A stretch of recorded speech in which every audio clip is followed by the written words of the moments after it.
ain't gonna lie, chat. It gets harder to actually start up these particular streams, at least for this one.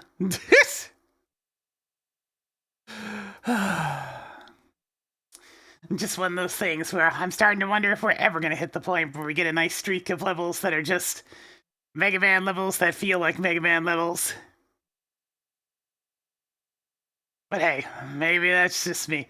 Maybe we could have a streak of levels that don't try to fundamentally change the basic gameplay, that don't suffer from magnum opus syndrome, where they're much too big for their own good. It's like just a batch of levels. That's all I want. That's all I've been looking for. They're so elusive. I just want to play Mega Man, man. Alright, let's go ahead and get the game on, shall we? So I don't want to play an artist's interpretation of Mega Man. I just want to play Mega Man.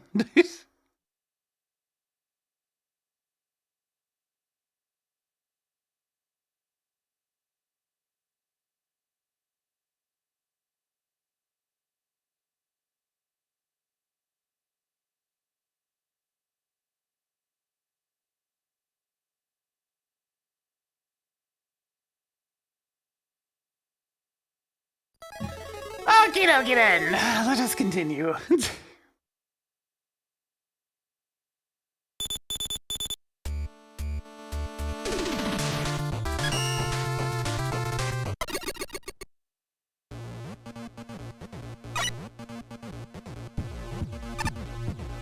I'll give it back to my spreadsheet. You're on tier 10.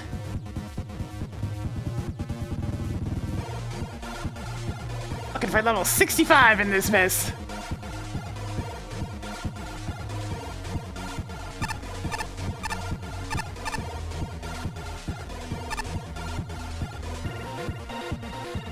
Yo, Solar Man, what up? Gets really busy up close to the stage like this, so I'm using my light to guide people.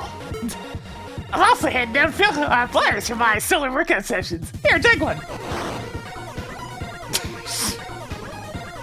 But what if I wanted to know?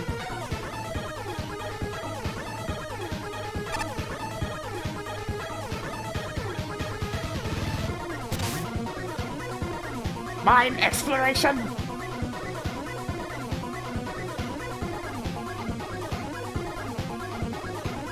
By Diego.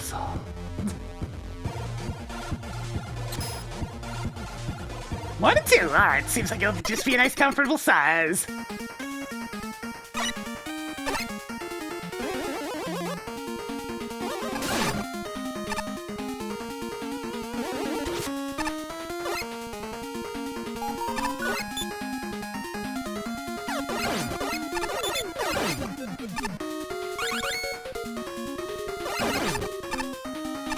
I mean, a low score from Sugar usually means two things. It's going to be pretty standard, and it's going to be on the easier side.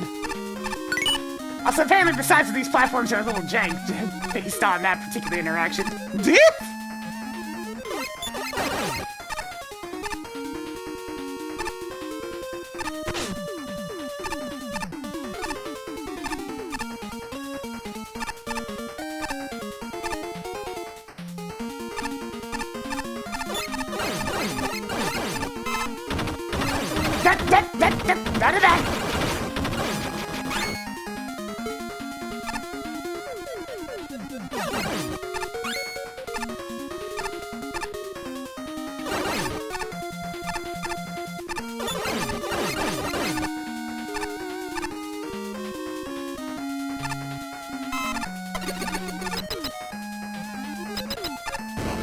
Ah, it's this thing. Ah, get the explosions out.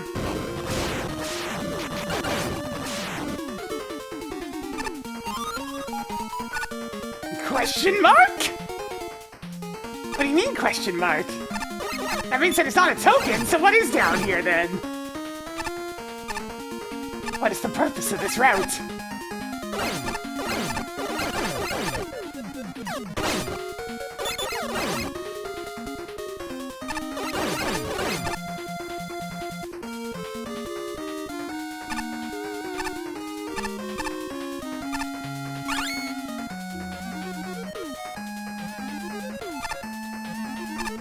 Okay, okay. Nice, safer introductions to this one. Not really a lot to be a danger on here, but that's fine.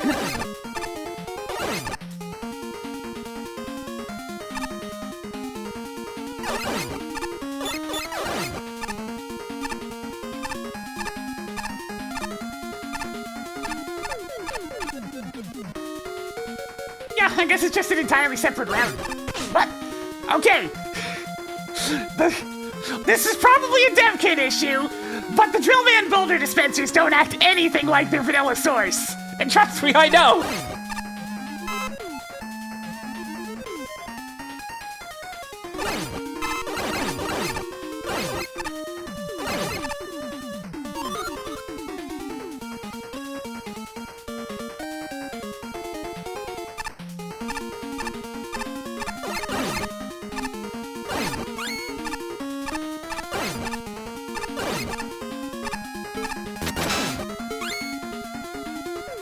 A little bit of an awkward screen transition there. Alright, cool. So it's just an entire alt path that I went on.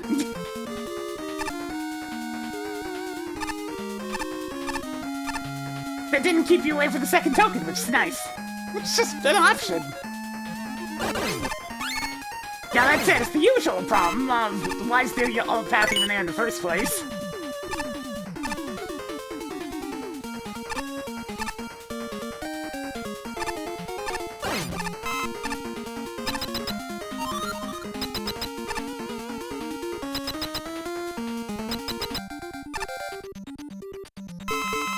I mean, I imagine he'd be weak to this. Kinda, but not quite. Not laser trident. Everything else I have is kind of explosion-y. It'd be funny if it was just this. Yep, yeah. It's not gonna be water shield, that'd just be silly. Break dash? No. Please don't be ice wall. Okay, no.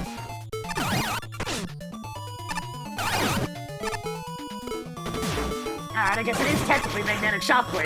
It's only doing 2, though.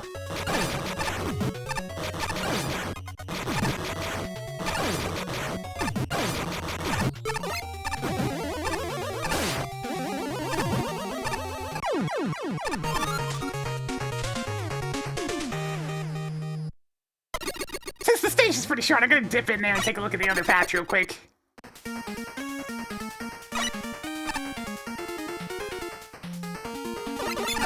It's just a regular level. This is the sort of thing I'm after.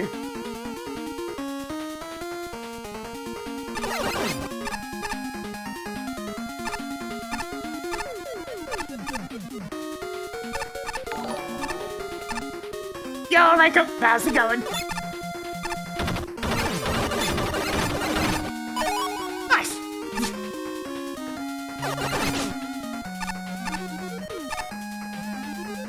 Yeah, pretty early this time. Yeah.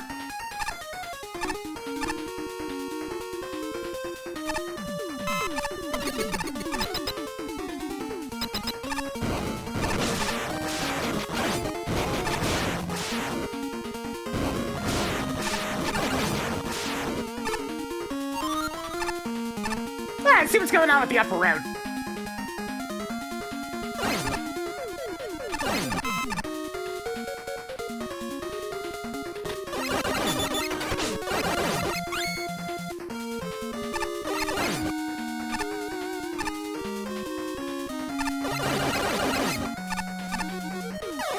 I mean, I think this runs through Game Maker, so it shouldn't be that bad to make custom stuff for it. I might be mistaken, though. I forget what the base engine behind this is.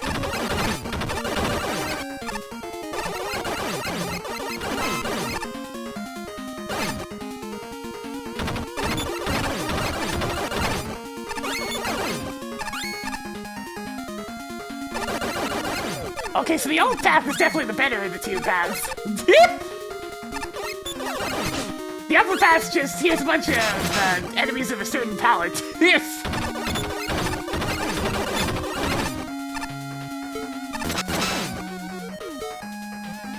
I know it's called the MAGMML3 engine, but the MAGMML3 engine runs off of something.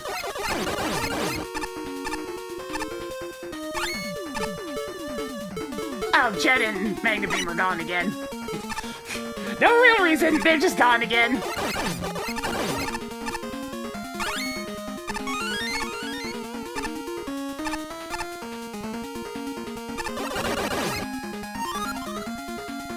Alright, so that was the old path. I mean, the de facto path. The lower path's a lot better.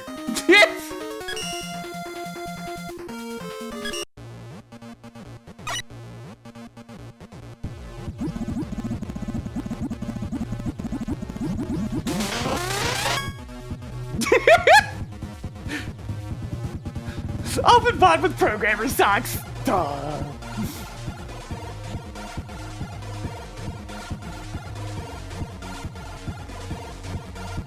Yeah, I just straight up think the old path should have been the only path. It's a nice change up in terms of aesthetics. It's the better of the two paths. It's just like...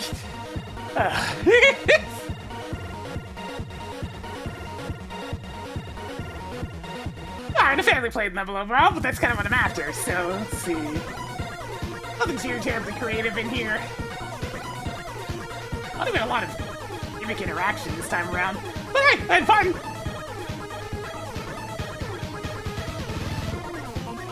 See, we'll put it around there.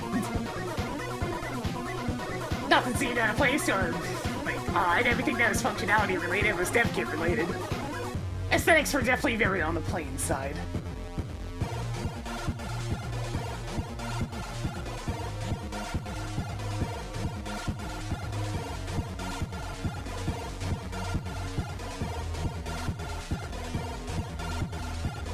Ah, the blessed. Just a regular level. I crave these after so many of the very much not so regular levels. That said, this does have some of the usual trappings of amateur design. Aside from the kind of bland aesthetics, which only couples worse, with all the enemies being roughly the same palette as well. The big thing is the old pointless path split. If both paths are good, this ends up not being an issue. But here, the lower path is just so much better. It breaks up the aesthetics, introduces a new gimmick that is used in more engaging ways, and just feels nice to breeze through. On the other hand, the upper path is more of the same, except Drill Man's boulder droppers, complete with dev kit junk, are added into the mix.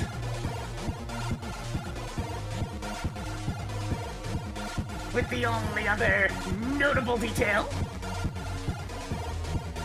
being that it is effectively an enemy gauntlet. Not much platforming up here.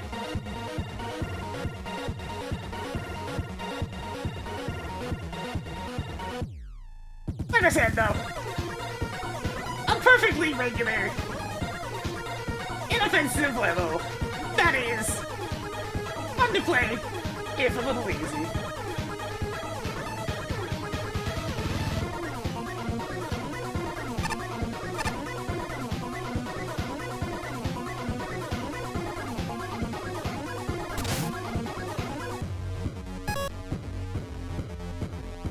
In general, this is a fine level. The enemy set is appropriate for a cave, but it's still interesting through the use of unusual options. Patrol is generally a pleasant sight, and I found the batons and the recurring pick-and batons, pick-and-men, were more effective than usual. On the gimmick side, Uranus' platforms, Drillman rocks, and Pluto girders work well together. The introductory segments are highly effective, and I can feel the difficulty curve for each segment. Particular props for the platforming segment before Gun Drill and just the last couple of rooms before the boss. Although said boss can get stuck if he lands in the wrong spot, jumping into place uselessly, so that was a letdown.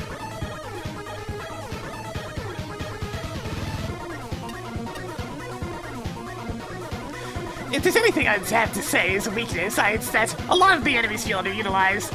I remember seeing Gabriel once, and I found both Social Breaker and Carry did very little for the level as a whole. That's not to say that what they did was bad, but they didn't do enough to stand out.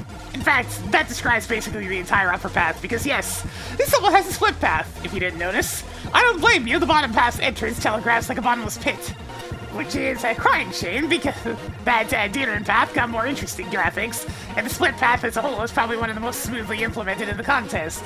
There's a different gimmick emphasis from the top path, but you'll learn everything you need to know regardless, which is really cool. Beyond that, this is a solid cave level. It's not groundbreaking, but it's fun to play. For me, that's enough to do decently, but I'd hope to see something more interesting in the future. This is a level that, by and large, is pretty average in the grand scheme of things. However, when you have an average level that doesn't excel at any one thing in particular, it also runs a heavy risk of being boring.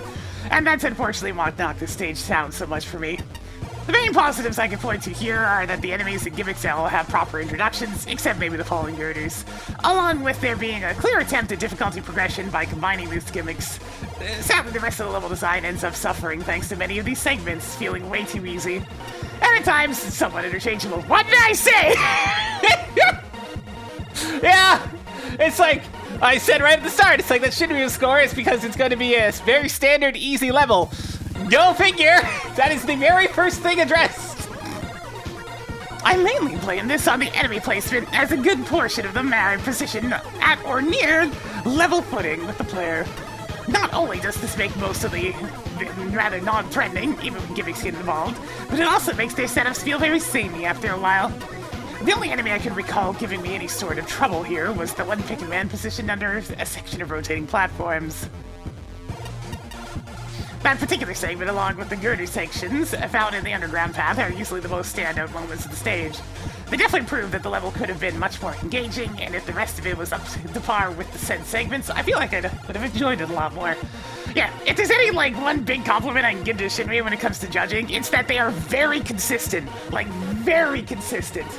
The fact that I can call exactly the reason for a low score is just shows that the dude's got a very particular set of things that he likes, and he's sticking to it, and that's good. It's good to have that sort of thing going on.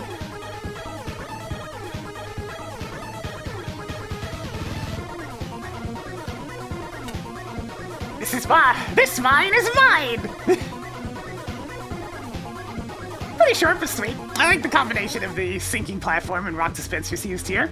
These elements can be misused easily, but that's not the case here. The challenges here are fair. Pulling platforms over pit sections is appreciated to not have airborne enemies pursuing from you for once. It's managed to be tense enough without the enemies still, thanks to the rock dispensers. Only real problem is the stage length. The challenges could have been expanded more if more time had been put into the level creation process. No! Stop trying to encourage levels to go way beyond the normal amount of time! 5 minutes is plenty! It's plenty! We don't need 20-minute levels!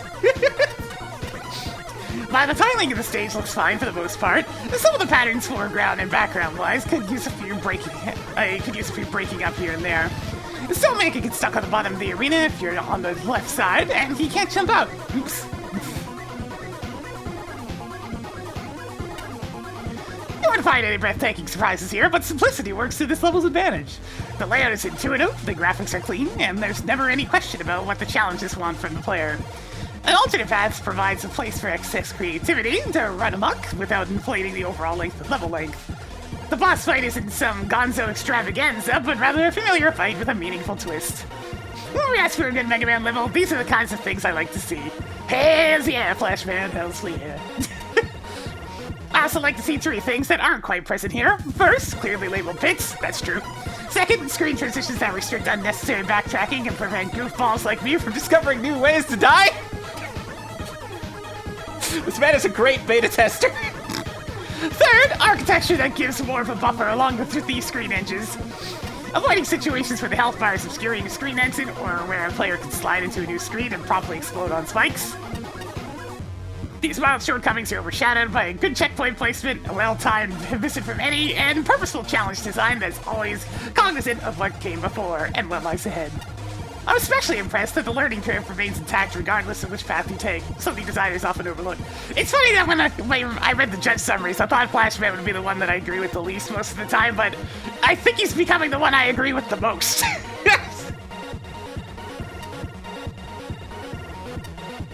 I will say that the bottom path is stronger than the top path. It's more eye-catching with a tighter focus on more refined difficulty progression.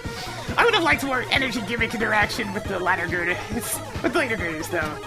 I don't think it would have hurt to leave Rush Gen Magnet Beam enabled, especially when there's not a single weapon refill amidst the numerous item caches. I raised an eyebrow at the one spot where boulders spawn on top of the two. Yeah, that did happen a couple times. What stands out most though is how this level gets so many key design elements right.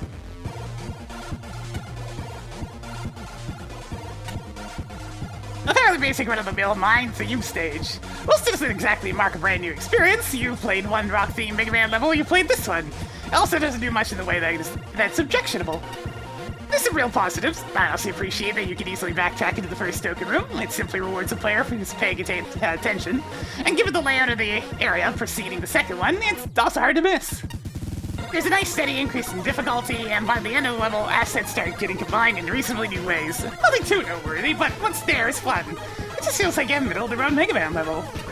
Some additional attention to detail was needed in the tiling, missing pit designations and drop shadows for ceilings. Well, that's really it! It looked okay otherwise. Level design's not convoluted enough for transitions and pits to be hard to tell apart. I appreciate mixing up tiles for the background, it helps. Unfortunately, enemies seem like an afterthought.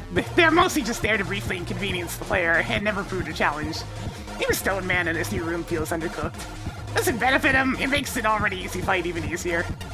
Lastly, they're rather hard to find alternate path, didn't really add anything to the level. It's all straightforward, easy and dull. The player never really needs to stop.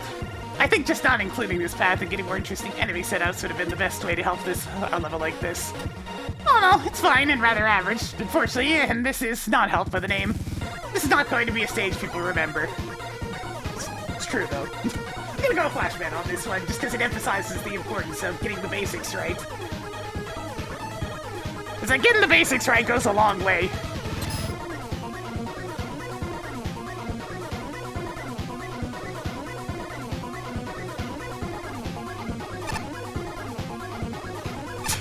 Yo, Gemini Man! Somehow I'm not surprised you're here! I love dancing. But where's your other half? Oh, there he is. I hate dancing. Wait, is that a third one? I, for one, am neutral towards the act of dancing. Why are there 3 of them?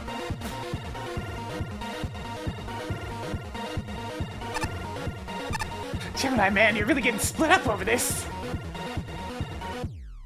Alright, level 64. I'm trying to think of the Wiley sewer system. Oh god, it's a sewer level.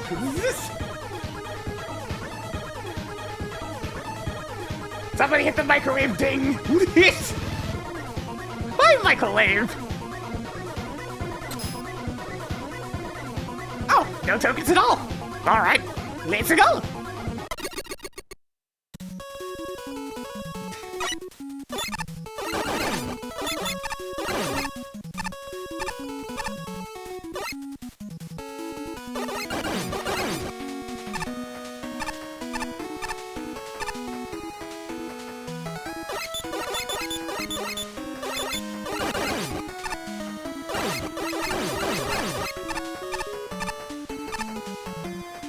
See, do I have all my utilities? I have all my utilities!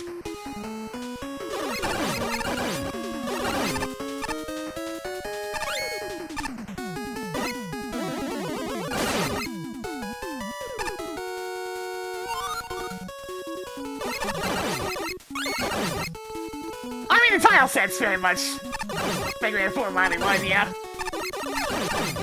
The enemy set, not so much. Oh god, these up and downs are really nasty on these platforms.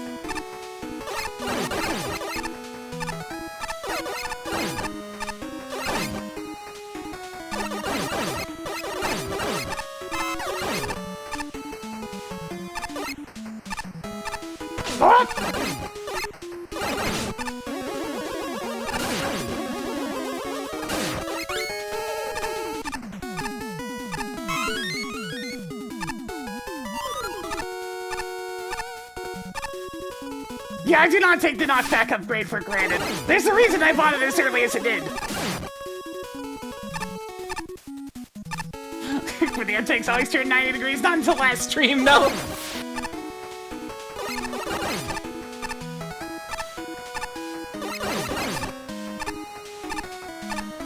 That's about how fast they were in Mega Man 5.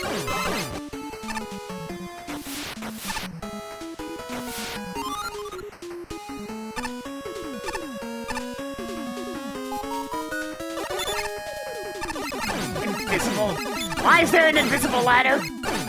I mean, this is not for anything important, but at the same time, and you need a utility to access it. What is up here?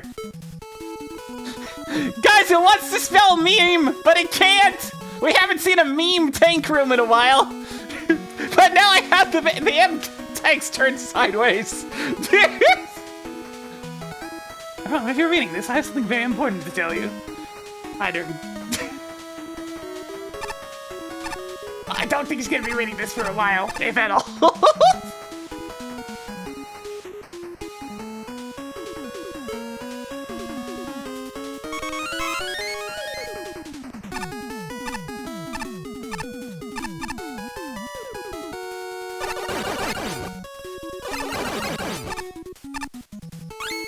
Yeah, it's one of those things. We saw so many meme tank rooms in the later levels that at this point they've kind of been played out. And that's when they were already played out from other entries in the in previous contests.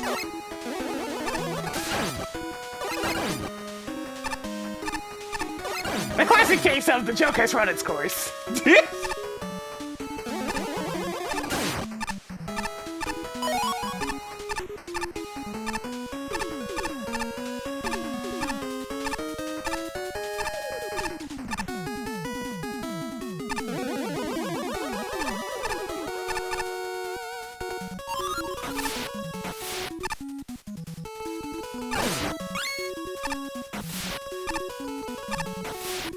Yeah, the upgrade lets you store more M tanks. Not that I use them, so there is that.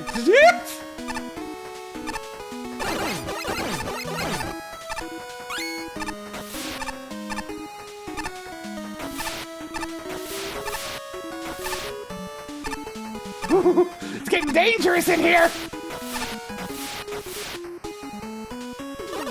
Oh! Couldn't just walk off there.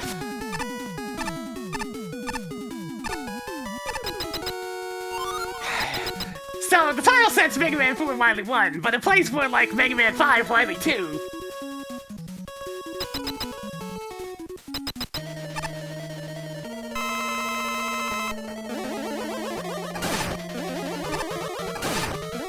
Oh.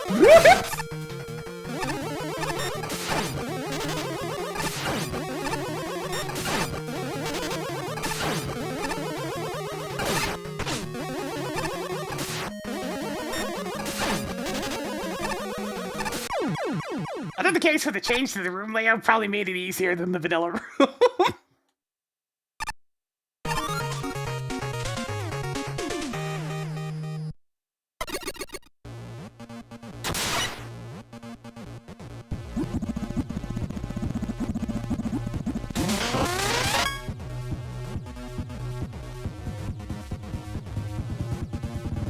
Ah, 2 normal levels in a row. Yeah, let's keep the streak up!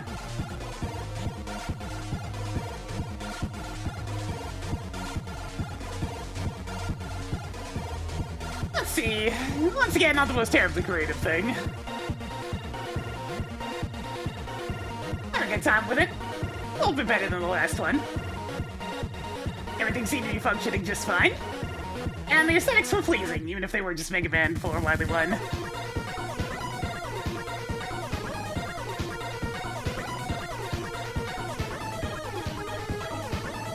Let's see.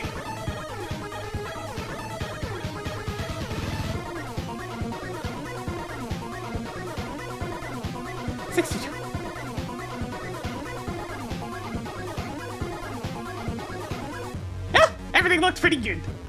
It's like no real original aesthetics, but the aesthetics they used were used well. Ah, I see! Like a combination of Mega Man 4 Wily 1's aesthetics and Mega Man 5 Wily 2's gameplay. Dangerous underwater platforming over single tile rolling platforms.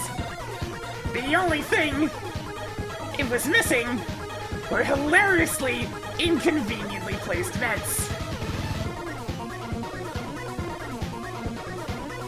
One of those levels that really is not going to have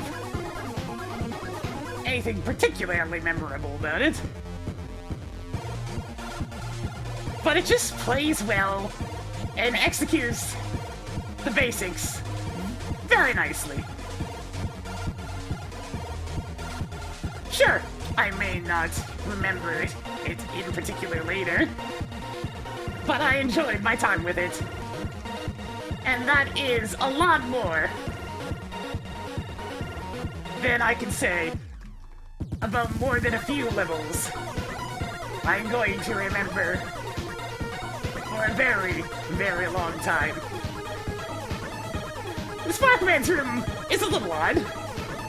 It ties nicely with the rolling platform and Shadow Man platform gimmicks the level relied on, but it does kind of make him easier than his vanilla room.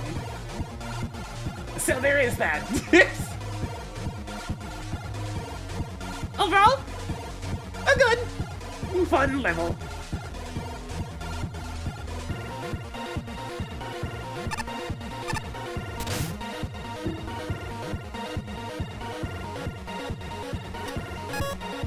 This level exists. It has a decent variety of enemies and a good set of gimmicks, with challenges that do increase in complexity as you progress. It's pretty easy to notice how it goes from drop platforms to wheel platforms to both, all with a watery MM4 Wily 1 backdrop. Unfortunately, the challenges themselves are pretty samey, being just small variations of precarious jumps the whole way through. The enemy set isn't much better off, as the vast majority are easy pickings, even with the Buster. Detarn Yappa is kind of an exception, but that's mostly because its one section is irritating enough to upset what difficulty there is. And I will give props to you and be bitter underwater. Be biter, I guess? Or is it supposed to be being bitter? Since if your charge shot aim is on point, it could be an actual threat. For being bitter, that's amazing. There's three other things to talk about here. The first level would genuinely have benefited from some tokens. There's been times where I've seen challenging optional paths, but they just lead to tanks that I can just buy from the shop, so there's no incentive for me to go after them. This is also true of the one-up joke. I can't say I particularly care about it, but again, it would have landed better if there was a more serious incentive to go down there. The other thing is the boss. Sparkman's got a decent fight going, with the drop platforms and wheels making a slightly more interesting battlefield. But why is Sparkman guarding a sewer system? Wouldn't that be potentially hideously dangerous? I mean, maybe that's the point. Yeah, the one-up in the stage being a fake one's kind of... Joke's on them, I was at full health already! Ha! For the most part, this is a perfectly serviceable level. It's not exactly interesting, but it doesn't do anything awful either. The overall structure of the level is pretty decent, it doesn't overstay its welcome, and most of the gimmicks and enemies are introduced fairly well. There's one exception to this, however, that being the Tarna Yappas. If there's one enemy type that should be carefully introduced to the player, it really should be the up and down styled ones. Mainly given their tendency to blindside people into accidentally falling down pits, which can easily happen here during the first encounter with them.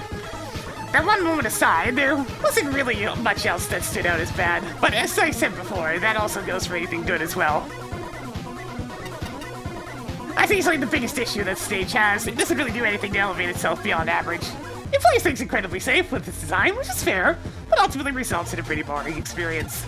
The Sparkman fight is the only part that I'll call interesting, since it actually mixes things up with the two main gimmicks of the stage. It definitely adds a bit more to an otherwise vanilla robot master fight, but it's ultimately not enough to make the level stand out as a whole. Insert sewer joke here! Yeah, it pretty much sums it up, Patchy.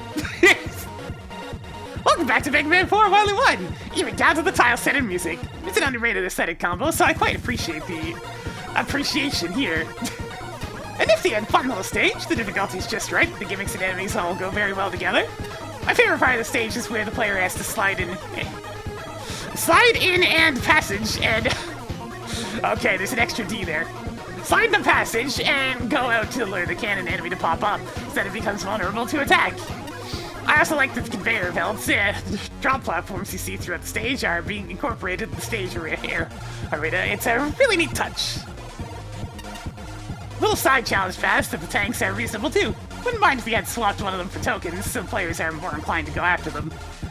The talking one-up is strange. I assume it's there for the just jokes. Not really impacted how the stage is gonna be played. Oh! Okay, so it wasn't actually one of the fake ones. It was just an NPC. Huh. You will now have bad luck for the rest of this review! I'm kidding. Hopefully this may not be... I'm kidding, hopefully. This may not be the flashiest or most groundbreaking level, but it demonstrates a firm grasp of good game design principles. Yeah, it was an NPC, not a mimic, apparently. The learning curve is just right. Gentle and gradual introductions thoughtfully snowball into something tricky. Challenges are always reasonable and fair, notwithstanding the first pit popper, which would be a safer surprise if moved one tile to the left. Power-ups are doled out at a good pace, and level length is perfect. Varied architecture keeps the player from avoiding too much of the challenge by using special weapons. Small challenge arcs give the level a sense of structure. Checkpoints are smartly placed after each arc. Though their unusually high frequency somewhat diminishes the difficulty. It works really well to combine the main gimmicks with the boss you'd least expect to find in the sewer. More of that ironic humor, beyond the extra life and secret room, but would have punched things up nicely. Indeed, the level could use more character. The aesthetics are terrific, but they're copy-pasted from Mega Man 4 without alteration. And the sewer vibe stems solely from the tile set. Gimmicks are used well, but the one platform at a time approach starts to feel samey by the end. Unusual platform configurations, e.g. column or drop platforms, the staircase of conveyors. That's a good idea. And more enemy involvement towards the end. I can't believe I'm saying this, but why only one Hammer Joe? I've gone a long way. So this feels like a Capcom level, polished and deliberate. Jumping in and out of water physics while navigating gimmick platforms is a clever way to mess with the player's head. The Book of Belly guarding the weapon refill leverages the respawning mechanic nicely. The ability use is consistently excellent. The level is too safe perhaps, but solid. The point of remaking levels in this sort of fashion is to introduce something original that expands on and reinvents the concept of the original level. What in the... Okay, I'm immediately gonna throw out a what the heck are you talking about? Because if you're trying to say this is remaking Mega Man 4 Wily 1 outside of the aesthetics, then you crazy. As it stands, it could have been plonked in the original game and would not seem out of place. But as this one was one of the Wily levels, this isn't a good thing.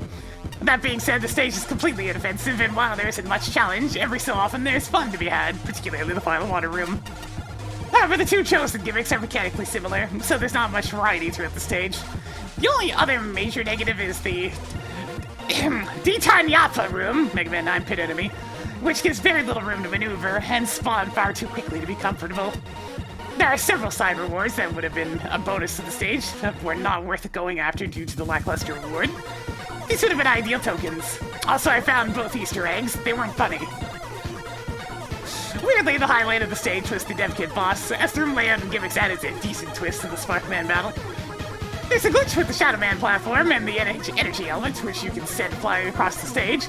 Not really a problem, but I did find it pretty funny. One final positive, the stage looks really well tiled. You definitely nailed the look of the source stage, something that several recreation stages in this contest fail at hard.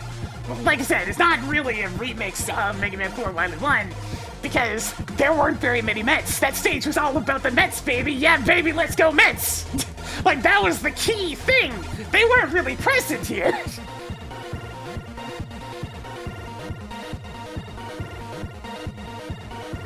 Anyways, I go with Mick this time.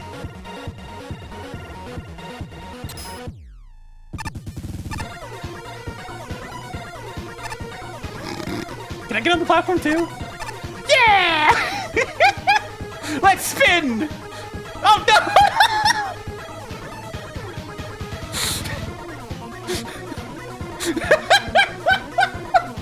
Well, they're gone! I just wanted to spin! I just wanted to spin! Oh, hey! That's one of our rivals gone!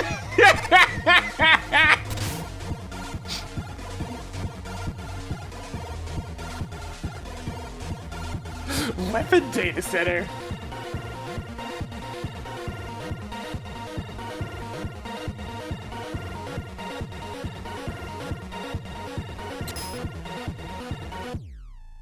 Oh, hey, another one that doesn't have any tokens. Let's go!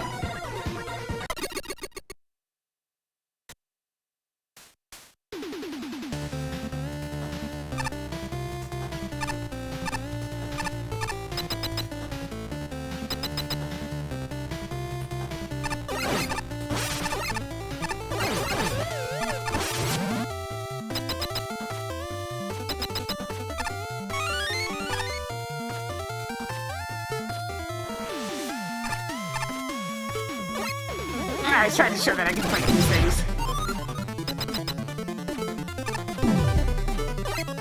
Oh hey! I can be Sonic the Hedgehog!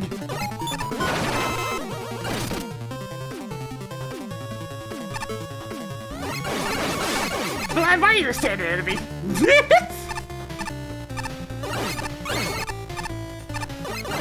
In fact, why the Mega Man killing standard enemies?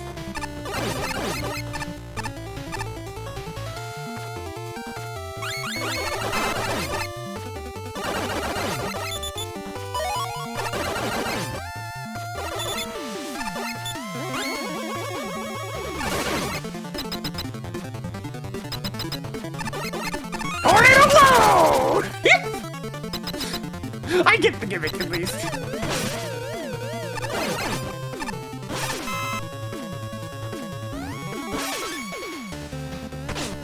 Oh, come on!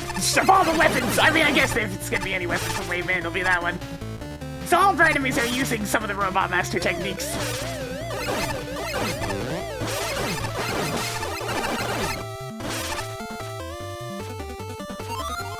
It's cute! Ah! And I guess whatever route you take through the level changes what weapons you end up with. Which is at least neat.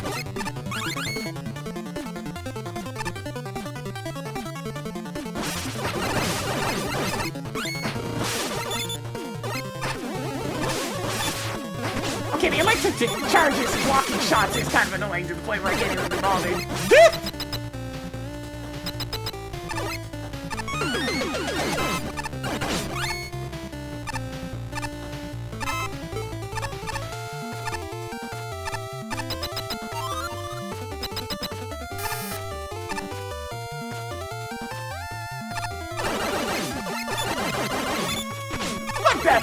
Skullman doesn't throw his shield! All those different Robot Masters that actually throw their shield you could have chosen. You picked Skullman!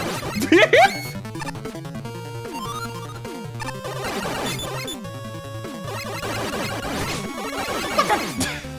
That's not how it works at all!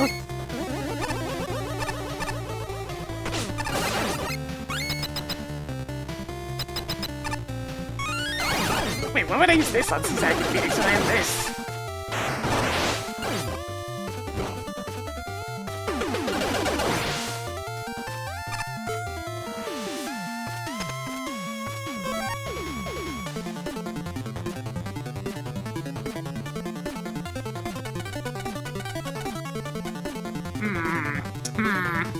And that lower path does look interesting.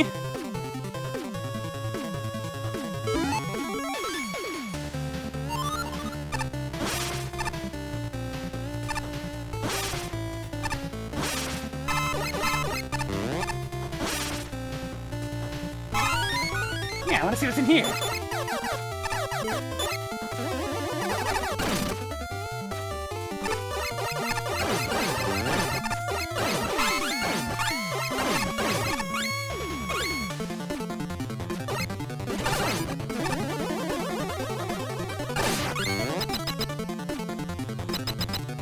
Excuse you?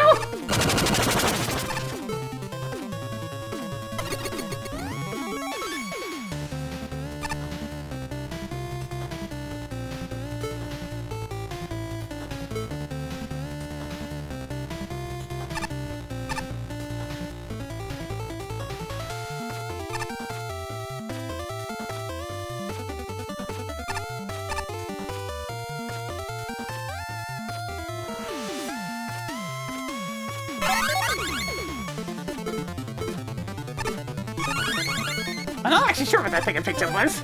I think it was a Yashishi that was reskinned. Looks that way.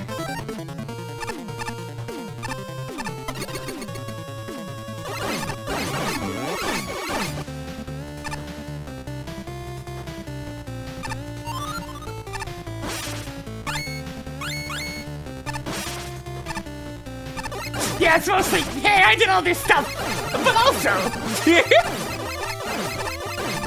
at least almost all the categories had one other person to credit.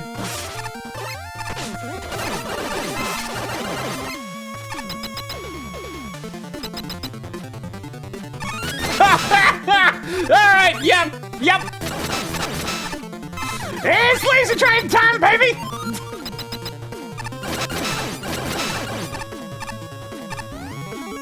Time to go ham!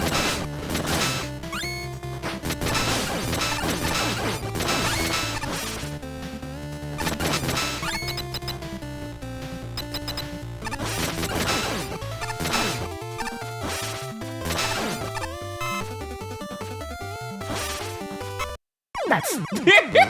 It's tricky to do on a conveyor belt since you go faster to the right.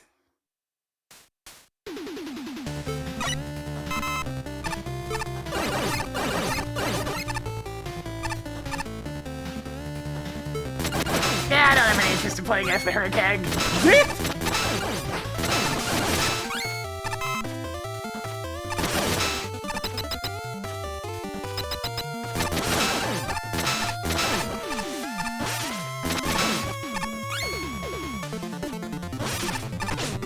So anyway, I started blasting.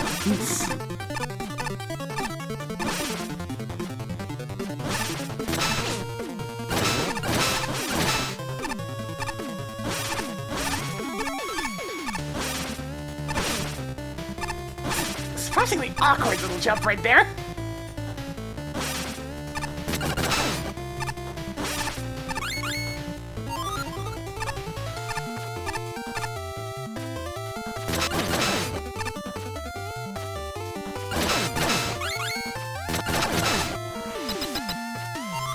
Alright, hopefully Lazy Trident isn't the boss. Because I kind of went a bit ham.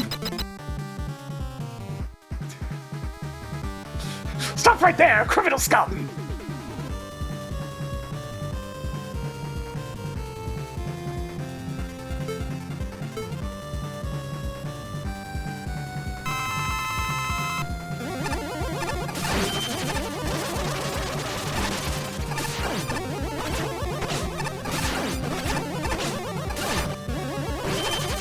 Ah, triple shots forever my nemesis.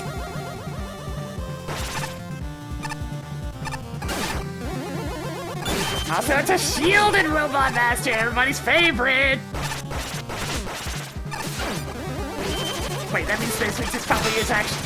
Oh, no, he does not care about Laser Trident.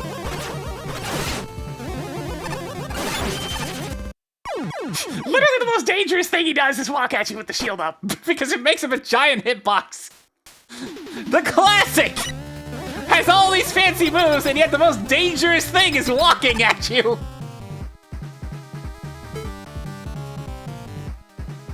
Alright, at least a shorter hitbox. Duration for that.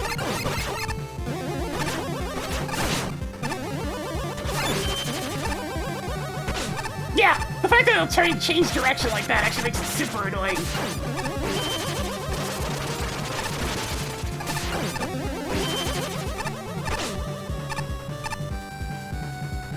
This move is a bit erratic for being such a giant hitbox.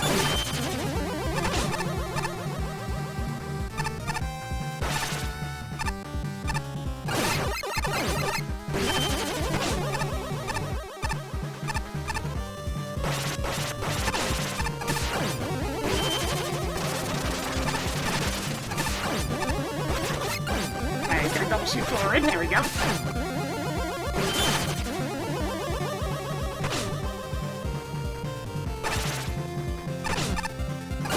What he's doing out of the shield, at least, is fairly predictable based on what he does. Looks like he's going to go for the walking at me approach.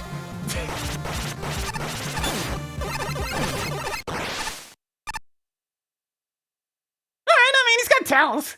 Certainly a very learnable pattern. This is definitely one of the better put together robot master fights we've seen in the contest.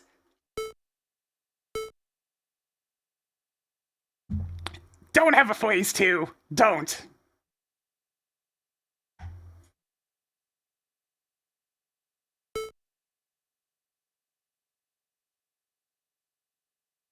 This feels more like a Mega Man X bit.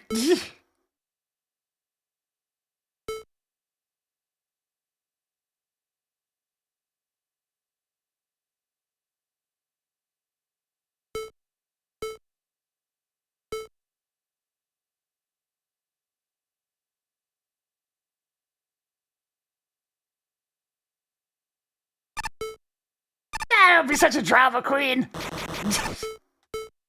I don't have ice fall. Dang.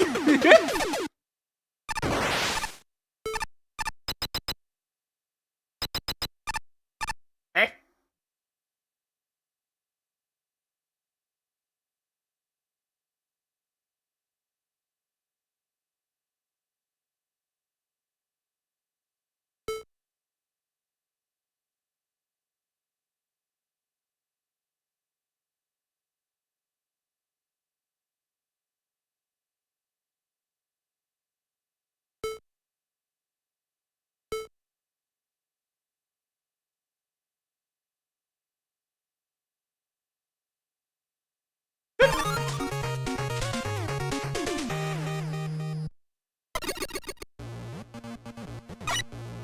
Thematically, the boss and ending don't make any goddamn sense with the rest of the Stage, but oh well. Slammer! Your ooey gooey friend from the Brazilian jungle. Now a cherry! Cherry.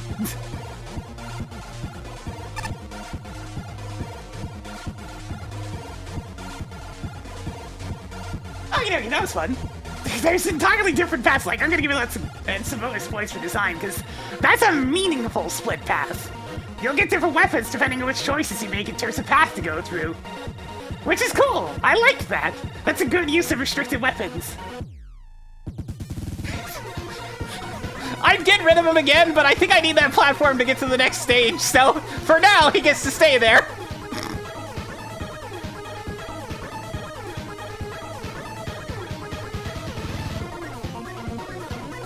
Actually, no, I'll give you more.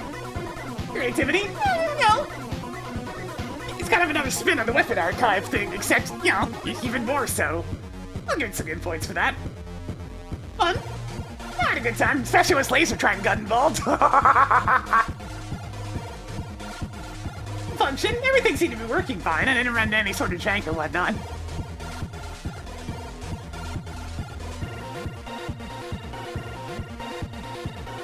And aesthetics, I mean, it looked like a lighting stage, so nothing too crazy, but it was nice.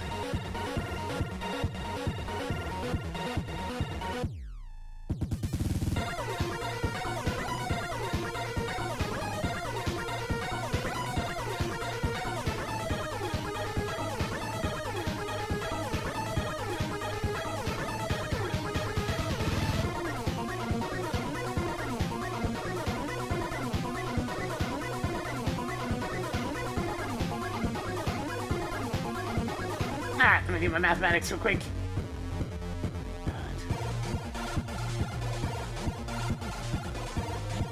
God, it really is hard to think with the constant rate music, I must say. Oh.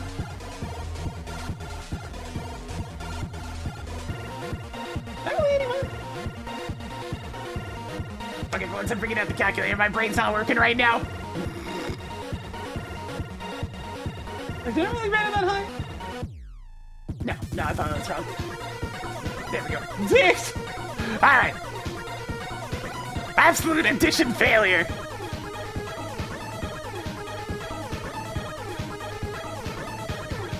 That was a pretty neat implementation of limiting your weapon arsenal.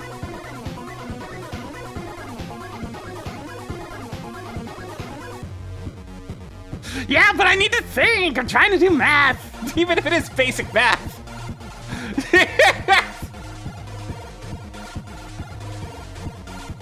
Depending on which route you take through the stage, you end up with different weapons by the end.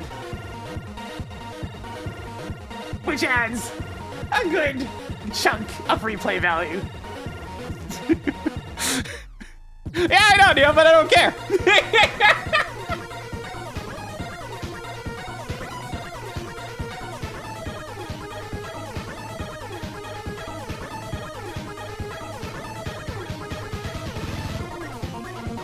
The actual stage itself was alright. So you got to play around with the gimmick a little bit. The enemy design gimmick was also neat, implementing garage sale versions of many Robot Master weapons. Now, admittedly, not all of these work together well. Of all the Robot Masters who are shielded that you chose, you went with one of the only shield Robot Masters that do not Actually throw their shields. bit of an oversight, that. Also, the anchor one was just way off. What the hell?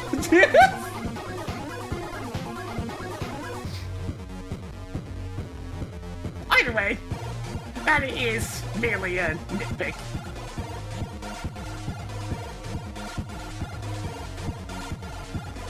Now the stage is a bit homogeneous, since it really just relies on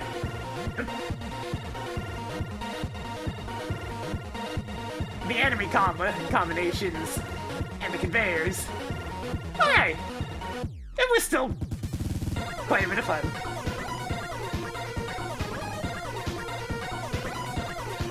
Once I got my hands on Laser Trident,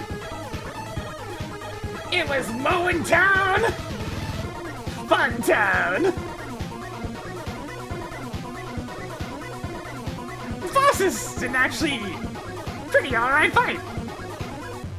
Each pattern had a very visible tell, though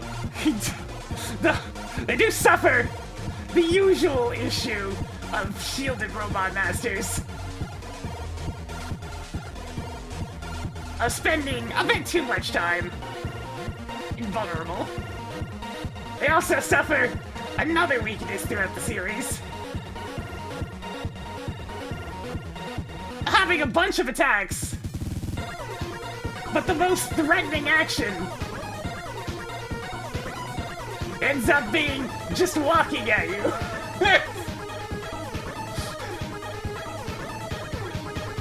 I will say, the ending was rather tone-deaf.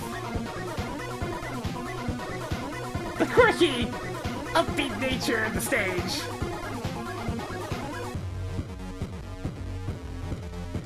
and classic series aesthetics mixes poorly with the melodrama of the X/Zeros games.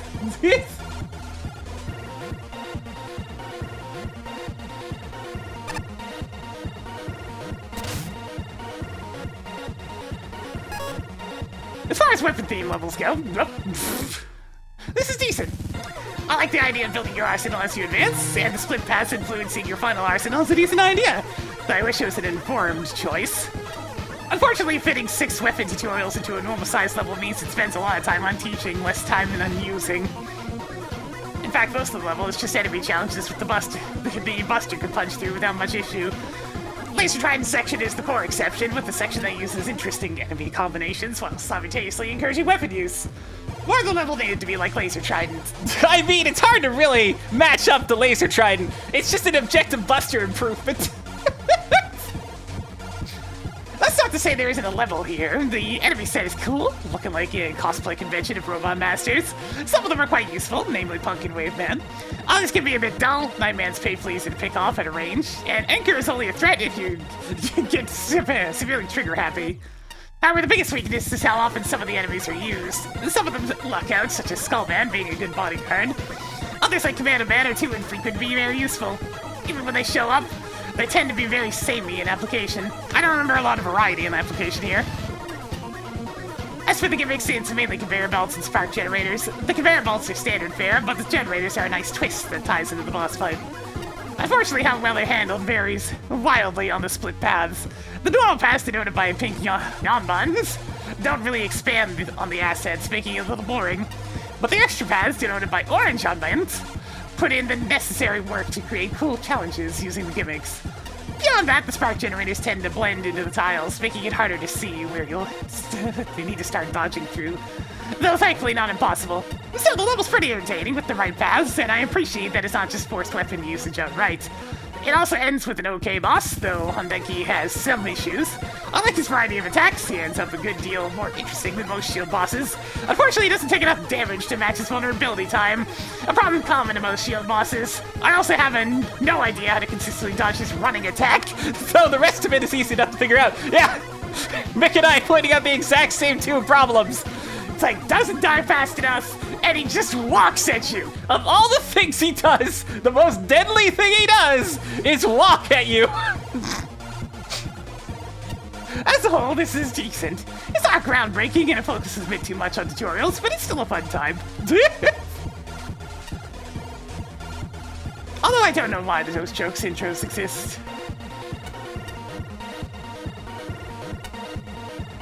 Firstly, let me just say thank you for not putting any tokens in this stage, and given the way it's set up, well, with all the split paths, including tokens could be really detrimental in the long run. The idea of having your weapon set being limited/influenced by which path you take seems like a way better idea. That said, the stage isn't without its faults. While I like the general idea of the levels, something about the execution didn't really get me excited for any of my repeat playthroughs to check the other paths. I think this mainly has to do with the overall room and enemy layouts. They're not necessarily bad, as the enemy placement often complements the conveyor belt and spark placements in a way that doesn't make things too chaotic. Rather, it's the lack of difficulty curve that often makes them feel almost indistinguishable from one another. Besides maybe the vertical segment full of conveyor belts after getting the laser trident, I couldn't really recall one distinct section of this stage off the top of my head. Like I said, it's not really bad, just a bit on the bland side. The lesser Robot Master enemies do breathe a bit of life into the stage, at least for a little while, although they're certainly fun to look at and fight against. I found their novelty wore off pretty quickly on repeat playthroughs. The split paths also suffered a bit during this as well, mostly with the decisions for which weapons you get. Once you realize that laser trident is the most effective weapon to use on the boss, and a good chunk of the enemies, there's little incentive to avoid the path it's on, unless maybe you want to challenge yourself not to use it. On that note, Janky is easily the best part of this stage. In terms of shield-focused bosses, his fight is really well put together. His attacks all have good telegraphs, and each of their moves are threatening without being too difficult to avoid, with the slight exception of him Walking around with his barrier up. There it is. I found trying to dodge him with the weird room terrain can be a bit finicky, though still doable. It also really helps that Janky himself is pretty memorable, largely thanks to his opening dialogue and the variations you can get if you lose to him. Overall, while the stage itself is a bit of a mixed bag, especially on repeat playthroughs, I still really like the idea behind it, and the Allen boss manages to salvage it by a good amount. Plus, I really got a kick out of these extra intros, so kudos at having one of the few stages in this game to do comedic relief well. That is true. Alright, so now that the review portion of this is over, I have one final little side note to address regarding the end of this level. Keep in mind what I'm going to bring up here didn't affect this level's score. Rather, I'm using this as an opportunity for a bit of a PSA, specifically for those of you who don't want to drop hints of potential extra content that would have adapted from your level into the main game. Simply put, don't do it! That kind of decision is up to the dev team to make, not you.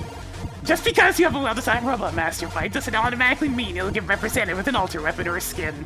In fact, trying to push this via hints, dialogue, side quests, or whatever else is more likely to make your request go ignored. Just focus on making a good, fun, unique level. Let the dev team handle the extra stuff.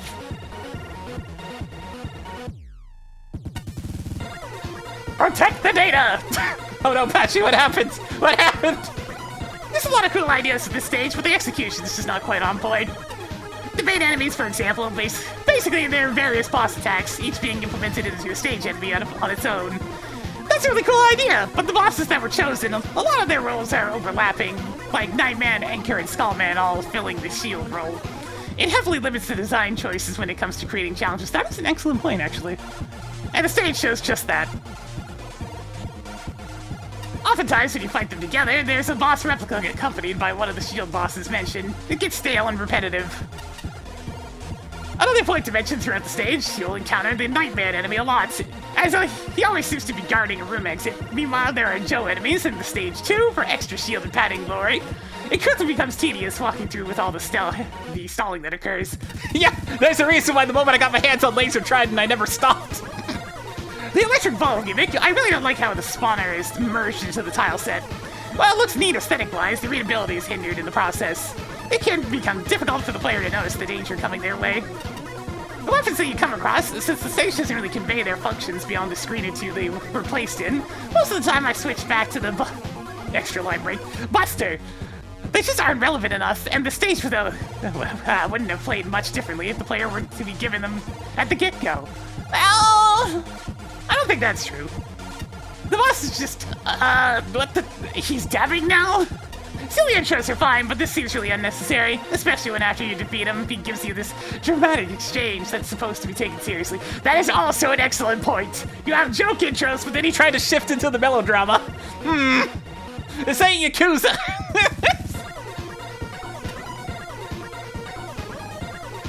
After that, you meet his creator, who's a Mega Man edit, where the dialogues are started rather seriously, but thankfully toned down afterwards. The whole exchange just felt really awkward. And the music sounds cool at first, with the snippets of Anchor's stage for Mega Man 10 remixed here and there. However, it does get a little repetitive as it goes on, for this rather long stage with multiple winding paths. Speaking of repetitive, frickin' the rave music! Let's jump right in. The aesthetics and architecture feel professional, challenges are never unfair or overly difficult, conveyors and sparks are a decent combo, checkpoints and power-ups are generous. There are some issues, slight soft lock potential, minor programming and layout complaints, some rehashed Suzy use, but they're not what bugged me the most. I'm sorry, this is gonna be a rant. So you're gradually building an arsenal of special weapons, awesome, but the level isn't designed around the inherent limitations or unique properties of your arsenal. Break Dash knocks down a wall or two, Ice Wall floats in water, which is never relevant again. Considering the premise, the level is buster-friendly to a fault. Because the challenges remain constant in complexity and difficulty, the level keeps getting easier as more weapons are unlocked. Break Dash and Laser Trident make short work of the copious enemies that stand around blocking your path. I like the bosses as enemies concept, and that they use appealing new sprites. But there's too much ability overlap, block shots, fire forward. The more versatile enemies, Commando, Punk, Wave, are used infrequently and in places that don't take full advantage of their attack patterns. Moreover, a player unfamiliar with these bosses may struggle to adapt to so many new enemies at once. Odenki is the icing on this frustration cake. He's a fine opponent, but how is he a weapon data guardian? The ending dialogue with question is the last straw. It sounds like we're going to use Odenki's power to get tools for the lab, but then the level just ends? That's either confusing or presumptuous, depending on whether you expected an alter weapon for the dev team. It's not a bad level by any means, but man, does it press all the wrong buttons for me. Frustration cake. It's like biting into a chunk of gravel. Another long one, but that's for a rather odd case. Okay, I get the picture. The stage's promise of an unlockable weapon was due to a massive misunderstanding on how the unlocks were handled in the past MAGMMLs. It happens, but at the end of the day, it isn't going to be unlockable. The reasons why not are fairly obvious. Entrance forcing us to include unlocks is not a precedent we want to ever set. That is true. For what it's worth, this meta element isn't affecting the score from me, and I don't have anything to add about it until the end of the review, as it has no real bearing on the qualities or faults of the stage. I just figured it was worth a mention. With that out of the way, now this is clearly a ton of effort, and you know, it's a cute concept. The minion versions of Robot Masters is adorable, and the level has some actual life in the animation. Aesthetically, it's grand, and upgrading your arsenal over time, here manages to avoid the trite, bad attempt at a Metroidvania in a level design contest that seems to be a recurring nemesis of MAGMML judges by being both linear but also offering paths to increase replay value. And again, this must be praised for restraint, not forcing that with multiple endpoints. This feels like a deliberate method of avoiding the increasingly overused trope of level where you collect and get locked into weapons. Somehow in execution, it all feels rather routine and by the numbers. Very few of the master minions feel like they are placed in any sort of challenging or interesting way. Now, some of the Night Minion and Anchor Minion are almost entirely useless as an enemy, feeling more like time wasters than actual threats. Others feel like one-trick ponies, such as the Gemini minions. Yeah, they showed up for one screen on the path I took, and you could just walk past them. Collecting weapons throughout the stage feels equally worthless. For once, I feel some more forced weapon usage could have made upgrading feel worthwhile. There's so few instances where the weapons have an impact, combined with some of the dullest enemies in the dev kit, and the entire place looking very samey, and frankly boring. I haven't overly mentioned dev kit mini-bosses, unless they're egregious, and frankly, Zack and Phoenix are. They really felt like a pointless addition thrown in just for the sake of it. Also, they were trying to get you to use the wrong weapon. Water Shield works way better on those two. Unfortunately, no real path offers anything particularly new over the others. Sure, one route has the world's smallest water segment, and the climb of conveyors starts to rise to the challenge before ending on a whimper. Really, thus kind of defeats the point of multiple routes. In the end, the stage for all its good qualities ends up rather dull and predictable. And that's a real shame. I wanted to like it, but aesthetics and occasional charm can only carry you so far. Let's end it on Hodenki. Overall, I like him. Big praise for the simple addition that his weakness is the only required weapon of the level. He's a hard fight, but a player isn't left in cold. We'll force the E-tank if they just can't deal with him. Good. Also, his weakness is break dash? Cool, alright. Makes sense, you can dash through the shield and be okay on the other side. He has an interesting suite of attacks that do not offer obvious dodges, but require you to learn them in his tells. I would have liked the personality he offers more, especially the overconfidence offered by the laying down animation, but I think in a rush to show off all his quirks left me rather irritated that the cutscene keeps repeating and repeating. This does not endear me to keep trying to perfect the fight, which has its own problem. Is there a walking attack? Offers a huge hitbox and quickly corners the player. Yep. Pretty much everybody's just like, why is the most deadly thing he does walk at you?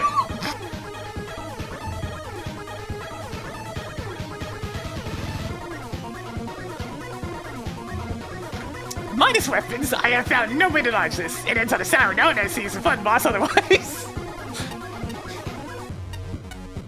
And the attacks, as I said, they're interesting. The multi-uses of Discharge Barrier seem like they'd make an ideal contest weapon. And in spite of the crap walking attack, I did like Hodenki. I don't like his attacks. And without that blunder I mentioned at the beginning, there's a chance Hodenki's weapon would be a shoo-in. So yeah, kind of shot yourself in the foot there.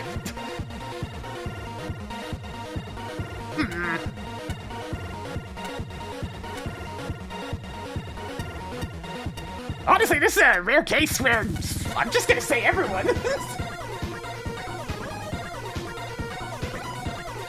Every single one of them made valid points and all pretty much addressed the same problems. This is like the most universally... It's like the scores are all pretty much the same, the thoughts on the levels are all pretty much the same. It's a very consistent stage.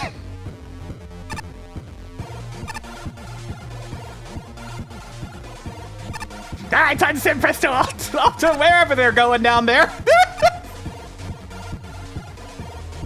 Yeah, we'll call that one a draw, because it's just hysterically consistent. The actual rock man!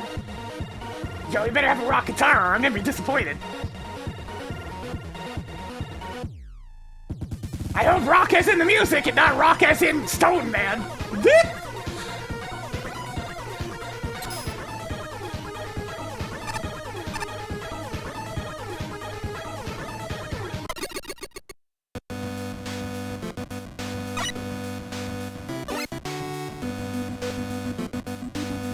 Nah, it's rock as in Stone Man. Boo! Boo! Boo! So much boo!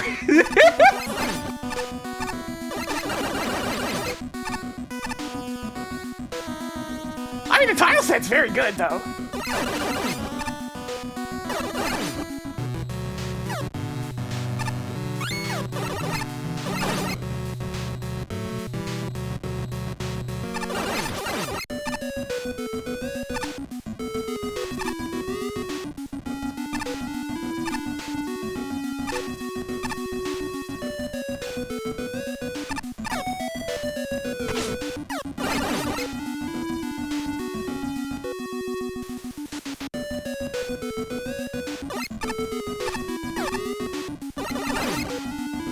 Going up.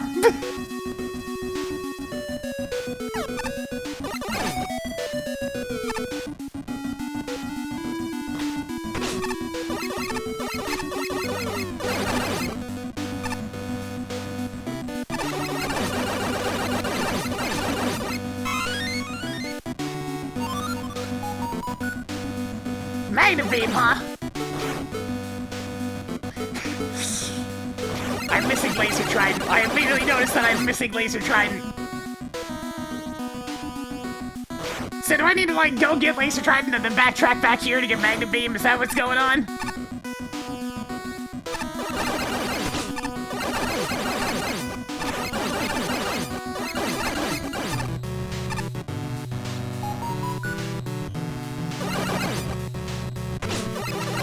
Okay, so they're not so much super tanks, they're 3 tanks!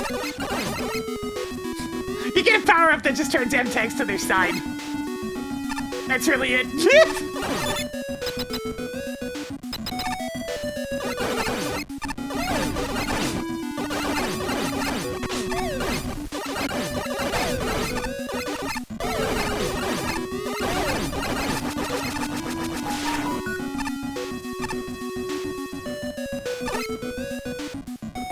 Warning, if intruders steal weapons stored here and get caught, said weapons will return to their original places. Ah, I see. You're making me do a stealth segment with laser trident? You bastard.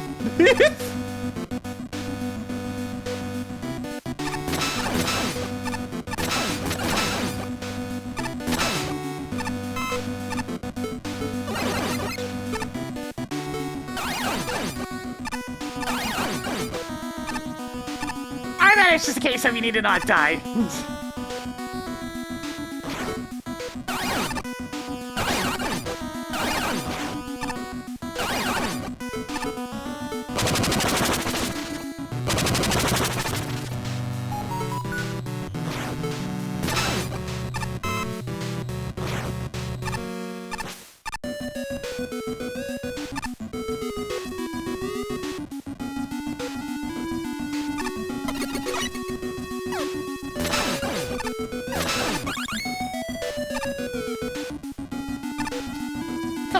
You want?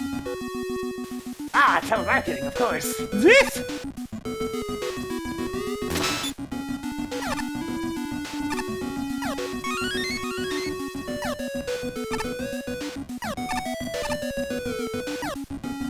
Alright, I've acquired a Magnum Beam. We'll see if I actually find a use for Magnum Beam.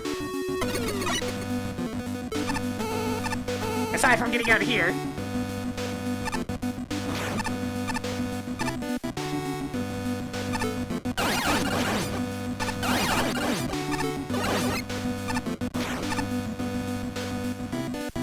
Admittedly, retreading these rooms, like, for the 3rd time now is getting kind of old.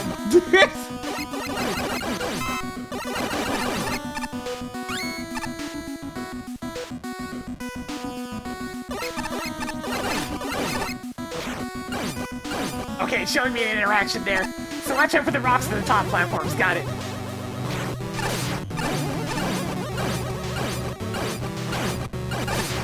Oh, it just keeps doing that.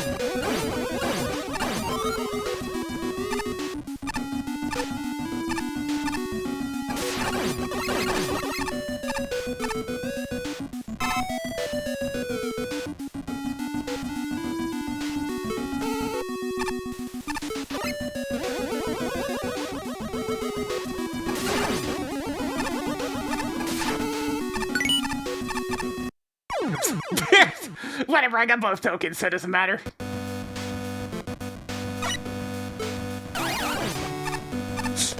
Ah! I straight up messed myself up by using Magnum Beam. Whoopsies.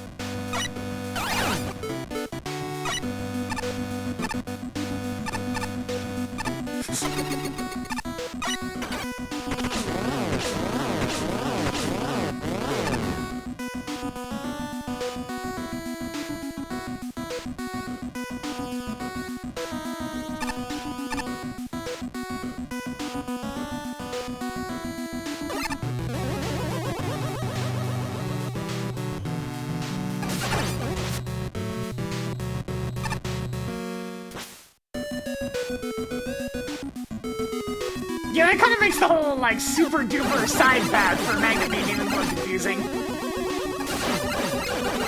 That's a big old backtrack just for getting your hands on Magnet Beam. And so far, it hasn't really done much.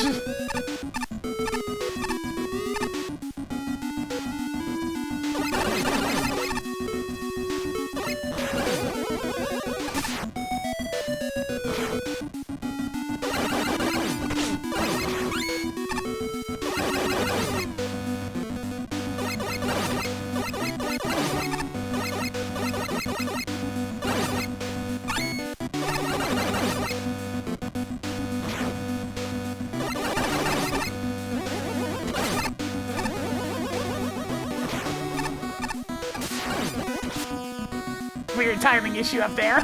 Makes it look like there's a side route, but there doesn't appear to be.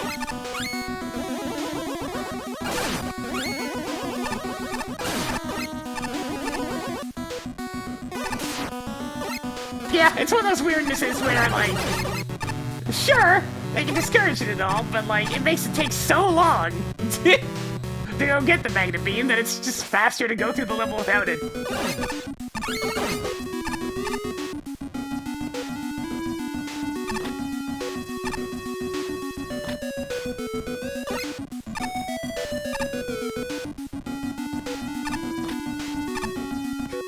This level named the actual Rock Man.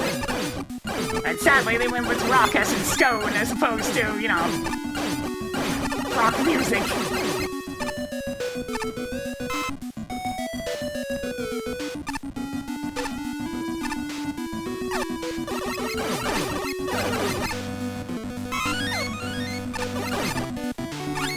It's just because the auto-scroll is a little bit jittery.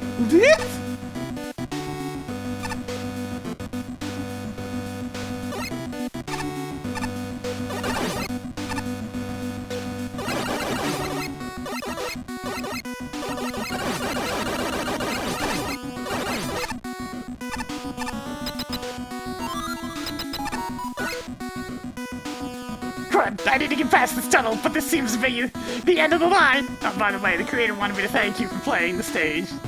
That's alright.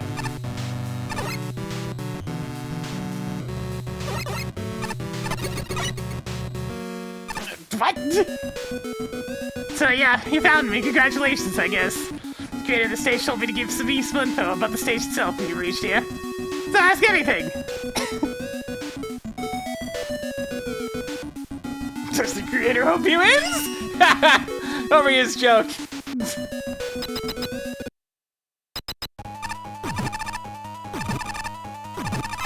Excuse me, we have an optional boss? Oh, it's Uranus Met!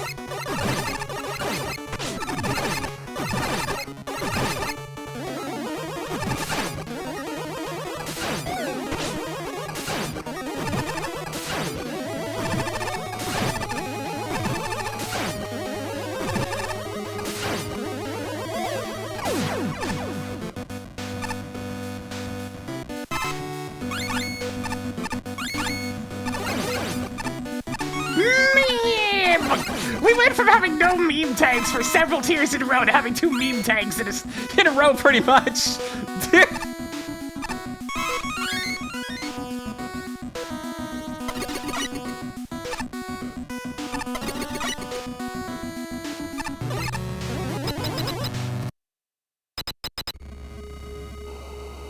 There you are, you filthy thief. Eh? You don't know me! I am the almighty Rock Man, the one you copied your name from, but I'm Roll. Oh, my name's actually Roll. Don't try to fool me! International release! You're based on the Rock Man model built in Japan! Wouldn't it be easier to just sue me or Dr. Light? Actually, it would. But I'd be happy to make you explode. Roll, twerp! It doesn't work so well. Without Mega!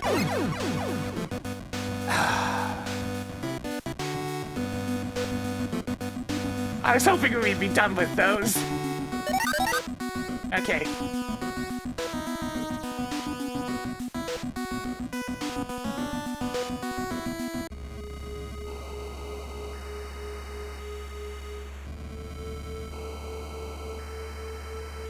Now you're stealing my lines.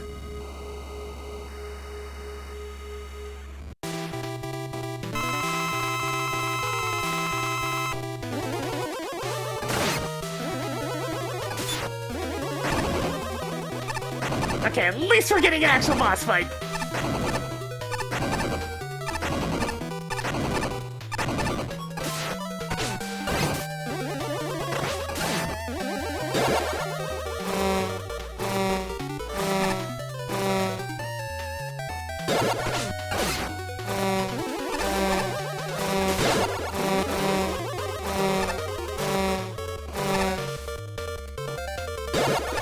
Okay, the frequency in which things are teleporting on top of me is not appreciated.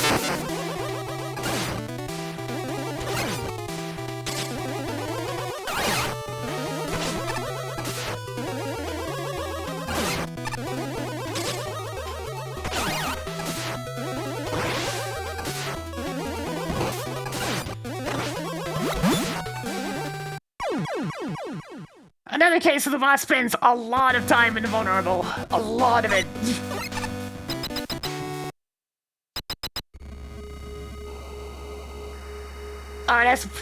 Is it gonna play the entire intro every time?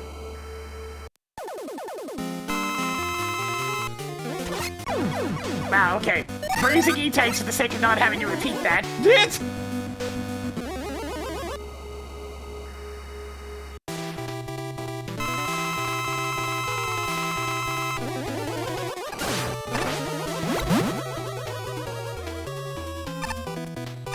Your weakness better be laser trident. Oh, right. Of course, laser trident's disabled. Huh?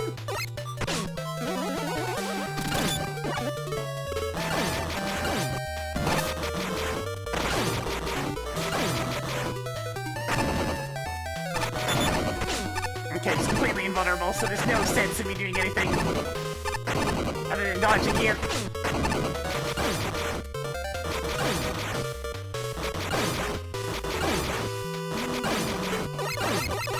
Oh, the AI broke! The AI broke! Well, well, well, what do we have here? I think we call this We Take Those!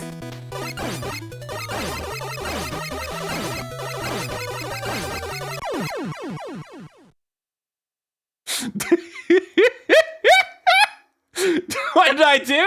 I don't know, but we take those!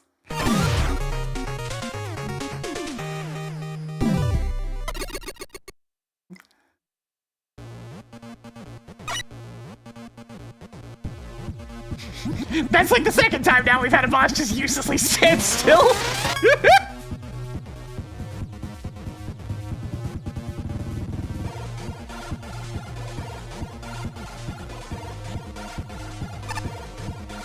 Okay, this time for the sake of actually being able to think. Let me just... We're going to the quiet room of the rave now. There we go.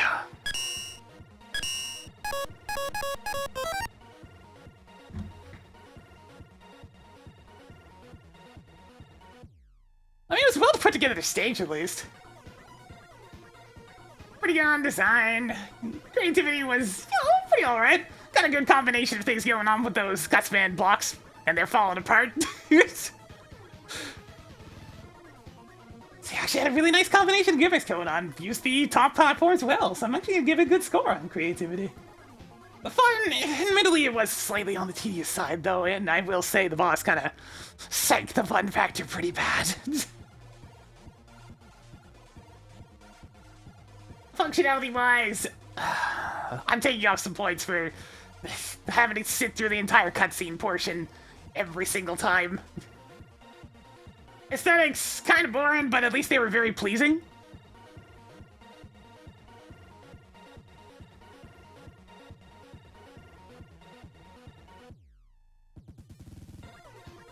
Hang on a second, who is this? I can't tell.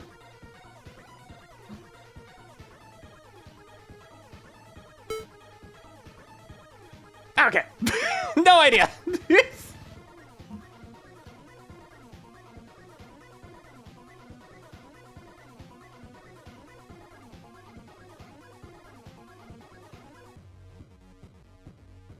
63.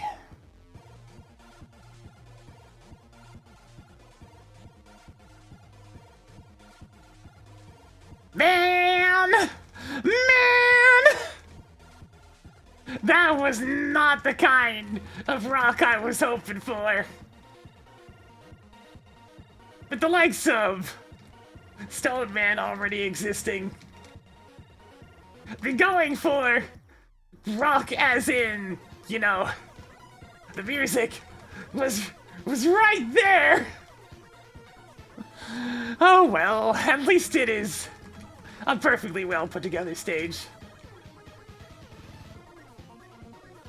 Really got a lot of mileage out of those Gutsman blocks being used in new ways. It is a little strange that the debris hurts you, but the stage is well built around that fact, so it could be a lot worse. Definitely got a lot of good combinations going on with the crumbling rocks and Top Man platforms, especially how they start being used together. Some of the platforming in the later sections, especially the auto-scroll, is downright harrowing. Good difficulty curve as a result. The entire optional trek to get Laser Trident and Magnet Beam does not seem very worth it, though. Especially Magnet Beam. By the time you have retread those same screens for the third time, it will have severely reduced any usage you would get out of Magnet Beam. Especially since it goes away on death. That was just a bad decision for going this route. I'm going to assume Laser Trident is the proper boss weakness, since Magnetic Shockwave does not have anywhere close to enough ammo to finish 2 health bars. I tripped by messing up with Magnet Beam once, and certainly do not feel like slogging through that again. Yeah, sadly, the boss is actually like a detriment to the stage. The instantly dying in one hit gag, while twisted a bit, is still very, very tired by now. So even twisting in such a way, it still falls very flat. The boss having 2 health bars for no reason certainly doesn't help either. And there even seems to be some programming oversights. On a second round, this boss just stood in the corner trying to come out of spike form, but never succeeding. I expect it was probably because I got them down past their first life bar during the animation. So so there was probably a phase 2 on the second life bar. But it did not know how to transition from spike form to phase 2 and just broke. I honestly would have rather just fought the Uranus Met as the actual end boss.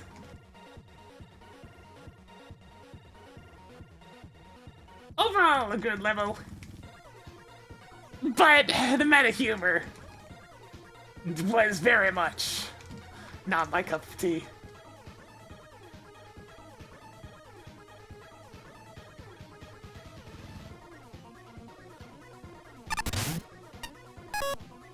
Okay, let's see here. We have dragonflies, walking bells, birds, spinning tops, sharks, I guess, and they're all inside a mineral mine? With slow music and creepy eyes? There's definitely some eccentric decisions, but I found most of the level quite fun in particular. The way the delicate gimmicks and enemies got twisted around was a welcome sight, and a lot of interesting surprises. Both the dragonflies and Carry felt more interesting than usual. The bird enemies were great options for an out-of-reach threat, and the tops drilling through rocks were an excellent twist. But the personal stunner was Wonderbell. That enemy really feels like the definition of common fodder as far as Mega Man goes. It's almost never useful, and yet, I think of a lot of Wonderbells here that actually require some genuine effort instead of just dying. And that's an achievement by itself. Combine that with a fun difficulty curve and a good cumulative auto-scroll, and the design feels overall solid. If I were to raise a complaint, the hammerhead sharks can be a little too easy to snipe. And one of the slide tunnels is annoyingly finicky. However, that's pretty small potatoes overall. So where did Rockman go wrong? That'd be Rockman himself! To quickly describe this fight, remarkably unpolished with a lot of problems to adjust, and I do mean a lot of problems. Actually, you know what, I'm taking a few more points off for functionality. Because the boss AI breaking is a pretty severe issue.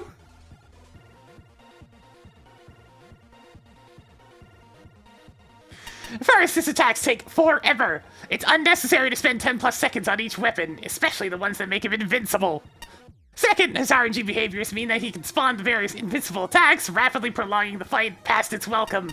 Third, bosses that aren't likely to show off their whole arsenal in one fight is a pet peeve of mine. Fourth, anytime you die to him, you have to replay his really long intro cutscene, which is great fun since he has instant death in his room. Finally, the tornado top attack can shove him out of the room, leaving the energy element trapped And bouncing uselessly beneath the floor. It can also Kaiser trap you. Oh boy! Compound all these issues together and the boss ends things on an infuriating note. I can't say I enjoyed this level much. By and large, it's perfectly average, staged by nearly all the way through, but there's a few questionable things, mostly towards the end, that unfortunately drag it down a bit.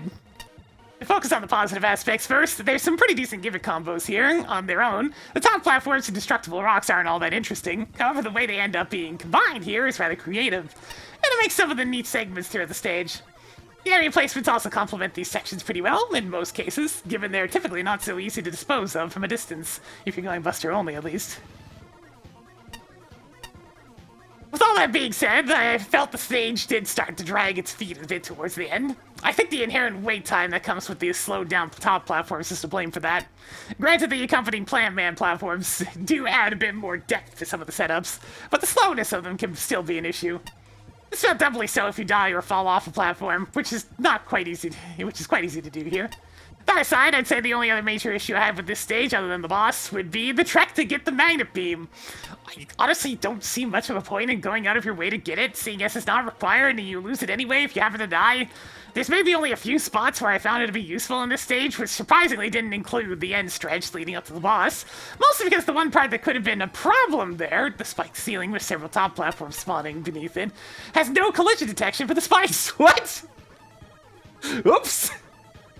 Lastly, there's the actual Rockman himself. But before we can get into the fight proper, there's the matter of the cutscene before it. Now, I'm not gonna dock the stage points because of the cutscene's presentation or anything along those lines. The way it's done is perfectly fine. What I do have a problem with, however, is that it plays every single time you die to the boss! When I judge this, the dev team haven't added a universal cutscene skip option yet. Oh yeah, I keep forgetting that exists, because it's only ever been relevant once. I had to go through the whole rigmarole of shooting the fake one, grabbing the fake energy element, and mashing through all the dialogue, just to get back into the fight. Safe to say there really should have been something to circumvent this, like what some other entries had. And at the end of it all, the actual Rockman's fight isn't very good. He has way too many attacks, 8 in total for each of your weapons, but by the end by the end of it, you'll be lucky if you've seen half of what he can do. And some of them have some glaring oversights. The tornado blow equivalent can easily kill you even after the fight is ended by dragging you up to the spike ceiling, while the laser trident attack seems to require way too precise movements to reliably dodge each time. Overall, this is a very sour note to end the level on. I get the general idea here, but it definitely could have used some more fine-tuning. Oishi.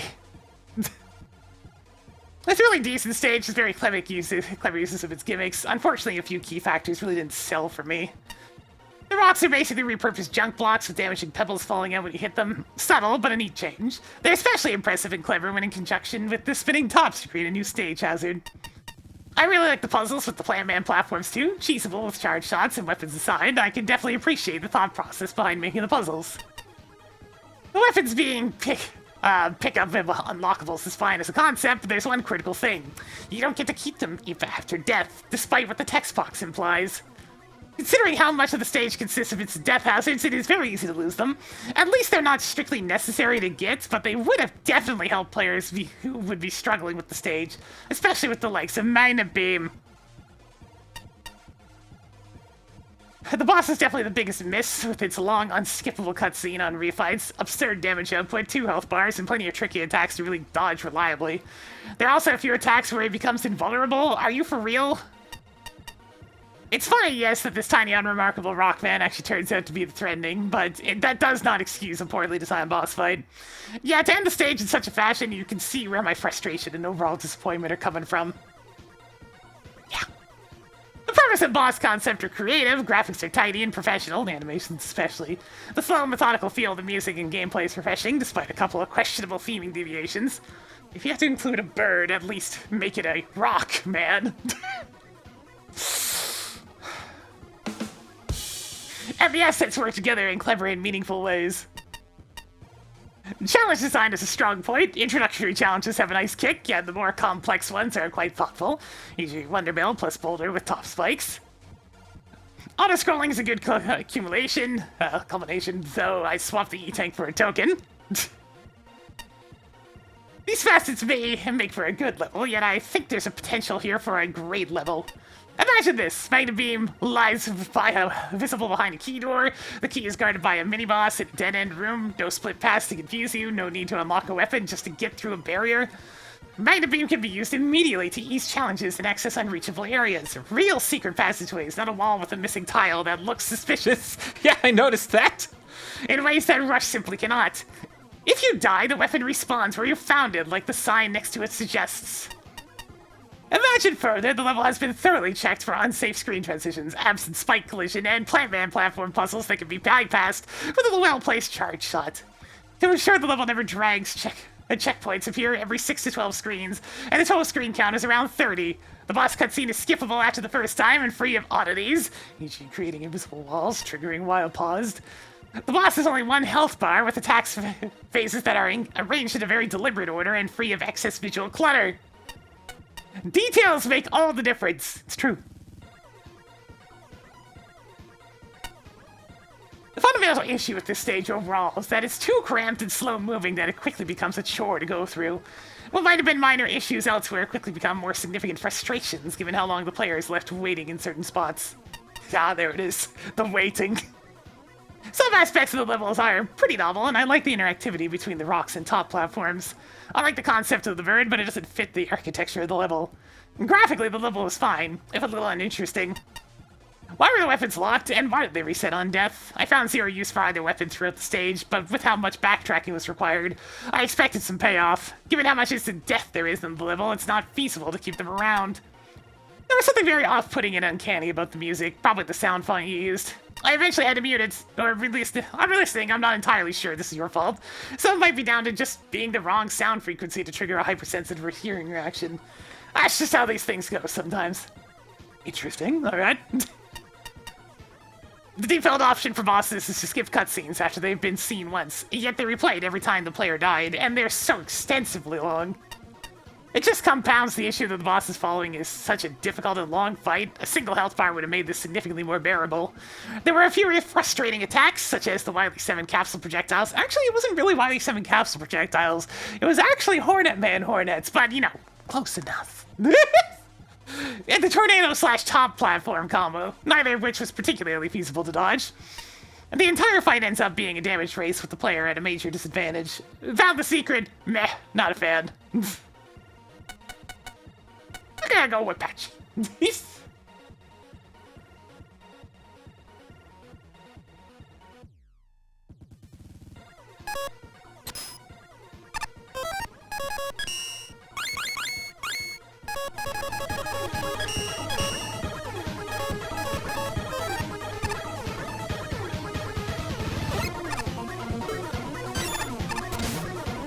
Rec van!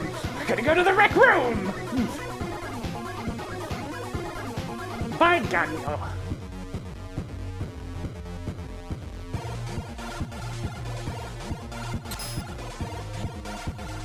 Oh dear God!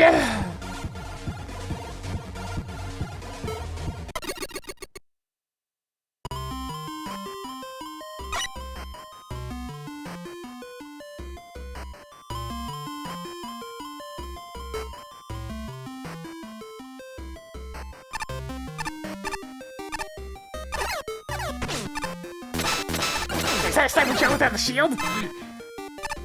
What song is this again? It's the intro to Mega Man 10 Wily 1.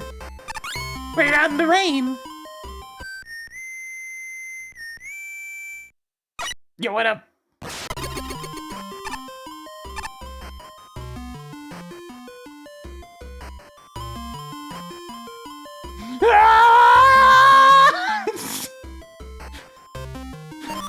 It's a fun effect.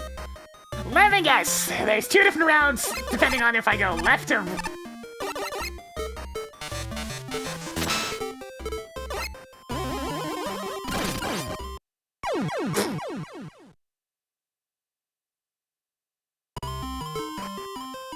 I'm going left first.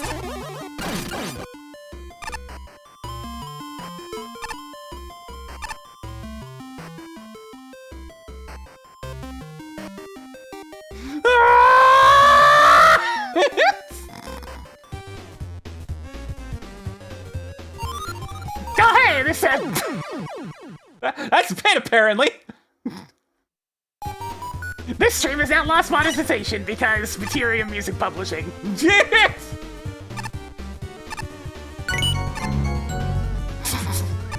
Luigi! Suku suku! Yabu yabu!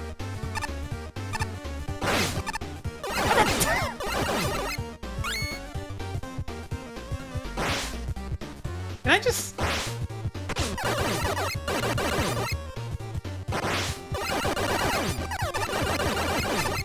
What's that jingle? That's the Can You Get jingle from Luigi's Mansion, the first one.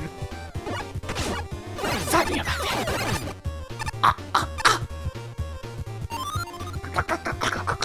Oh, Luigi!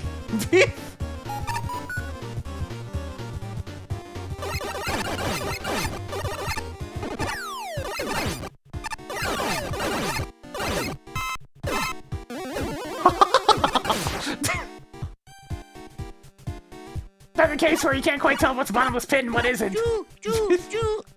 Oh, Luigi.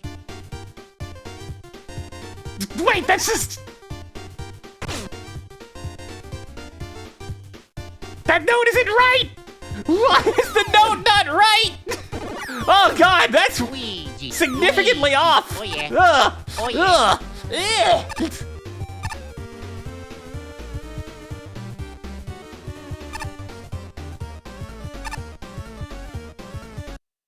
I didn't care much for the original Luigi's Mansion, so not... I mean, Luigi's Mansion 2, so not too much interest there. Oh man, replaying this section's gonna be fun! Having to go through this whole slide. If I was on an emulator right now, I'd be using the fast forward button so bad during this one segment coming up.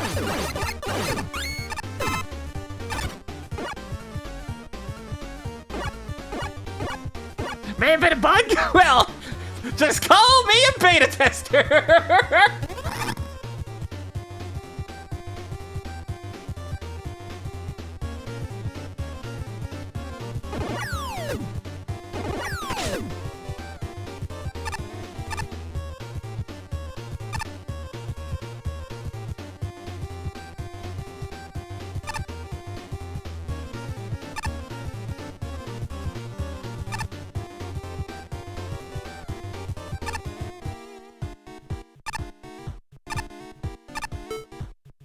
I guess you're supposed to get this one with Magnet Beam?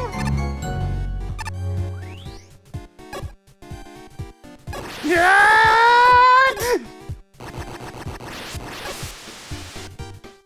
Ah! Oh. Where are we going? Okay, we're here now.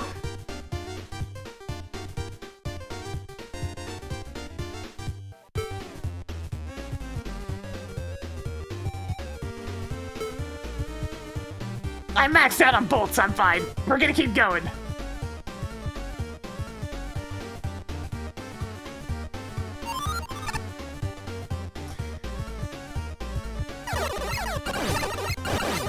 Well, this is a lot. You know what? I had to see. How freaking overly massive is this map?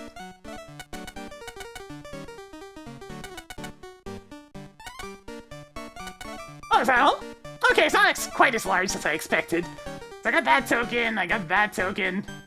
Wait, I only see like 3 tokens on the map here. Where's the rest of it?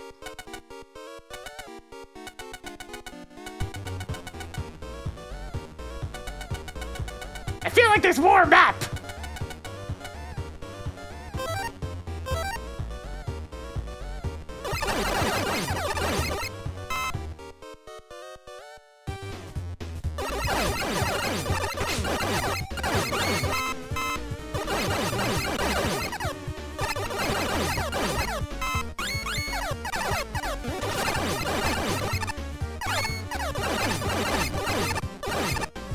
Is this gonna be the first level that somehow manages to break the map system where it doesn't actually show me the whole level at the same time?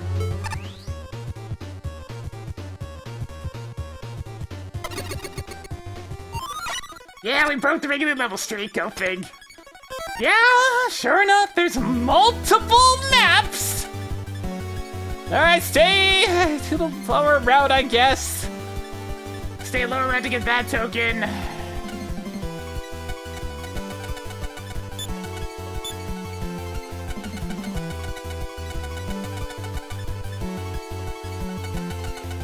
I just stayed in the lower route.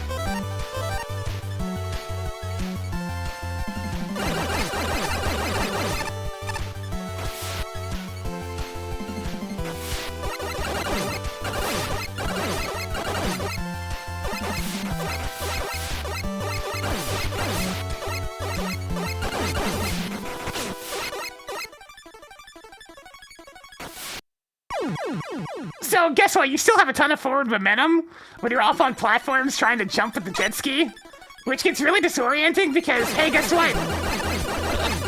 The screen stops scrolling, so then your momentum's all screwy.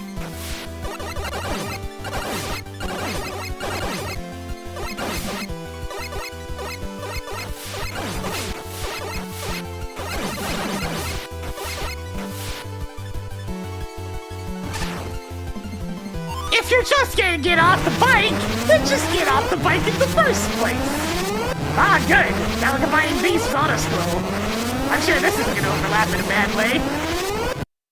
I'm sure this isn't gonna overlap in a bad way. It immediately overlaps in a bad way.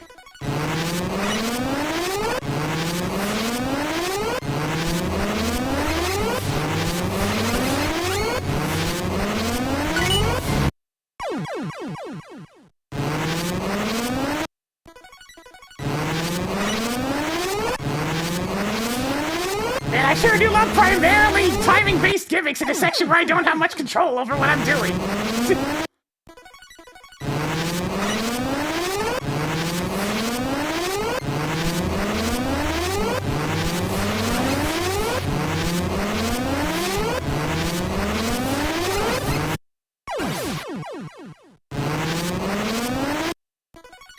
And yeah, the music's also completely deafened by the constant...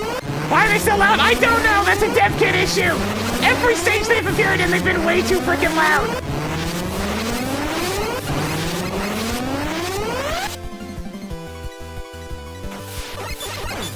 And just the usual jet ski mini boss at the end. We did have a nice streak going in regular levels. Shame it's gone now. Now we're back to the Magnum Opus Syndrome goddamn slugs. Can't throw away a single idea. Gotta jam our level with everything that ever exists.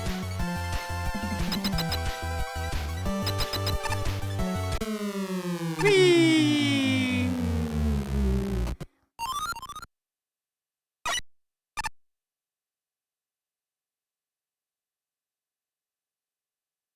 Oh, we're gonna have a devil boss as well.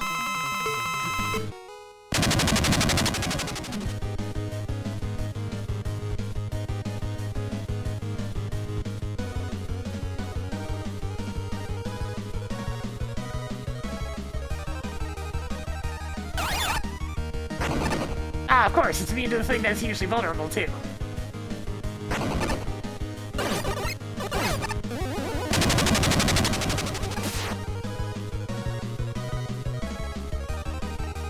It's probably gonna be vulnerable to the hardest thing to hit it with.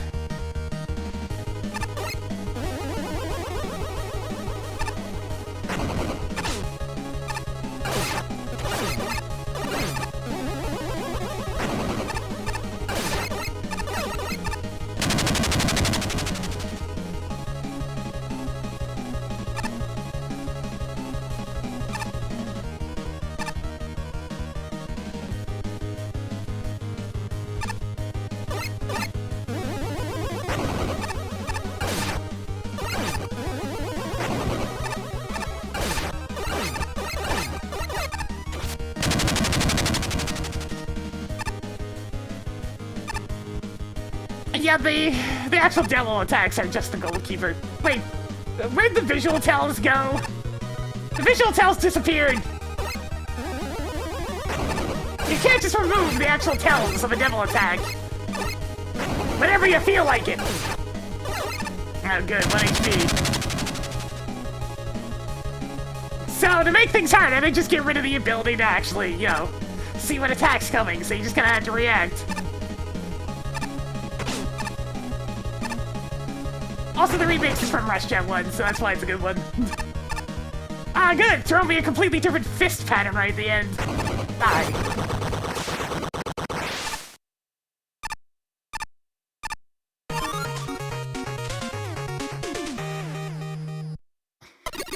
Alright, now I gotta somehow finally find the other path through here, since I apparently took the optional one.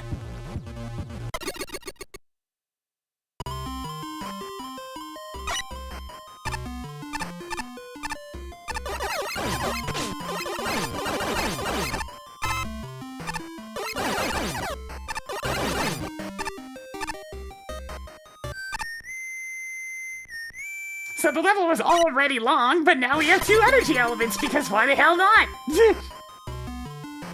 One path would have been bad enough!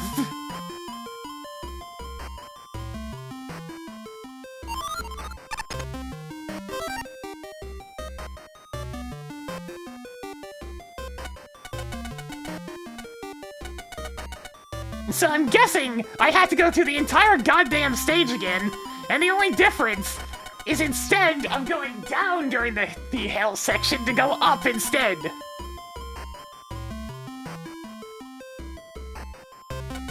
Because that's the only alternative that I'm seeing in all this. In which case, I'm taking the shortcut again.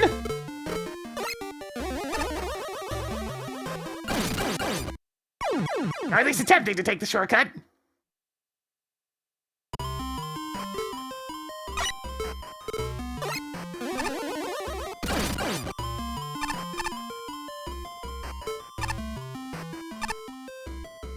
Do I have to fight the thing that said that there wasn't, an energy element in there?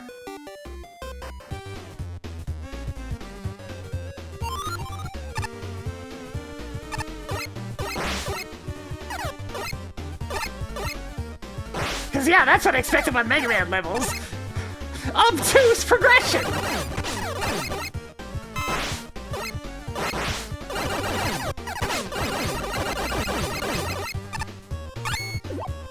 I'm not doing the arenas, I don't care about optional boss fights.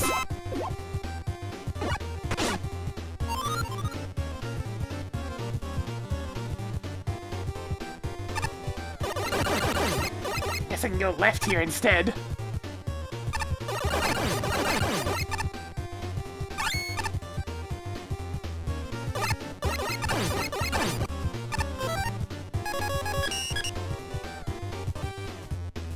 Really?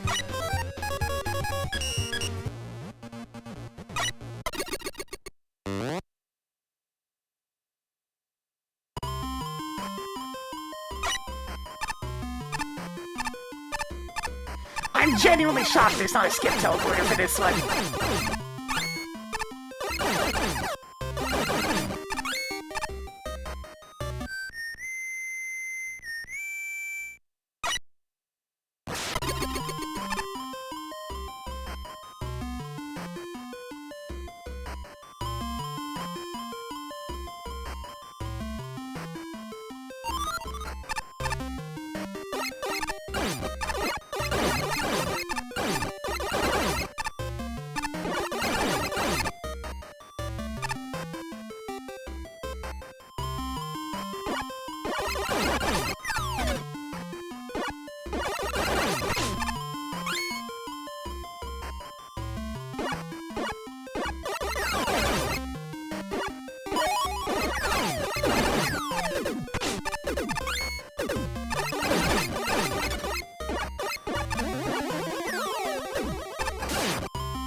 By the way, the fact that there's a completely separate enemy layout and whatnot.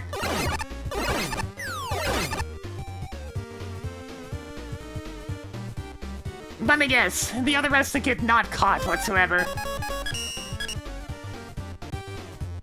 And if you get caught at any point. Wow! How in the utter hell is there not a skip portal for this?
by the way, there's not even weapon energy in that room.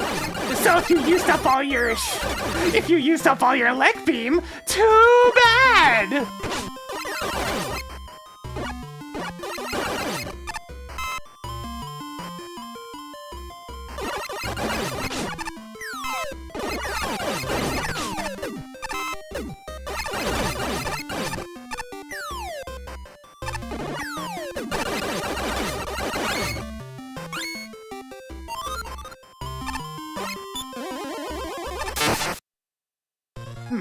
There might be a way to weasel in a charge shot. Okay, good. At least they thought about that.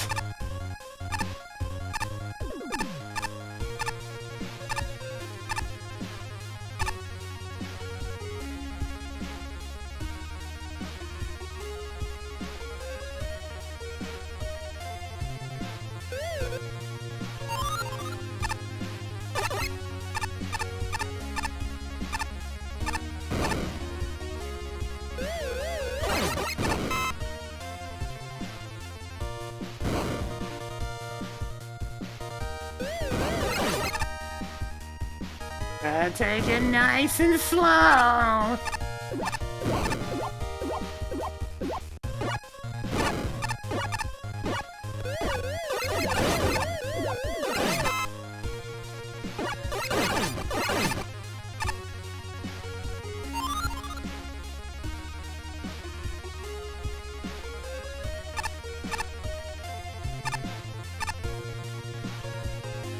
Probably easier to go this way.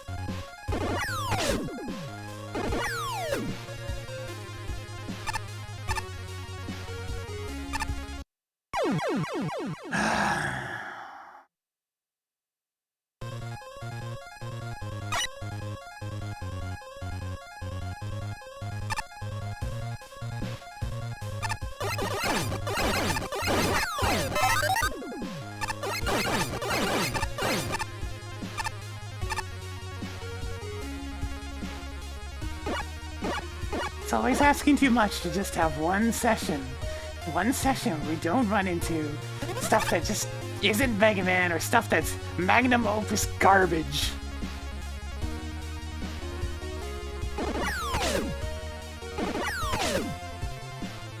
I don't even play that many levels per session.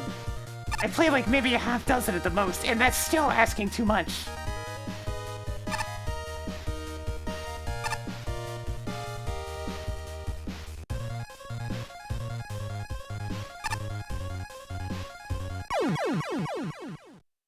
Wow, okay, fantastic, and that transition doesn't work properly sometimes.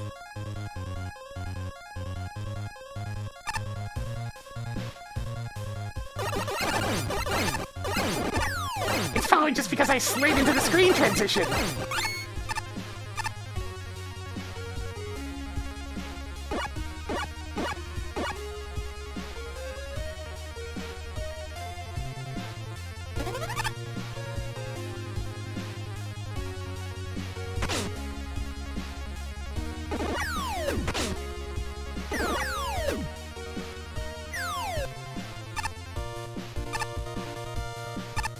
No, it's not anger. You know if it's anger, it's frustration. There's a difference. It's exhaustion. Trust me, it's pretty obvious when I'm actually angry at something.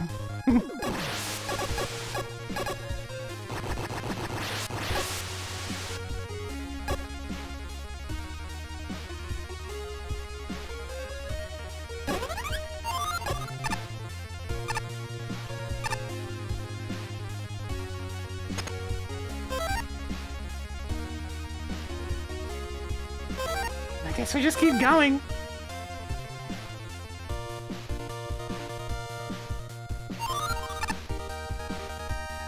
Go back. Too late.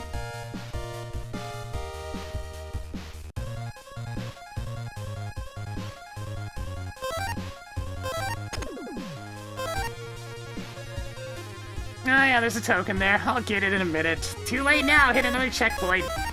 Let me worry about getting the other element first. Oh yeah, this room is just...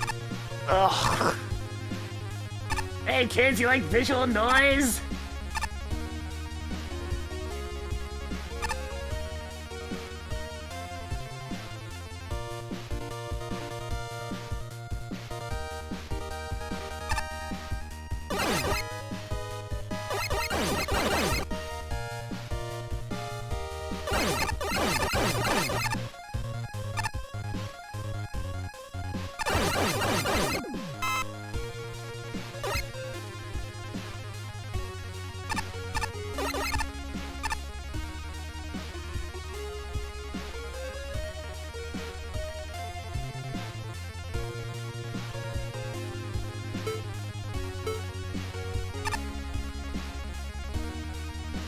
Gotta make sure to walk into these screen transitions now. It broke again! It broke again! I'm stuck! I'm stuck! This is pathetic! I can't even finish the level a second time because it keeps shitting itself!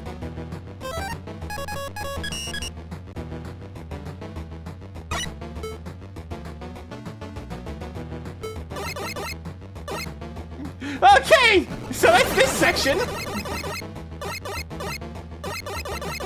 Apparently we're in the anti-graph for Mega Man 10. That would have been nice to know.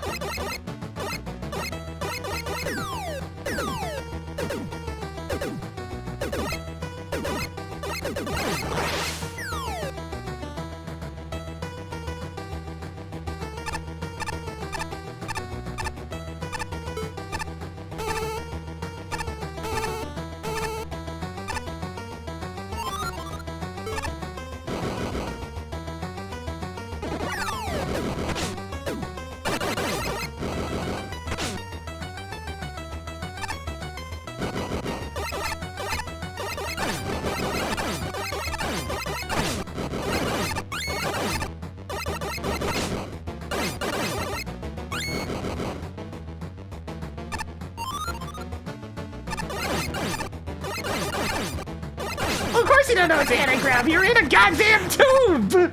You can't even see your player character after that transition. Great, that's useless. Alright.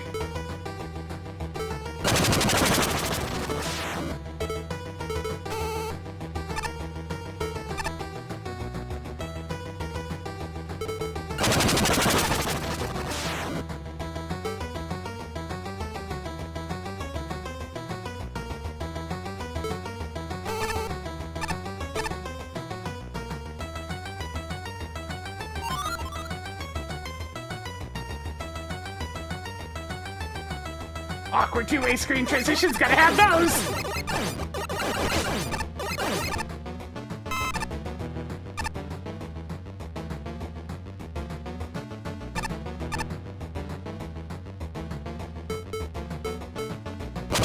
Does kinda sound like Battletoads now you mention it. I can't even bother with the platforming challenges on this one. Stage already killed it and it's like, oh yeah, this is fun.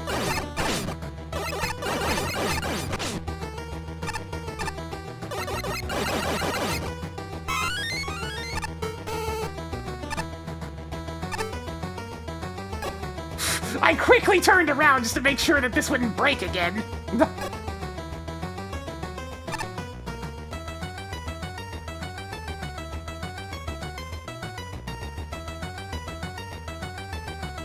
Isn't this just the same path?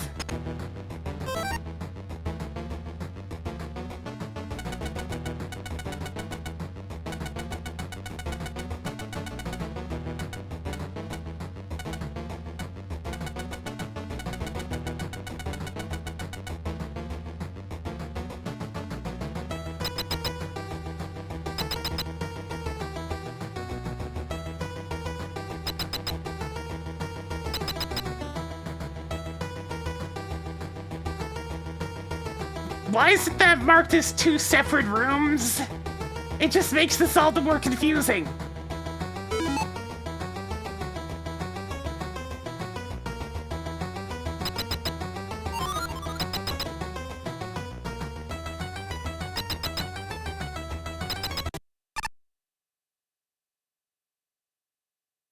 And this has absolutely nothing to do with the level. All right.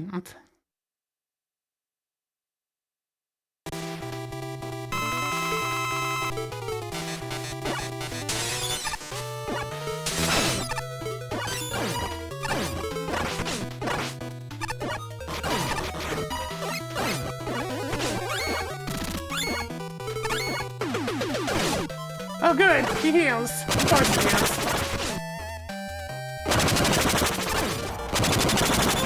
Oh, he goes invulnerable. Of course he does.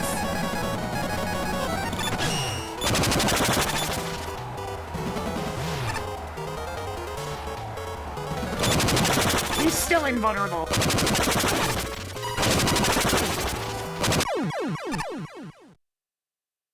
Phone, I'm gonna throw you.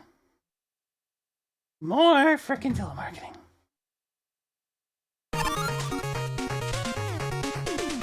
Let me go get that token that you conveniently pass over if you get the other token. Because that's fun. At least I'm allowed to take the shortcut this time. Though I do have some science I want to perform first.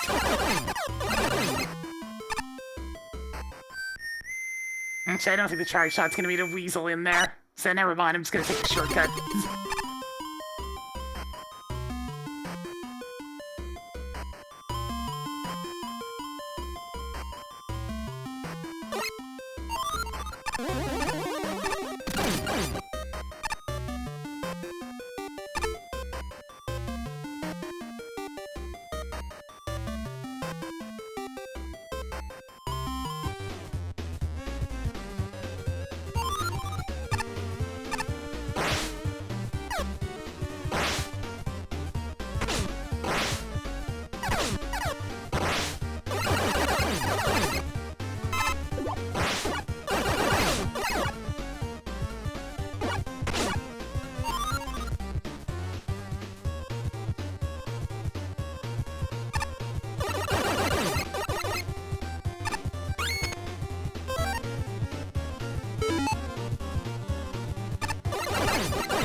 E-reader card token? How the hell am I...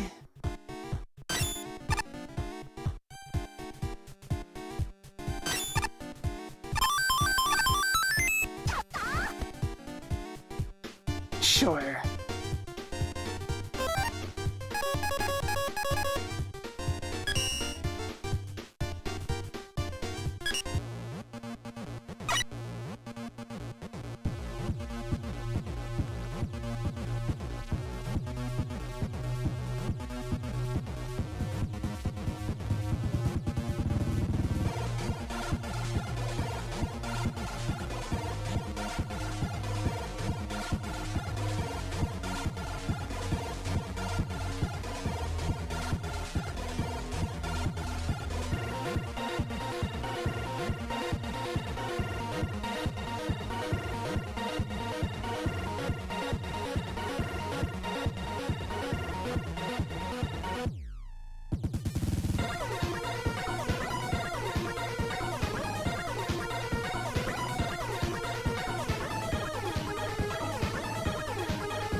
Alright.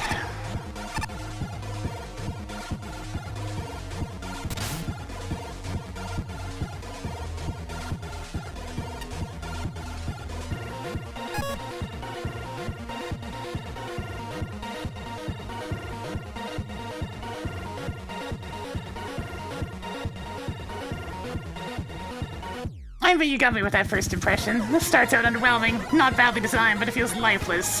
But that's the point, and it doesn't take too long. Wrong, too. To realize something. Wait, it doesn't take long to realize. Never mind. I just read that wrong. Something's lurking beneath the surface. For that, I applaud this level. The atmospheric design is excellent, especially with the variety of music for the multiple modes. Why haven't I turned down the radio music yet? Yes! Alright, hang on. Okay.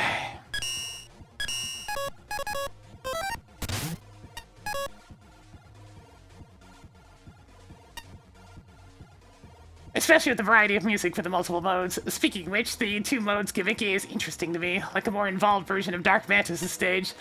I wish it was a little clearer how to shut off the alarms, but otherwise it's really cool how this makes the same level feel radically different. Yeah, back to the quiet room, which we need to be in the quiet room for a bit.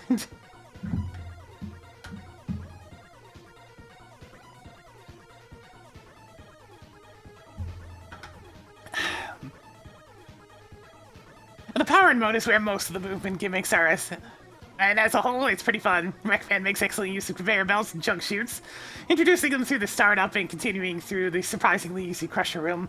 And the addition of magnets and fan fiends are also great for mixing things up, keeping the level from feeling too generic. The incinerator section was a bit awkward, owing to the odd sinking issue with the junk chutes. Additionally, the lava chase and gravity shenanigans fell out of place. Didn't give a lot of chance to get used to the gimmick before it tries to kill you, and then vanishes. More prominently, if you grab the ventilation token, the fan feeds will become a rude surprise, and you'll need an extra playthrough for the E-coin. Otherwise, though, this path worked excellently. The security mode, it could have worked. Flipping the stage from platforming to combat sounds like a neat idea, and it helps make the repeat run feel distinct, but it would work a lot better if the security had some actual variety. The low enemy variety works in powered mode, owing to the supplementary gimmicks by jumping jabroni. Is that really what it's called? Is it interesting enough to handle an entire level by himself? There are segments without Joes that use other enemies, but they're essentially mild filler in comparison. It's shorter than the powered path, which is a small mercy, and the jet ski in the incinerator was breathtaking, but it doesn't make up for how low the variety was. The second room was easily the most boring part.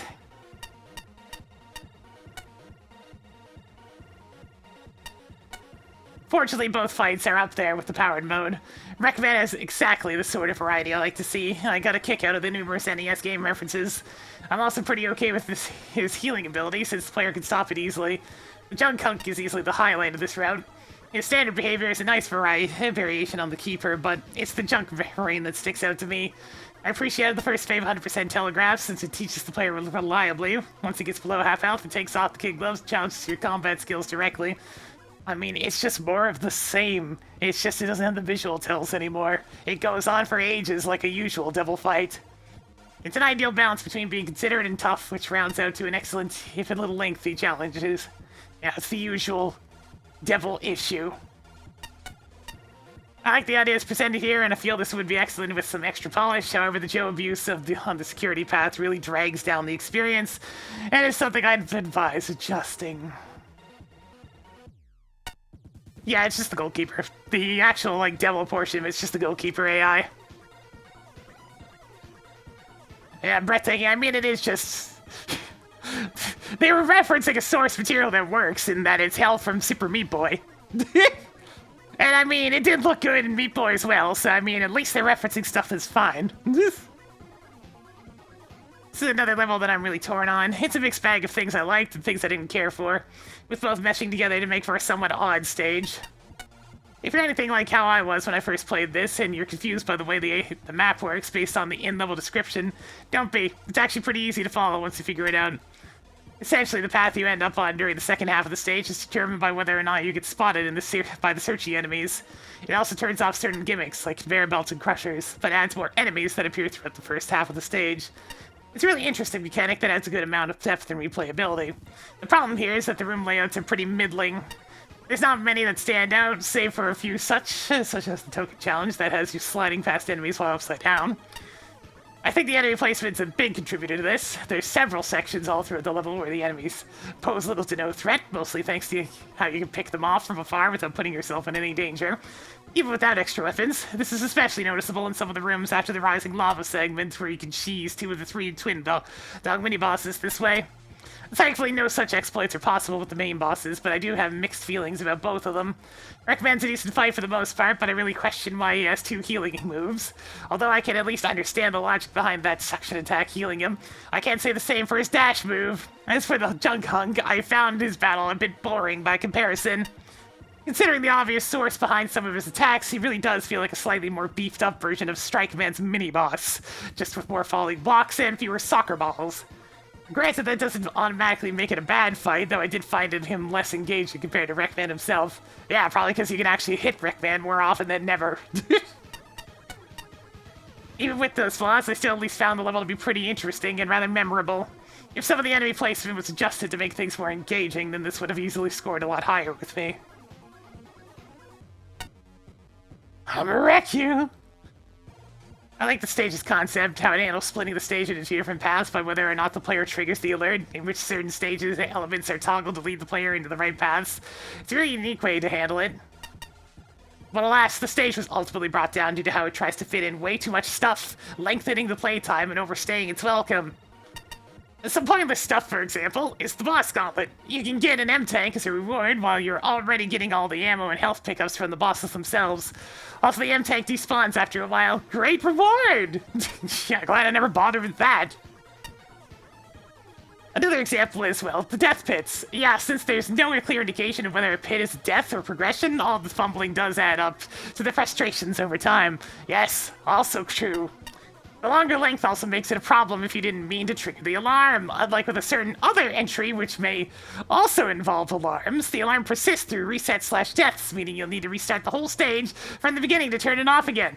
Fashy also didn't find the ability to turn off the alarm because it's completely obtuse. The stage would have definitely been more pleasant to go through if it were to be centered around just 2 paths, since the stage is fairly linear otherwise. Without the extra paths leading to the tokens, it would have helped condense down the stage length as well. Wreckman, I don't know what rec stands for. Upon looking up what a rec is, it either stands for record, recreation, or receipt. None of them fits what the stage is about, neither. A wrestling-themed robot master. He's an okay fight, I guess. The true hassle was really on how to get to him in the first place. The bonus boss Junk Golem was easier to stumble upon because it's part of the alarm path.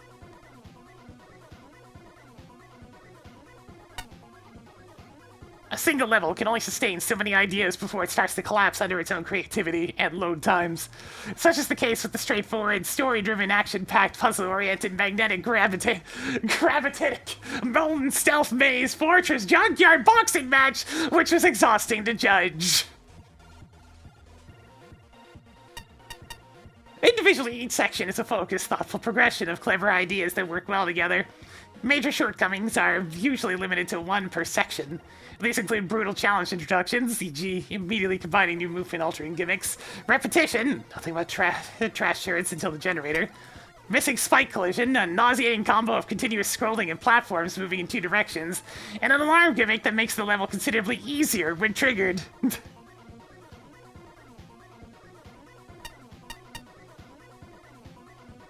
I mean, let's remember, 58 out of 100 is not particularly a great score.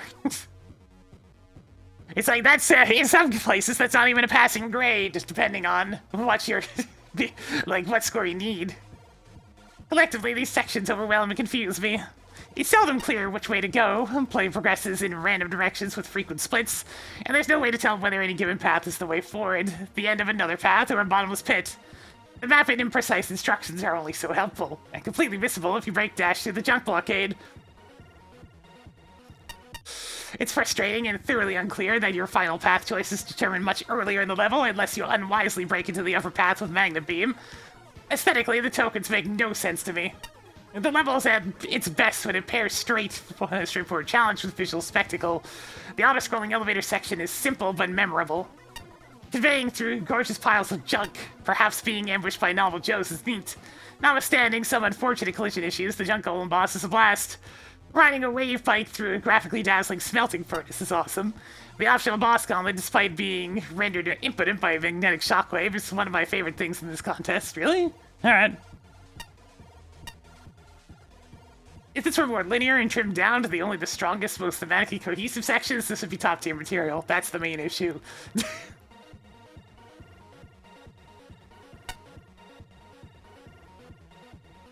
As a football pundit would say, this truly is a game of two halves.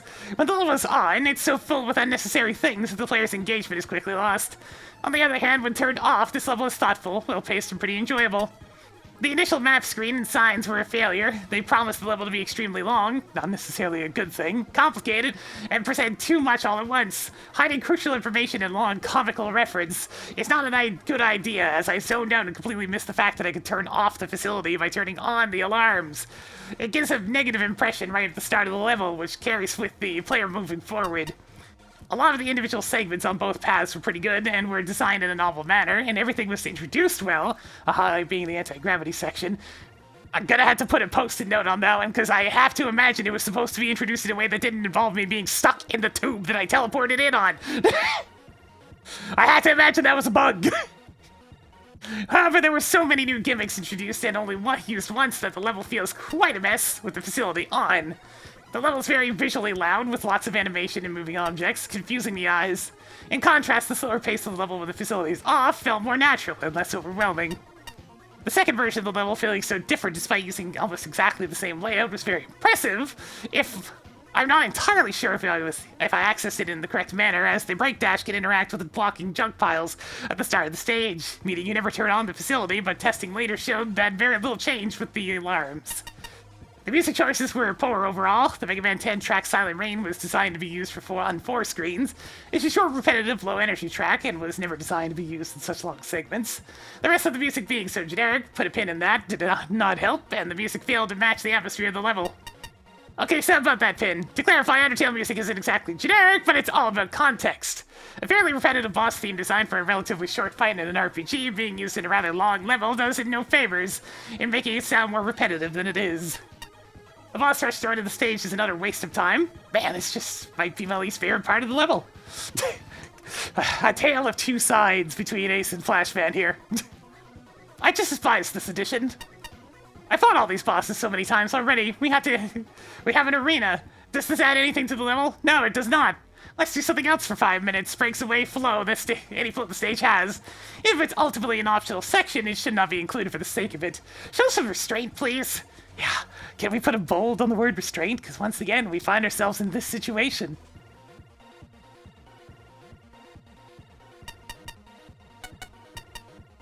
That said, the 2 original bosses were interesting. Wreckman felt very disconnected from the level, especially due to the punch-up background. I guess it just took far too long to realize the connection to the level, as it looks like random projectile graphics. Again, the background suggested some other connection. The fight was pretty good, otherwise you'd think the random invincibility phase would bug me, but this kind of worked. The junk devil fight felt like it had more thought put into it. The pattern was quite long between being able to hit the boss, but it was an interesting, learnable pattern that kept the player thinking. And turning off the rumble at the top of the screen halfway through the fight was a really nice touch. Actually.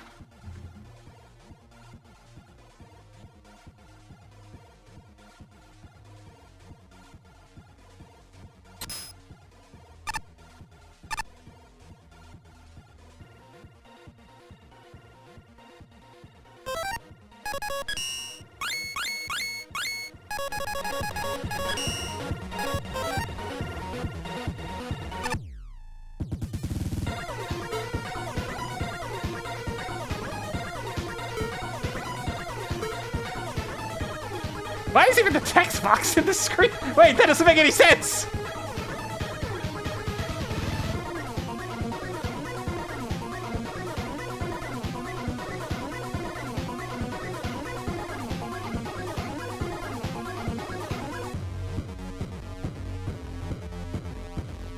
Please, just a regular level after that, please. Pretty please. Sugar on top.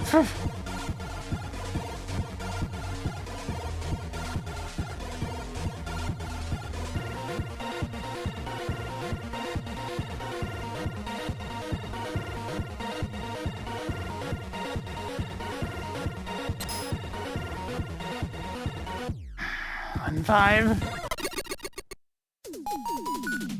Okay, it looks like it's a normal level. Let's go.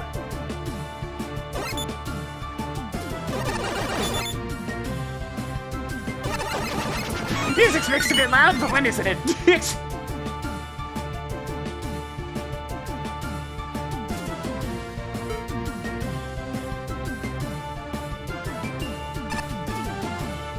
Got some MAGMML3 music going on.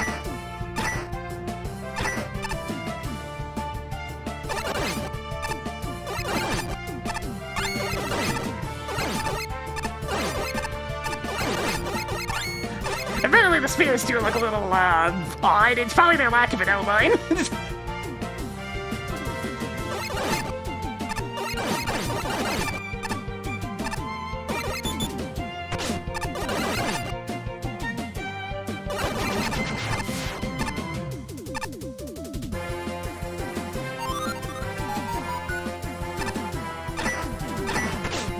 Oh god, that's gonna hit me from there.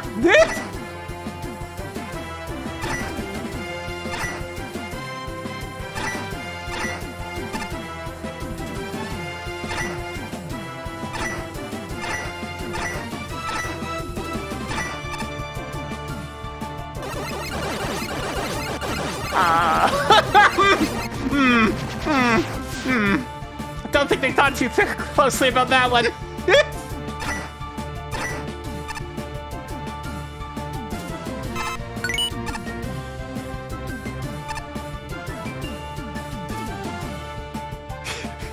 I mean, I'll take it. It still gets a bit of a whelp, though. Oh, yep.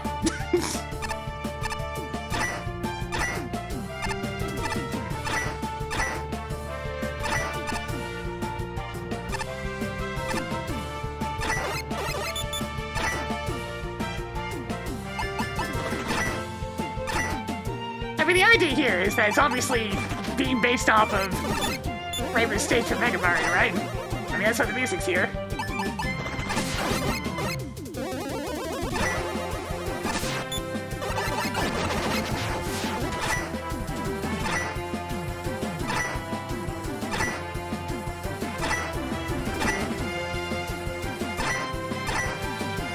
It's not so much a bug, it's an oversight.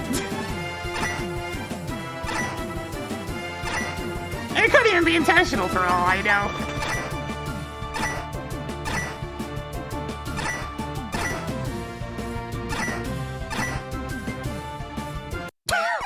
Okay, that's a bit of a problem, though.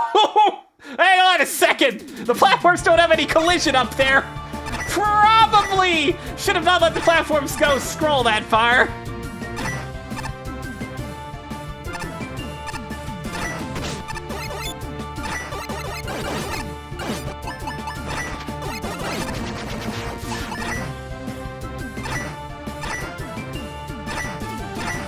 Also, this is what, like, the 4th stage now that primarily relies on these Blade Man platforms. These things are popular.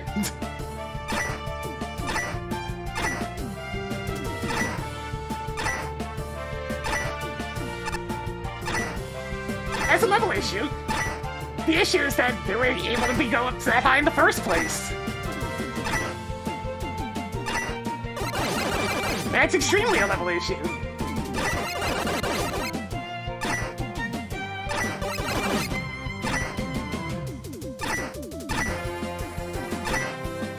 I feel the Blade Man platforms, I think they're kind of dull.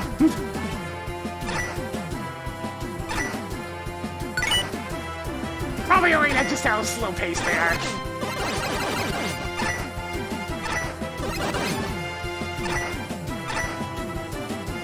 And there's really only so much you can do with them is the problem. It's almost entirely just throwing enemies at you at awkward times while trying to traverse the level.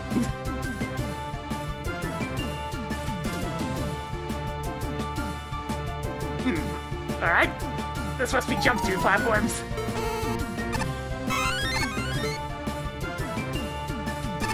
That is a lot of tanks!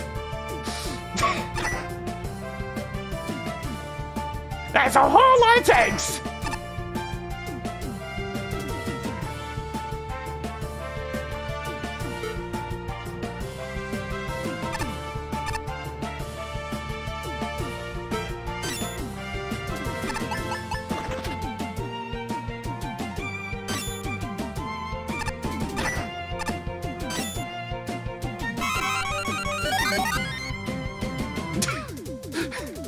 Yeah, go! The benefits of the compensation. Flash fan. I get to see all the sneaky little side paths, for better and for worse.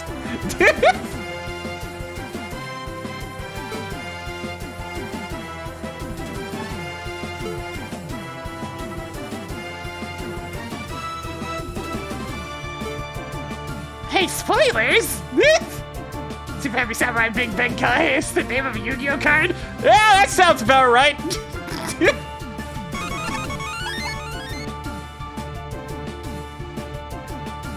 Shwakabaru.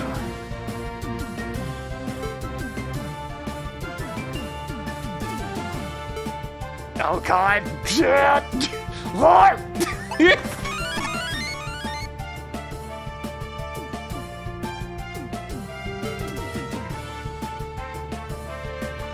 It potentially crashes the game. Oops.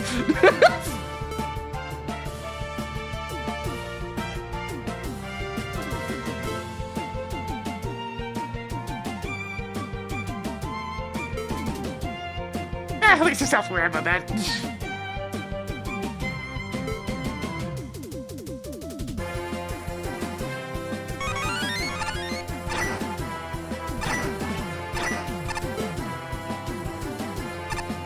Oh, you have, Lord. And it's hidden away in a secret dev room. I was just being a pain in the ass for that one.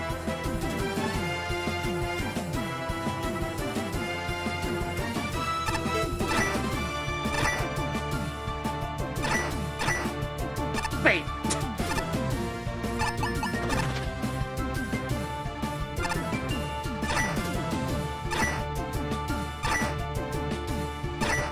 Okay, you have to time it just right to get up there, but it is doable.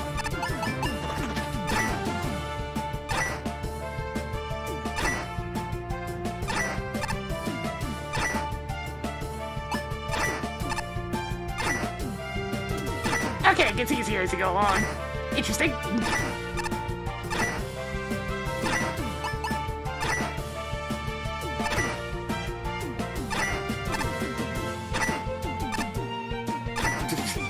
Whoa! Oh, that's a problem.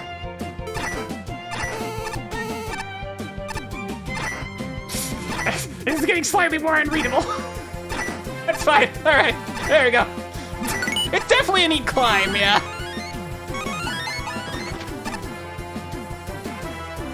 Yeesh.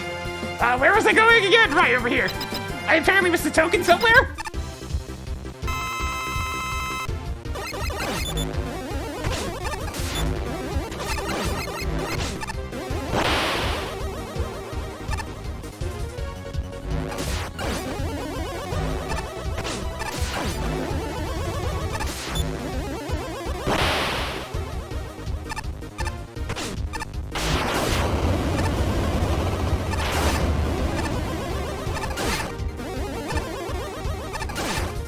Since I never played MAGMML3, I don't have a particularly large amount of experience with this guy in particular.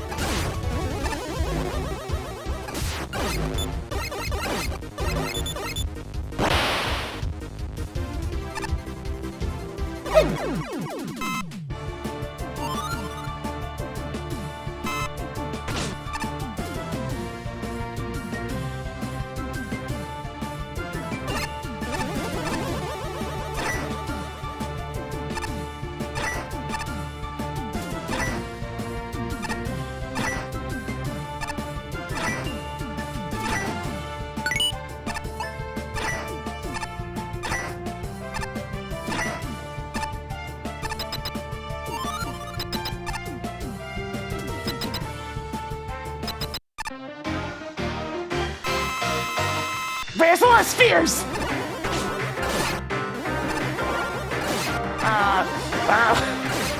I seem to be on a bit of a time limit here.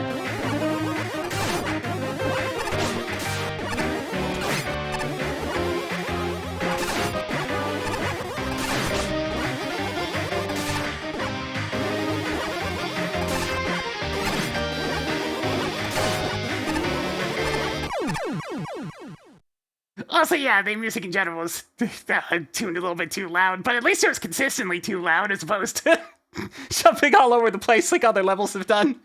You're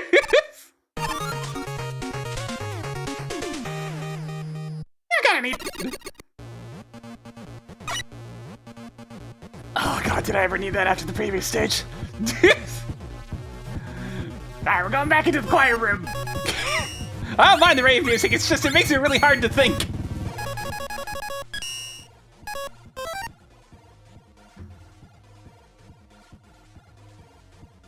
Yeah, I mean, it's like an 8-bit take on Reimu's stage from MAGMML3 in terms of the aesthetics. And they did what they could. They're clearly not an artist, but I mean, they tried. There's something to be said about at least trying, you know?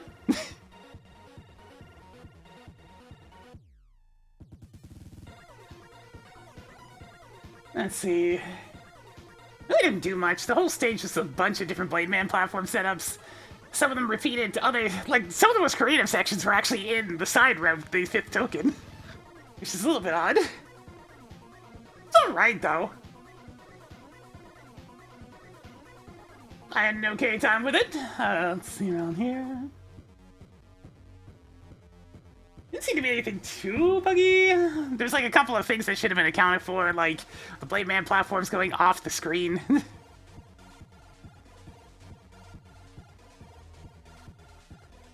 But overall worked pretty good. And the aesthetics, like I said, kind of an 8-bit take on Reimu's stage from MAGMML3. It was a bit rough around the edges, but, you know, just something. Alright, what we got here? 55.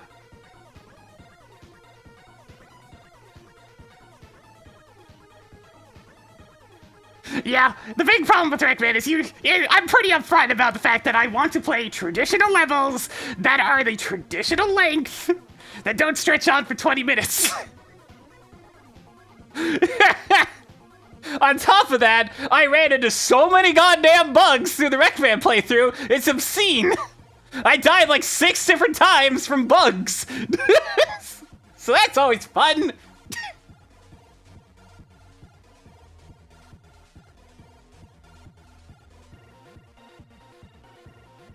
Yeah, and of course, there's not really any clear indication that you can destroy the alarms, so...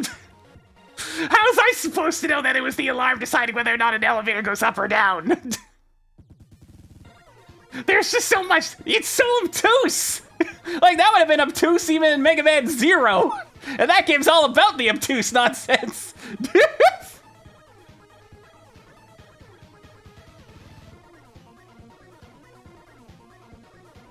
No, I haven't skipped a single level so far, and I don't intend to. I skipped to the token because, I mean, for heaven's sakes, it's just falling down a single... It's falling down a single random pit, and I didn't have the compass by then. So, I'm not replaying the entire level a second time just to jump down pits to find which one's the correct one. Anyways. Let me compile my thoughts. Okay, neat. This level kind of looks like an 8-bit take on Reimu's level from MAGMML3. I mean, the music is there too, so that cannot just be coincidence, right? Now, admittedly, this level does not give me a lot to talk about, since its main focus is the Blade Man platforms, used in ways that they are typically used for. They're not a bad obstacle, but they are tricky to have a unique feel with. Mostly it just leads to slow-paced screen progression, having to wait here and there to find a good time to keep moving, dealing with any enemies that spawn in from scrolling the screen.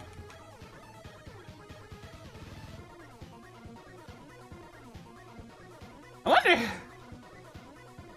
There could be some stuff done with the platforms to the platform's ability to rewind itself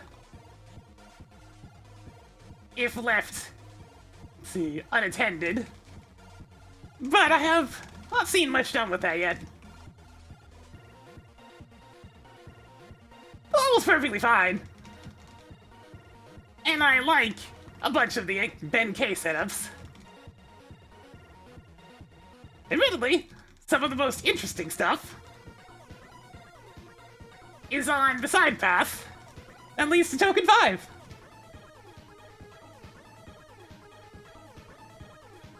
The boss fight was neat. Admittedly, Humoso, or however that's spelled.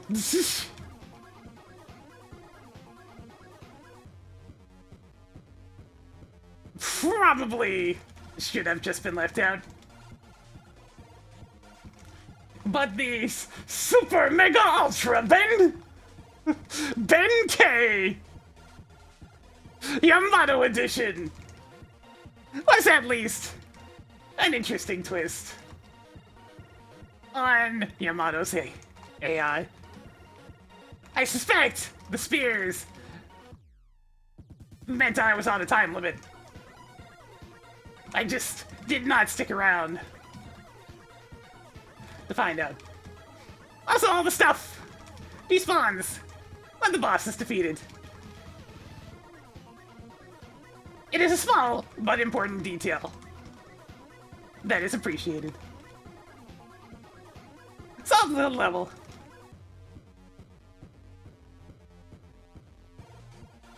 Alright, let's take a look.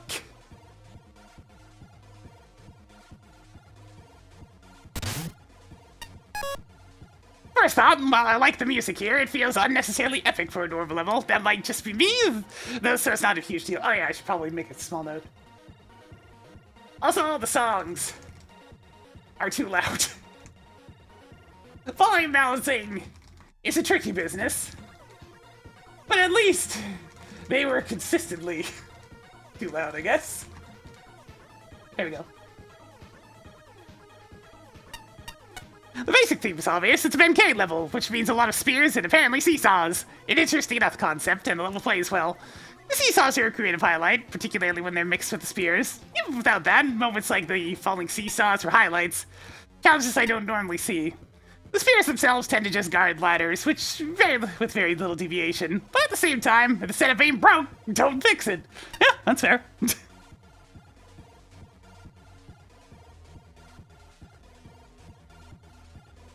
I appreciate, there. It might not tickle my fancy, but I appreciate the practicality regardless. Plus, the spear's spike drop was kind of cute, so while I can't call the implementation creative, it's not like the spears are boring. Yeah, it's one of those things. It's a fairly basic thing, but it works. There's a reason why they've happened long enough times to be called basic in the first place. It's because it's all reliable. Sadly, the enemy design is underwhelming at best. The core issue is that they're underutilized, which is a crying shame for the Shigarikis? I'm not in Shigarikis, yes. And the custom samurai guys, even if the latter seem a little out of place graphically. Even when they do appear, how they're used rarely stands out, leaving me wanting more than I got. Ben K is much more utilized, but that comes at the cost of a rather awkward seesaw fight. The bosses aren't much better than the enemies. Gaman and Gamaderu are shut down entirely by their room design. A shame, as that would have been a neat challenge. And Kamuso Man's center timer takes so long to activate, it might as well not work at all. But Big Ben K himself, much like his minions, he's more fun than the others, especially with the functioning timer posing a real threat. That said, if he's supposed to be special, he should really look the part. Sure, you could have at least given him a palette swap. Aesthetics in general seem to be a weak point here, and most of the creative implementation is limited to the seesaws, but all things considered, I think this is a solid start. Good work! As an aside, I appreciate the little tip about Ben K. I keep forgetting that that's a thing About them here. Yeah, it did help for that one fight, being able to shoot through them after they throw the spear. It's like, wait, that's a good tip, actually. In Mega Man 6, they're never used in a position where that really comes up. There are two major compliments I can give to this level. The first being the choice of music, even though it's a bit loud. It did end up making the level a bit more memorable to me. The second, that is very solid ideas, which in theory should make it for an interesting stage. That being said, I found this level to be rather lacking. There's some decent setups with the seesaw platforms here and there, but for the most part I didn't find it to be all that engaging on account of most of the segments being too easy. There it is again. The room with the Gamma and Gamma mini-boss in particular had the potential to be an interesting challenge, but it's ruined by the fact that he tosses his bombs off screen, meaning you only need to look out for the occasional laser attack. You can also just stand in where you transitioned into the room and shoot him in the face. So there's that too. Other times, the room can just be tedious, such as the climb to get to the second last token. There's no enemies or hazards to get in your way, just semi-tight platforming on seesaws, where the only punishment is having to redo some of the jumps if you miss. The stage only really comes alive during the last few sections, with the final run-up to the boss being the only really engaging and actually threatening segment. As for the boss itself, well, it's Yamato Man, but reskinned to Ben K. While he still has specific animation cues for his attacks, he comes across as very janky looking when he actually moves. The spears that steadily appear from the walls could have been an interesting way to spice up the fight, and by extension, the Compilation Man, the battle before, but you'd have to intentionally let the battle drag on for a very long time for him to become a threat. Like I said, the foundation of a decent level is here. The choice of gimmicks and their combinations have a good amount of potential behind them, but it needs a lot more polish in the difficulty curve department. I mean, it's not like I disagree. It's one of those things where, yeah, it's kind of breezy. It's tricky with Blade Man platforms because, like, if you make things difficult on the Blade Man platforms, then the level becomes overly tedious. But if you make them too easy, then it's also a bit on the tedious side. They're very tricky! You might say that it's hard to balance the Blade Man platforms. Oh, that's terrible. Moving on. Sakura Spirit! Onaritu! I like the use of the music here. Definitely fitting to the Japanese theming of the stage, with a fine usage of the Yamato Man tiles. Pretty fine stage as far as the gimmicks are concerned. The seesaw platforms are utilized well and have a decent amount of variety with their pathing. They also integrate into the stage design quite seamlessly. I also really like their combination with the spears, making the player be wary of the way they're positioned at the right time to not get poked. Some of the jumps later on can look dangerous, but they're ultimately not that bad, as they still have a decent leniency to how you make the jump. I think there's an oversight with the frog mini-boss of the token path, as you can just shoot it in the eyes from your initial standing position without needing to jump onto the platform below, which would normally be a lot more dangerous to fight on. Yeah. I enjoy the clever added complexity of needing to position the seesaw at the right point on the 5th token session. The main K boss has a simple pattern. I like the added tension of the bamboo traps that began filling up at the arena the longer the fight goes on. A pretty clever way to implement a time urgency. Okay, snarky pants, you can crack lies about inauthentic projectile behavior all you want, but it's no substitute for pestering the dev team until they fix it.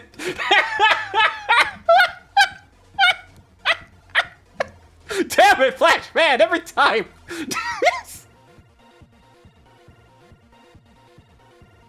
So there's a little like wry humor, a fun remix of familiar music and brightly colored graphics that immediately set the tone for a playful level. He does have a point, yeah, it's true, but he always presents it in such a pleasant manner. Strong theory pulls together several decidedly Japanese elements. The cherry blossoms and little samurai dudes don't quite fit seamlessly with the visual style of the other assets, but everything works together to create an experience that feels fairly original. Every section has an obvious gameplay focus and is clever whether something new is being introduced. Some challenges are more successful than others, and most crumble when exposed to special weapons. Token challenges are consistently easier than the rest of the level. The seesaw shaft is more tedious than tricky, and the frog mini-boss can be dispatched safely from the ledge. The Compilation Man fight is over before the extra hazards become at all hazardous. However, both seesaw sections on the main path keep getting better as they go, and the shaft is a pleasant twist on the traditional spike drop. Arson nitpicks with the audio balance, small details in the tile work, rough stonework, missing drop shadows, seesaw arms blending in with the background, the ugliness of overlapping objects, and one potentially fatal screen transition among other things. The boss is a smart conclusion to this short level. I only wish you weren't so susceptible to break dash and had a more dynamic jumping animation. It's like you stuck in a face-up attack position or something. Did I get the reference right? I'm hip with the kids these days. Destroying the room hazards when the boss dies is a professional touch. Some good ideas and design instincts on display here. I actually did not know that about Ben K, no. People, yeah, I get a feeling a lot of people didn't realize that quirk about Ben K. It's just like, you take a look at it and go, huh, alright then. Some stages have an uphill battle since they are use inherently generic or just plain objectively poor ideas, and yet others have a subjective battle. I'm going to be upfront, the platforms from Blade Man stage are quite possibly one of my least favorite Mega Man gimmicks in the mainline series, resulting in one of my least favorite stages. It also makes use of a rework of the spear gimmick from Burner Man, another one of my least favorite segments in Mega Man. So it's quite an accomplishment that this stage works for me. Not only does it sidestep the annoyance factor that Blade Man stage radiated by gum, you made some good work with it. By gum. There's a certain flow this level offers, nailing the timing results in clear progress, and the normally repetitive nature of the gimmick is severely lessened by using it more as a temporary platform rather than a travel method. There's a few rooms where it's a travel method, but yeah, it was less often. I'm also honestly surprised the Bamboo King gimmick works as well as it does. Despite no visual indication, its pattern is obvious enough that it never comes as a surprise when it pops out. The player gets to rely on gut instinct rather than memorizing the timing. The static nature of it suits Blade Man platform better than the weird way enemies from the source stage. The weird wave enemies from the source stage, okay. Good checkpoint placement and that most of the platform rooms are short to alleviate the repetition further. I like the aesthetic of this stage. It's not particularly pretty, and the new sprites are honestly very amateurish and clashing, but it has a good personality and a fitting atmosphere, so it's forgiving. Great music track helps a ton. The end boss is a simple edit if you're Model Man, but like some of the other simple edits, it still means the stage ends on a mechanically original fight. Even small bits of effort here can go a long way, and are appreciated. Not sure the bamboo spears were needed in either boss, though. All in all, I think this did a good job. It won't set the world on fire, but sometimes it's nice to play a simple stage. I'd rather play a simple stage more often than not, to be honest. Alright, we're gonna go with Patchy. Alright, we gotta step out of the quiet room and go back to the rave now.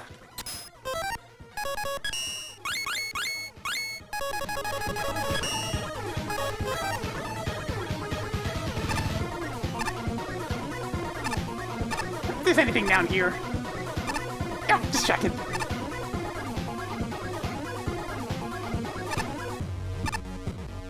Off they go again!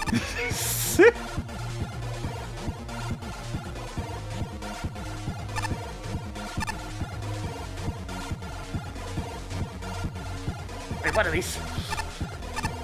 Hey, Galaxy Man! Hey, get back here! I wanted to... There he is. Whee! That seems about right. All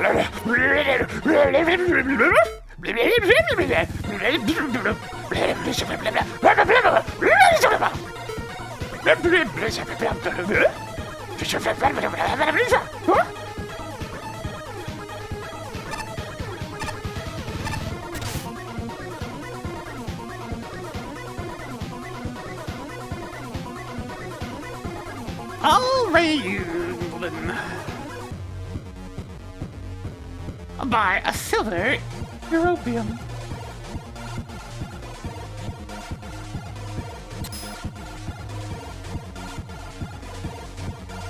I wasn't trying to go for anything particular with that, I just wanted to make mumbly noises.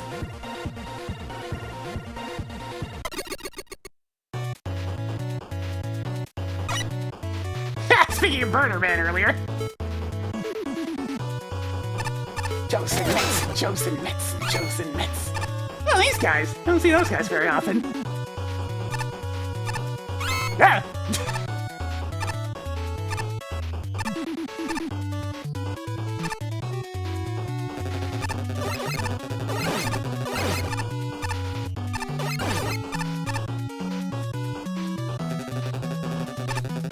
It is funny that of all the different rivals, Elden is the one I'm the happiest to talk to.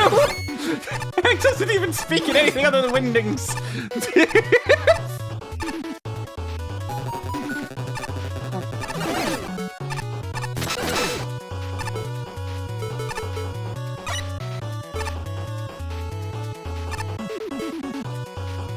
Oh no, here we go. Actually, I have 2 different ways I can do this. They didn't get rid of my magnet beam, so I can always just... Okay, I do have to give it a little tiny... Yeah.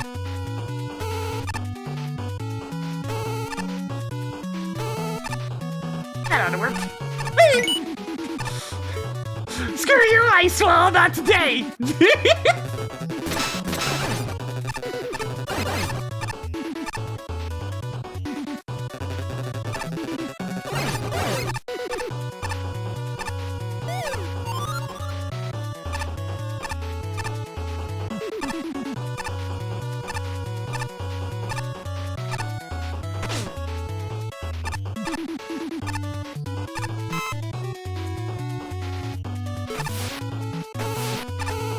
That's not too surprising.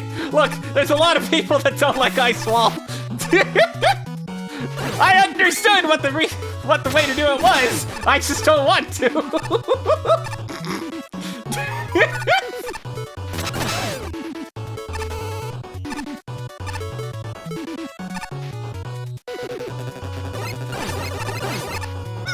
Now break dash I'll use.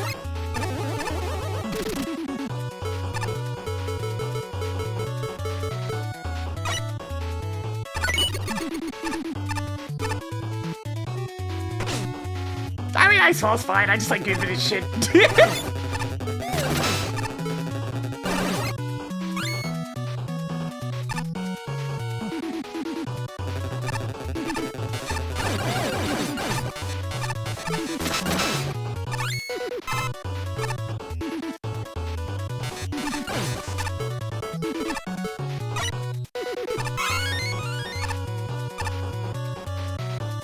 What the? Oh, that's an interesting fella. Alright, so 1 aim shot and then the 8-way spread.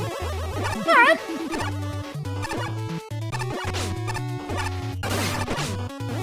Does make fighting a moment. Get out of the way, a bit tricky though. Should definitely stay on the center platform as much as possible.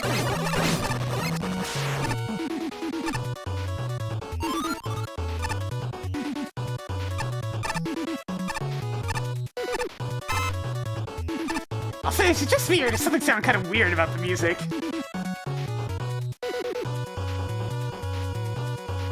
I guess maybe it just sounds kind of muffled, like it's been compressed a bit too much.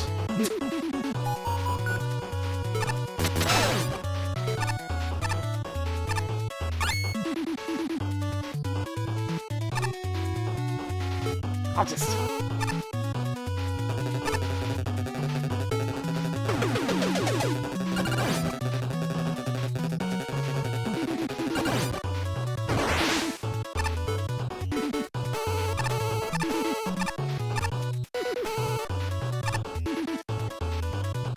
Okay, this one's just straight up the magnet beam room anyways. I think I haven't used up all my ammo yet.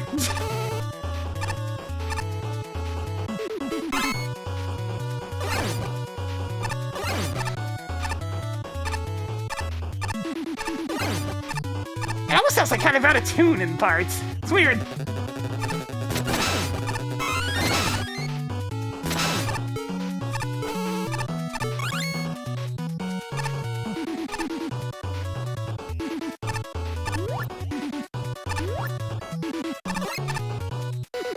Yeah, this bit especially sounds slightly off. It's one of those things that has nothing to do with the actual level itself, it's just something I'm noticing.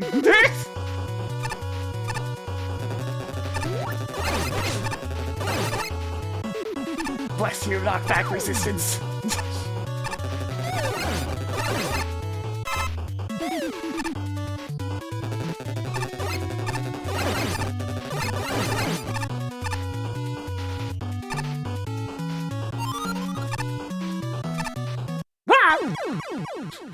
Get through all that without being scathed.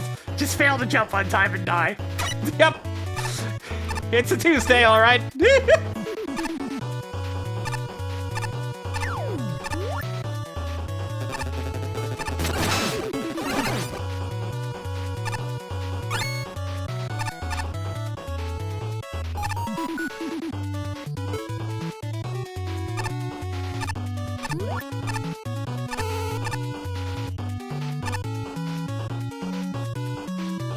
Come on, guys, you should know what I'm getting at.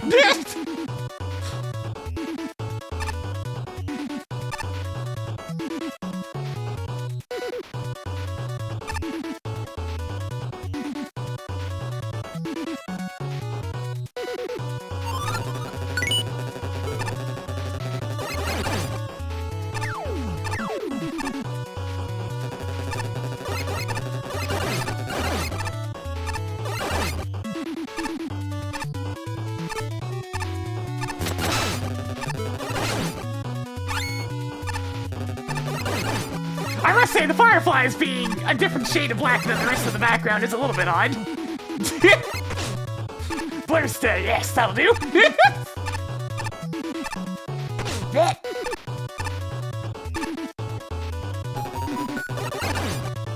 What's with the invisible ladders today? I knew it! I was already preemptively turning around! Anyways.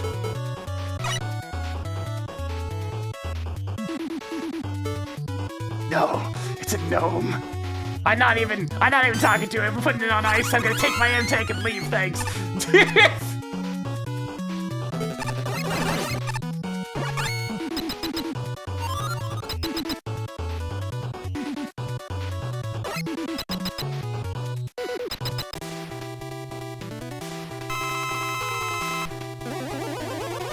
Nice on the Castlevania enemies.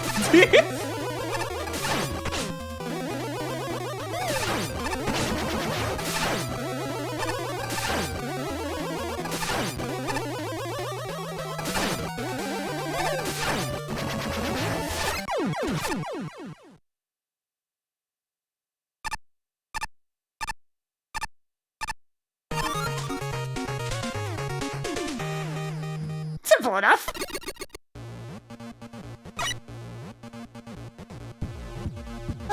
Thank you. Thank you, game, for having a couple of regular levels after that. Alright, let's go step back into the quiet room.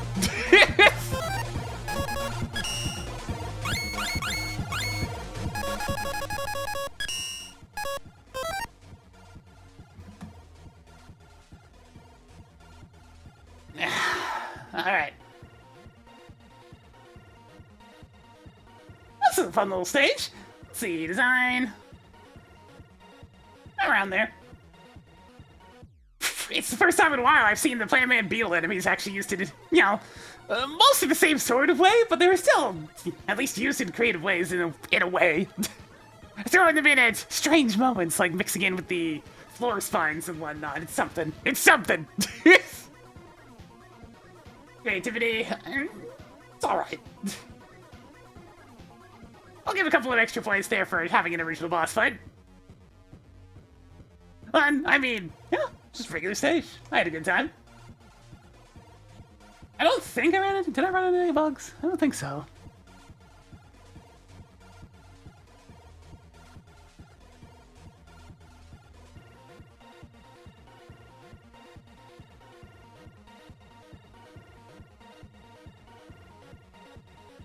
Well, hey, on the bright side, at least the stationariness makes more sense.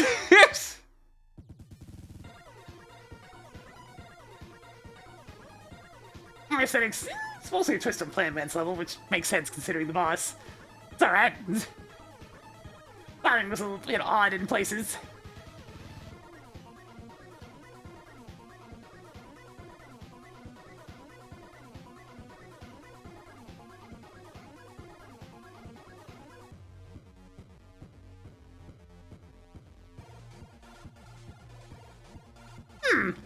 An interesting twist of a level, this one. Visually and enemy choice. Actually, just bad grammar. Visuals and enemy choice would make one think this is a twist on Plant Man's stage. But it is very much its own thing. Owing from just not really sharing very many gimmicks outside of the Beatles and like some visuals. Overall, The floor spines do a lot of heavy lifting here to provide some tricky platforming setups. And a lot of the danger comes from the usual trying not to be knocked into a bottomless pit.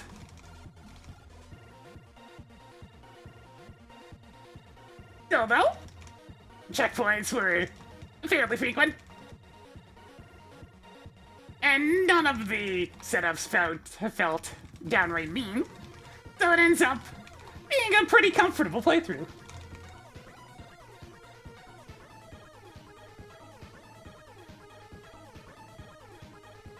The boss was pretty much as expected. Well, once their appearance reminded me what the heck an Alariune was in the first place. I guess my initial statement of, oh, like the Castlevania enemy was correct. The attack pattern was a lot more dodgeable than it looks. You really do not want to move too much, as it tends to punish you. Take from the boss's example, and remain mostly stationary. A fun little jump, this one.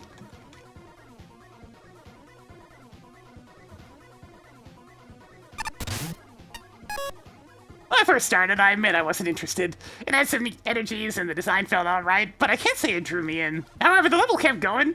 It grew on me like a fungus. I found myself having a good time. The core assets are very simple, to the point it doesn't seem like much, but on closer examination, there's more to this than expected. One of the level's big weaknesses is its simplicity. Between the standard issue enemies and largely themeless gimmicks, the level seems boring. However, the individual assets are more impressive than expected. Flower Joe is less frustrating and more interesting than regular Joes, and not just because he can stand out of your range while still being a threat. The use of jumpy vents over regular ones opens a lot of extra scenarios, with their enemy combos being a highlight. And while the platform gimmicks and the boutons might not feel like much, I found their final challenges worked pretty well. The likely reason for the initial boredom factor is that the level's a slow burn. The Vets and Flower Joes do well in mixing things up early, but the rest of the assets start off very basic. Not poorly designed, but they don't provide an interesting hook. Not until the level gets spiky.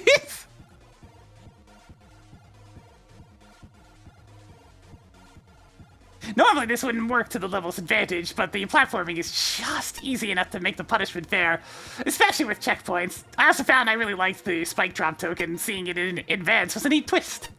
That's a particularly good point. Jet Baton's final appearance had the perfect twist to make the endgame uniquely challenging, without diving headfirst into gimmicks we've never seen before. I'm almost disappointed that was only one room, since it made everything so much more fun for me. At the same time, I'm glad it didn't overstay its welcome. Constant bug attacks would be easily annoy someone less patient. Finally, we have bosses. The spinning flower took some getting used to, mostly because of the spikes. But it's a decent preview for some of the boss. As for Alariune within herself, she was unique. I didn't expect a completely immobile boss, let alone one that didn't use a shield, but she compensates with high range and speed, making the fight more frantic than expected. That said, I wish the RNG was balanced better. I don't think I saw her spread shot until the second or third time I battled her, which is a bit iffy since that's her most interesting attack. Wait a minute. Wait, what? You mean the one that she used almost constantly on me? Ah, alright.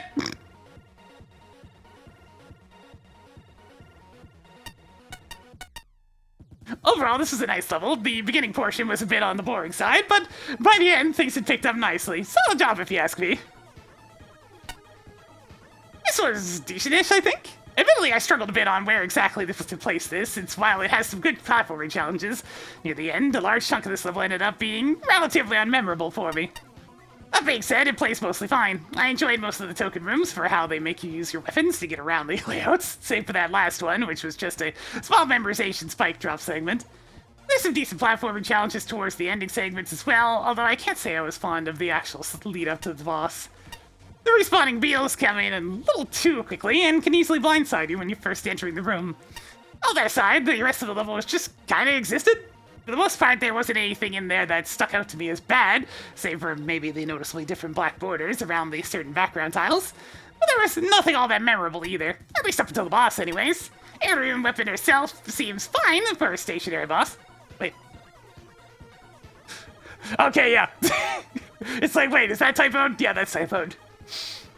Which is something you don't see all that often in these stages, or even fan games as a whole. Aside maybe Fortress bosses, I think the general idea behind her could definitely work out if she had a little bit more variety in her attacks.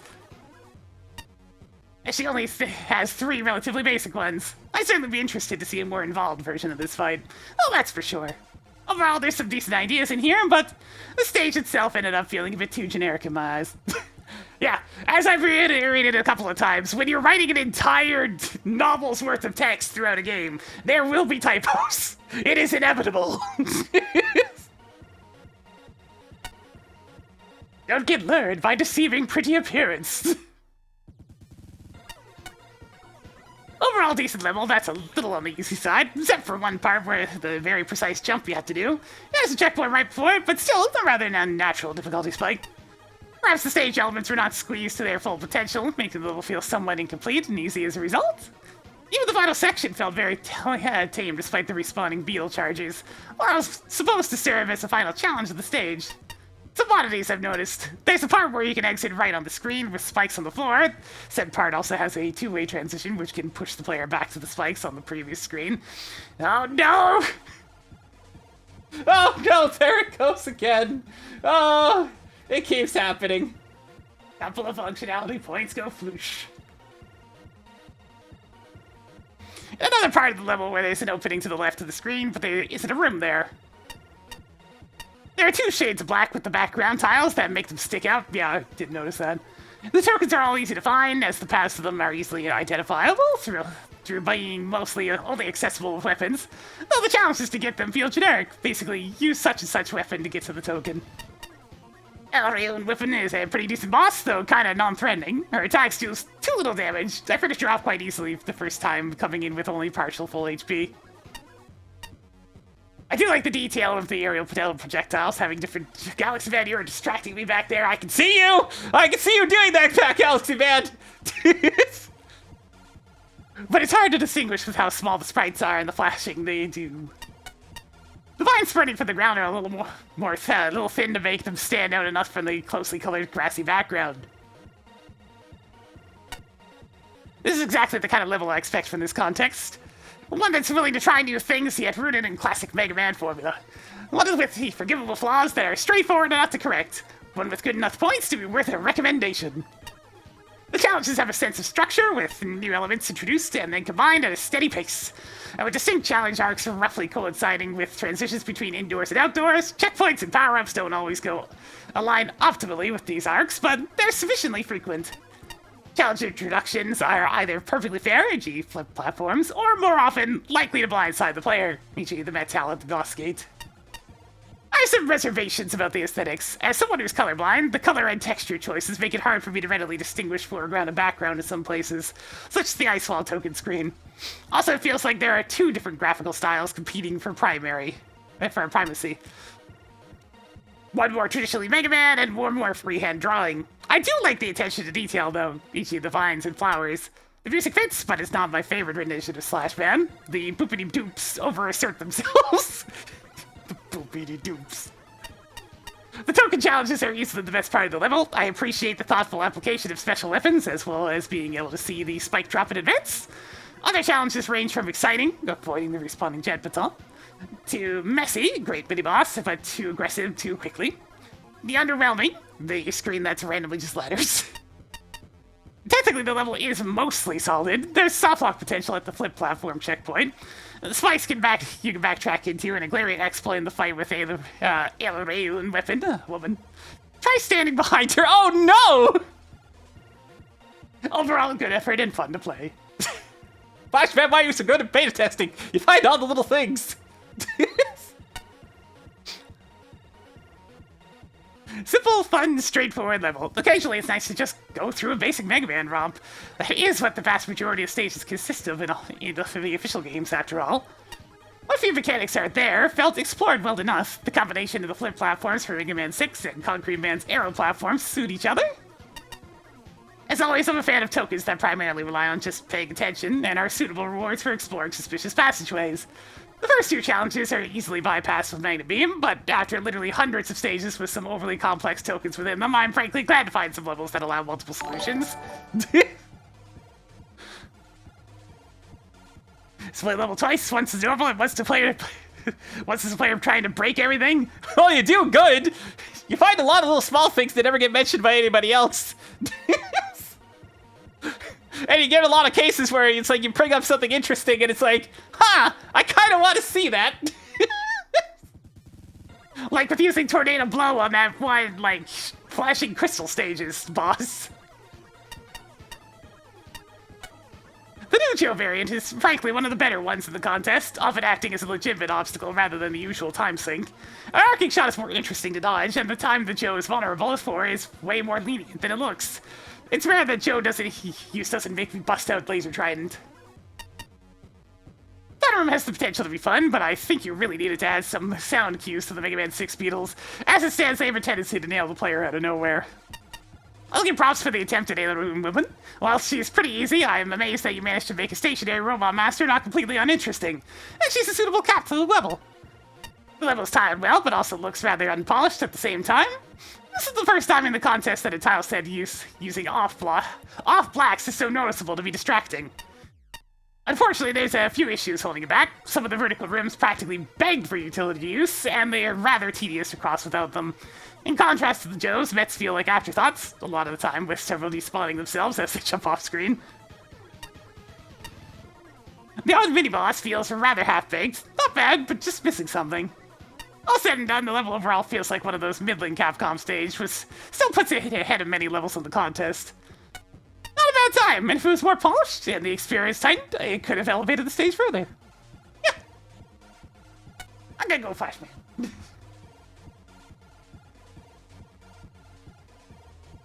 I'm pretty sure Flashman's gonna end up being my most agreed with judge at this point. It's like, as the contest has gone on, some of the early takes I didn't really go with, but the later ones I seem to be agreeing more and more with.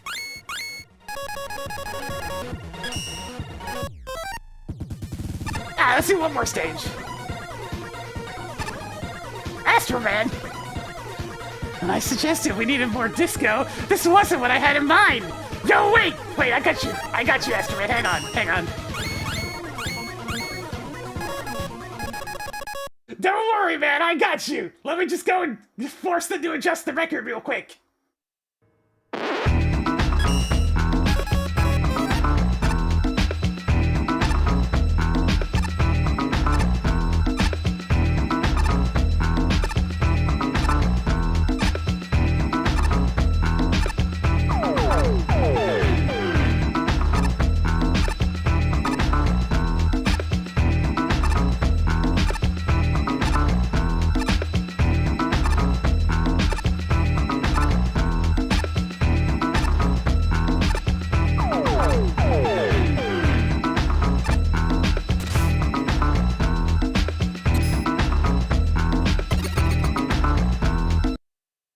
Alright, we've left the dance floor.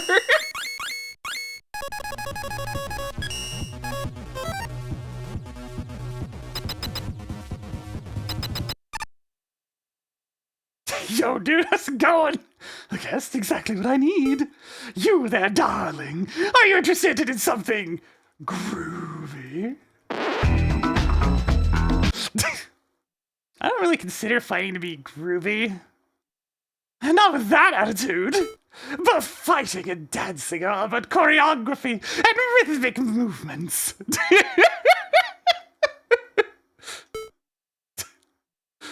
Memorizing patterns to move with them in time. Fighting or dancing, same difference. Difference is I don't fight for pleasure. Come on, man, don't bring the beat down. You've got better moves than the other tournament competitors. Tundra Man and Freeze Man just figure skate everywhere. Tom Man only spins non-stop. You got something wrong with spinning, though? Tone Man does some weird thing with his belly. You, however, have music right in your very name. Join in the groove, and the next song's on me. I guess I can groove by striking poses between attacks. That's the spirit. You got a track preference?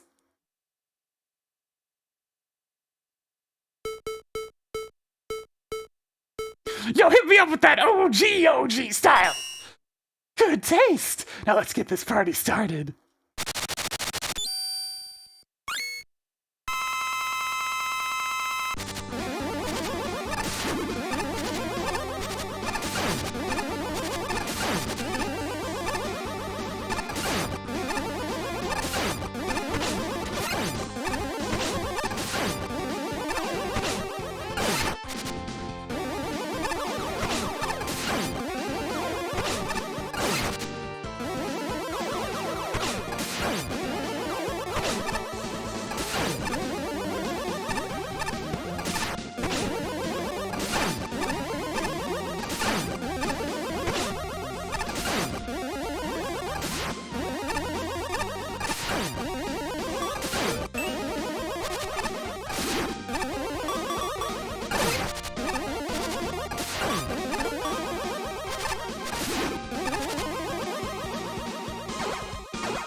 Oh, he's done. Yo, we got the move! I can only imagine how long getting back to work must have taken. Everything was to the rhythm! The whole fight was to the rhythm! How freaking long did that take to get working? Like, that's a lot of stuff to time up. Jeez. That's fun. Can I check out the other song? It's a shame I can't listen to the other songs while I'm here, but oh well.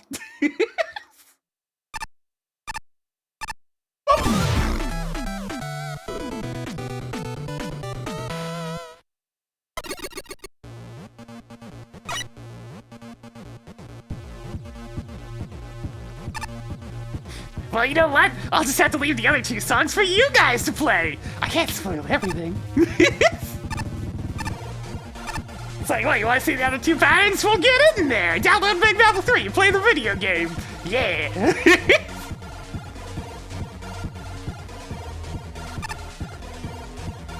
Hey, Predator Man, what's up?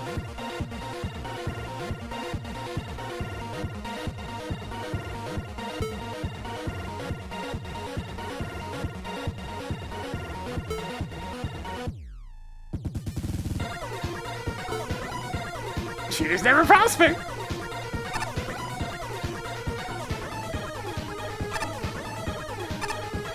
Alright, did I actually finish this section? Yeah, okay. Doesn't look like there's any bonus levels in here. Which means it's time to... Honestly, I didn't get very many tokens in this area, but I'll still look at the casino just in case.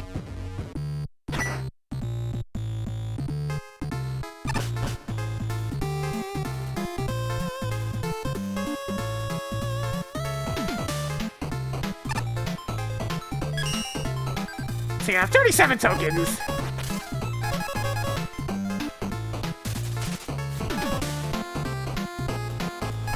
Yeah, of course I'm on fast lane.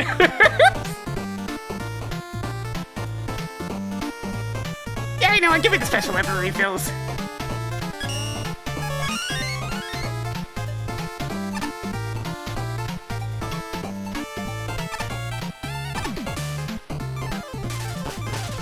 I haven't been doing too much of the other, like, lobby-related stuff between tiers. I kind of have a cap on the amount of flavor text I'm willing to go through. There is one thing I have been doing each time, though. We've acquired a dinosaur!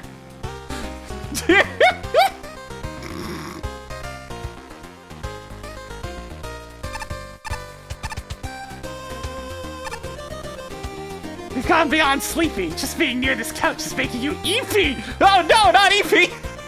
You'll never wake from Eepy! I still want to pet the cat.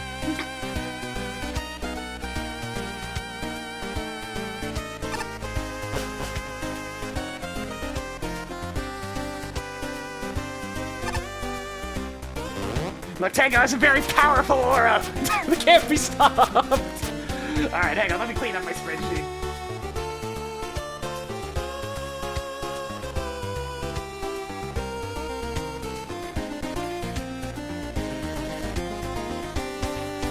Alright, we're starting at 58 for the library.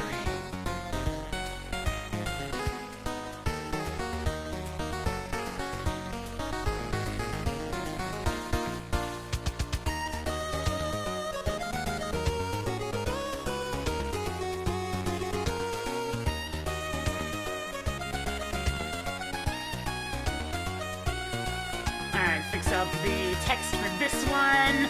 This is supposed to be... What the... And all these are supposed to be centered and molded. There we go. Alright, let's see usual problems fixed up.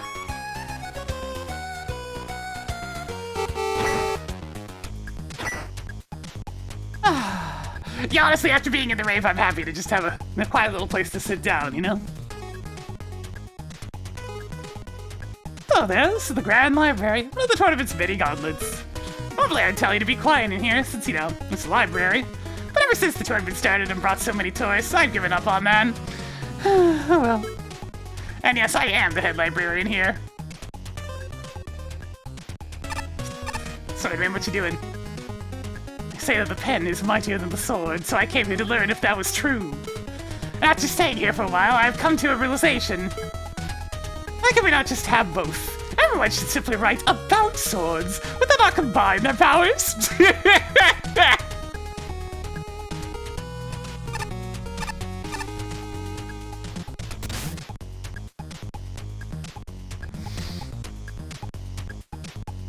Alright, let's get a little preview. Fight! Kickle Man! Or everlasting sauce. By Lobster King. We're noticing a food trend here.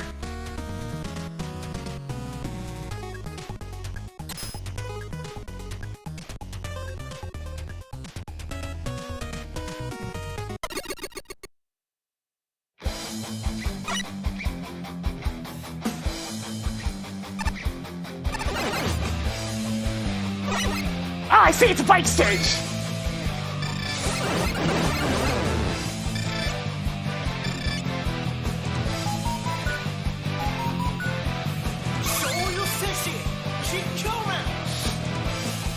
Is this gonna get claimed? Look, I'm just gonna move! Whee!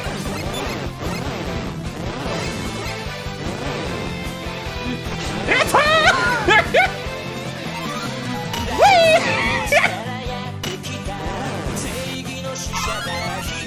Use! Oh, come on! You can't just do that! Now I have to start over! Don't just put a checkpoint there! Come on!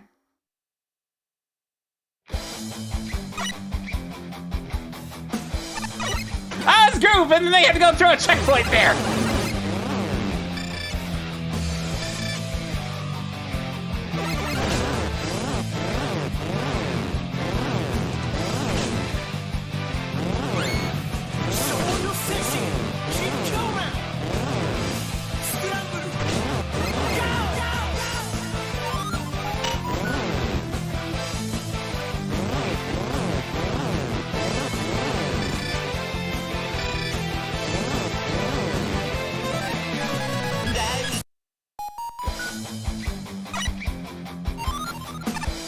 You only get one shot at that, huh?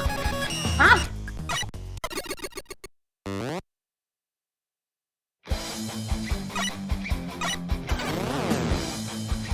No worries, good, good.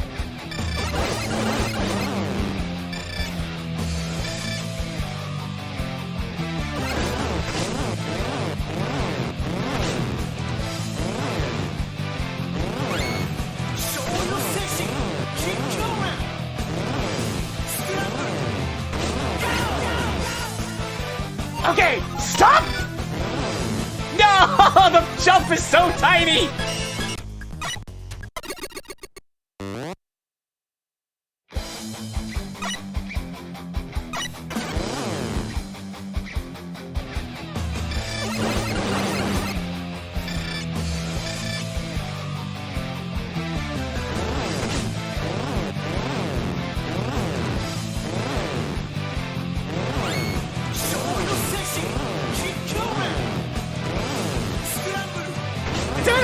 music's makes too loud, but I mean, I'm not gonna get too upset about that.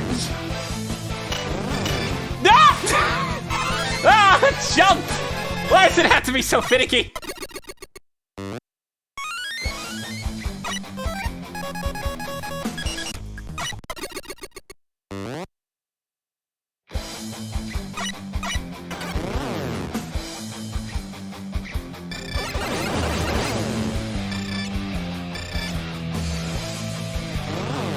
I don't know what it is with me and the bike, but We can't see eye to eye, me and this bike.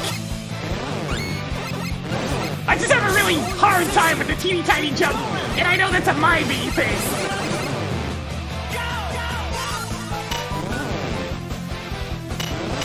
Okay, got it.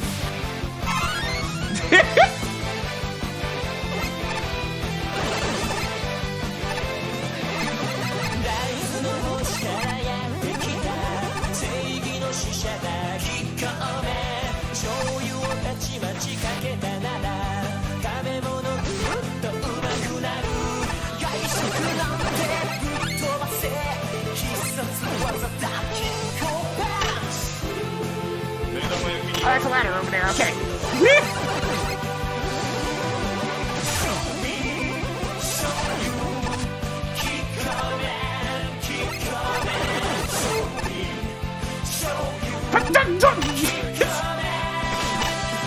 Okay, I'm getting blown away by enemies that are up towards the top of the screen.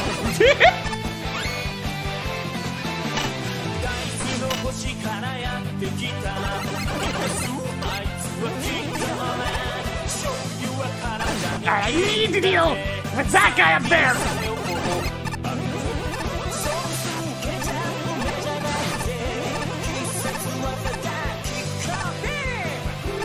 What am I getting blown by? Oh! Okay, that section's a bit nasty with the enemy scrolling onto the screen.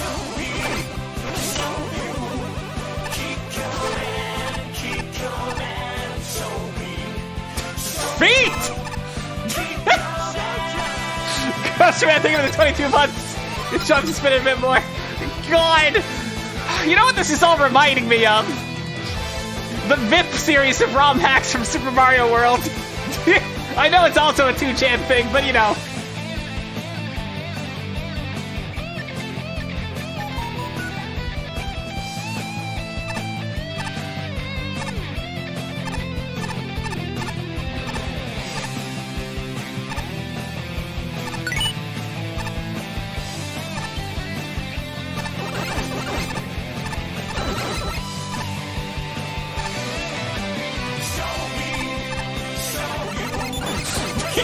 It's like, you know what, I'll take... It's surprisingly comprehensible for what is effectively a shitpost, but, like, it's a good one. Holy shit, that scream! Is that low enough? Can I sneak? I cannot sneak. Okay, it's right there. Go, go, go!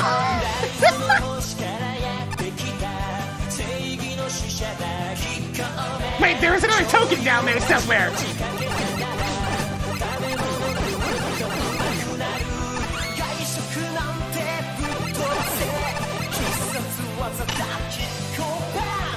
It's like the music's definitely a bit loud, but I mean, I can't be too sad about that. Yeah, I missed the token. Shit. Oh no, I had to play this level a second time. Oh no. I had to listen to the banging tunes for another couple of minutes due to my own mistake. Oh no!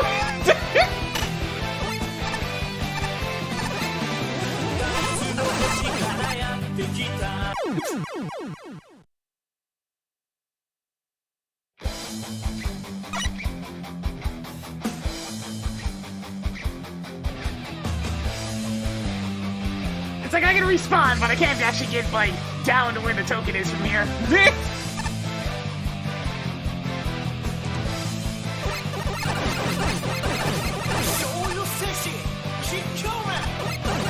I'm not entirely mad about it, though. The tokens are a bit obscure, which, I mean, you know, it's its own problem. But, you know, just being delightful earns you a lot of points.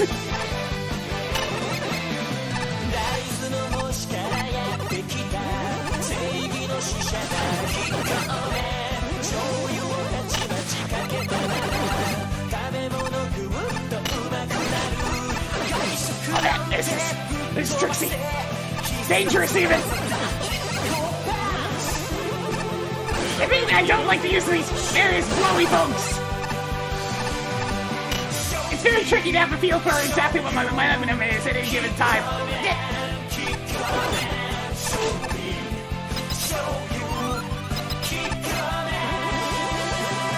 Alright, you better have some sort of epic boss to finish this up. Oh no! I'm sus!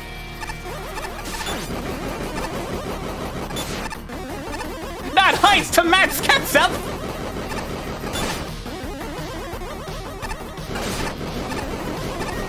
Now in spicy flavor!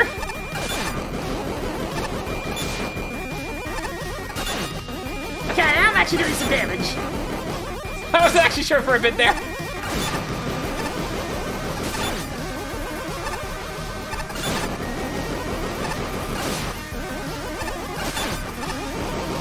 I really feel like I'm playing like I want to be the guy or something right now.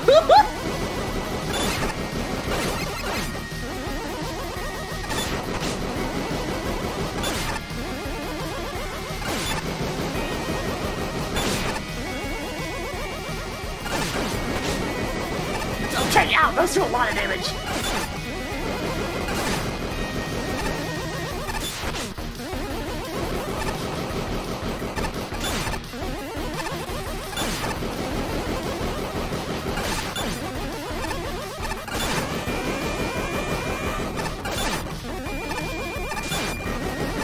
The sauce is getting angry!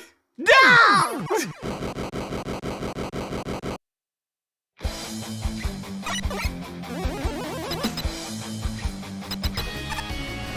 Since the charge shot's only doing 1 damage, do I even have to use charge shots? No, I don't. I can just use standard.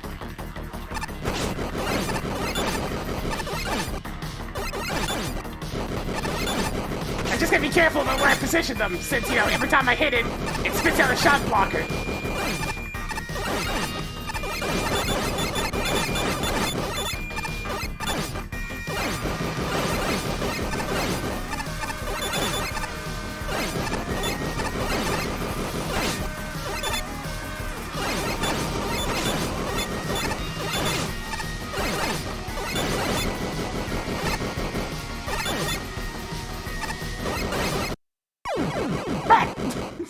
Man, this is a lot of dudes.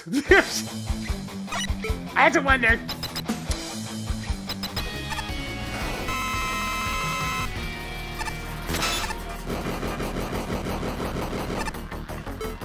Seems about right. Yeah, seems about right.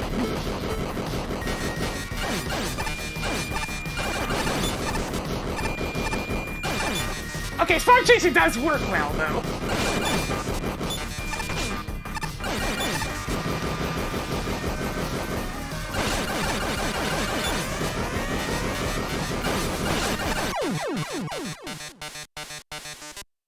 I don't know if it's supposed to be spark chasing, but spark chasing shreds it.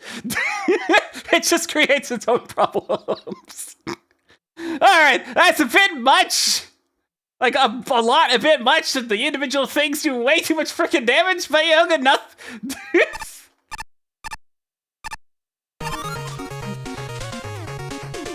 Alright, let me go get that last token. Engage, Kiko Man! Go!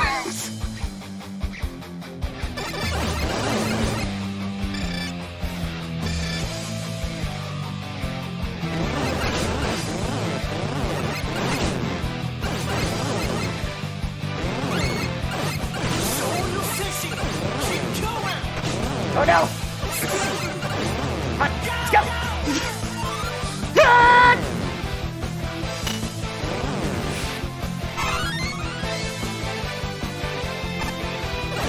Alright, back.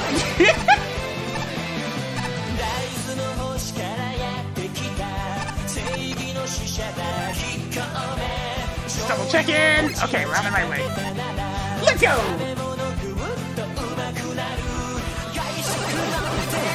I do have to go through this awkward vertical segment that I didn't particularly care for again, but, you know, that's the only kind of gnarly one.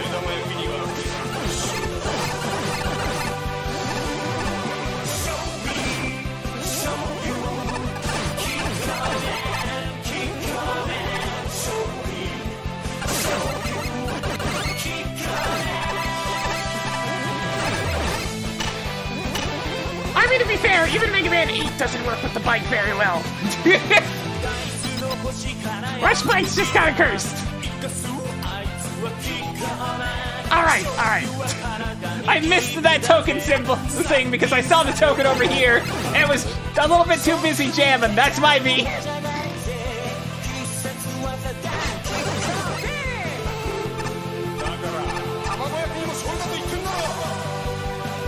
I just stand on it? Yeah.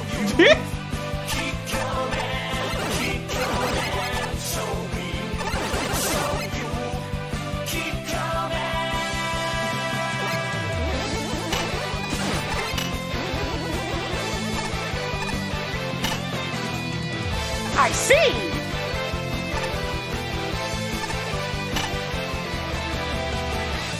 Alright, I need to get these, like... how am I gonna get this position correctly? So I gotta get these into position and then try to... Okay, I see.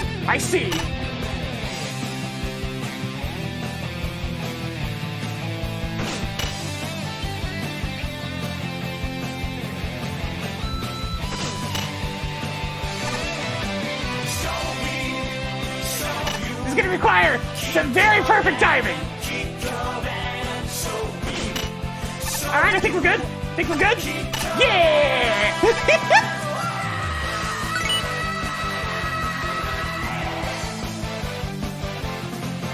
Success!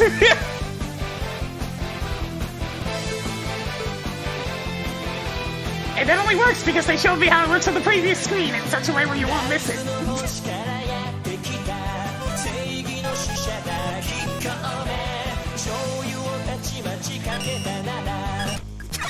That was an experience!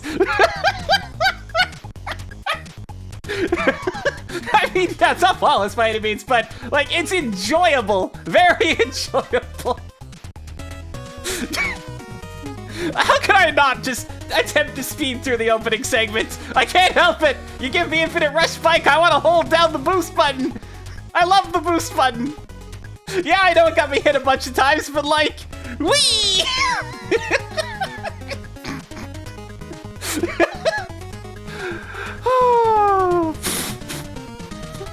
I was worried at first, and then that was quickly alleviated. Alright. That was indeed a funny little level.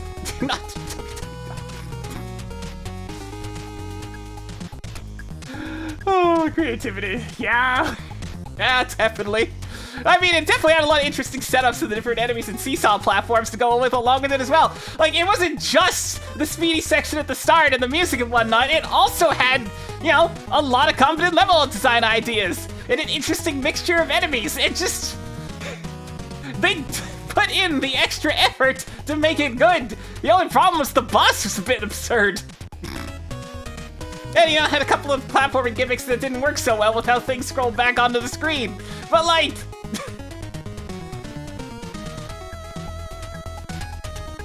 it's like when the effort's put in as well, it's really fun. it's kind of hard to judge on aesthetics because I know the ASCII art style is Intentional, so you know what? Just gave it a good score. I liked it. It tickled my fancy.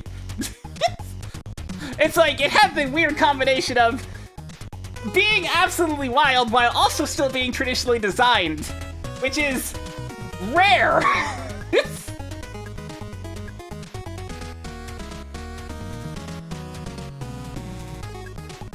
That's a 72.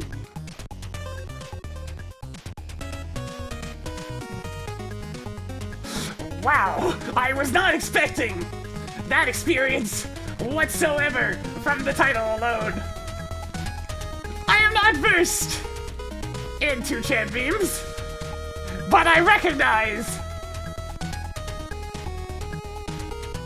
the aesthetic, mostly thanks to a certain Row of Cow and the VIP series of SMW ROM hacks.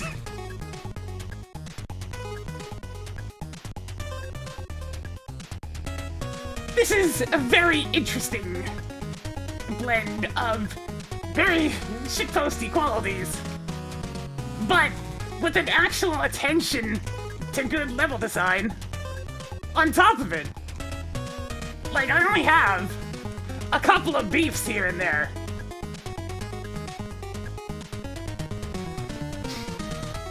The big one is the second token. Since you only get one crack at that per go of the stage. And having to restart the music every time you mess up the tricky bite jumps, well, it causes a sad. The theme's so jamming. I had to restart the stage like 5 times to get it. It was slightly annoying. Another little nitpick is with the, look, the things that blow you around from Airman stage. The way they scroll back onto the screen, especially during the vertical climb segment, can make it very hard to even figure out what your momentum is currently. Just causes some frustrations in platforming.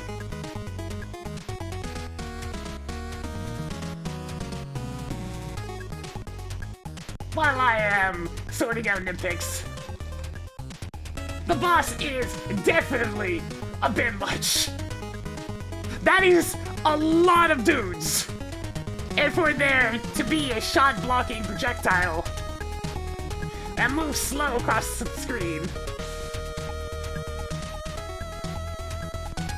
every time you hit it, on top of what is already going on, and every single thing hits like a truck,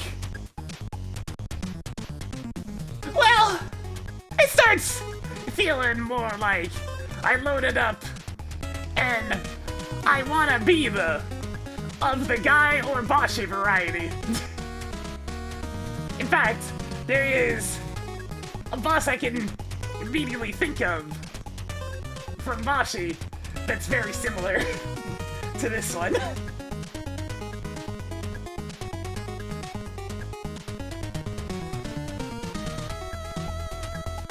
Overall, the charm does this stage immense amounts of favors. But it is the attention to good level design on top of it that makes it really stellar. Sure, I have my nitpicks, and not everything clicks with me, but I recognize a good level, and I'll see it.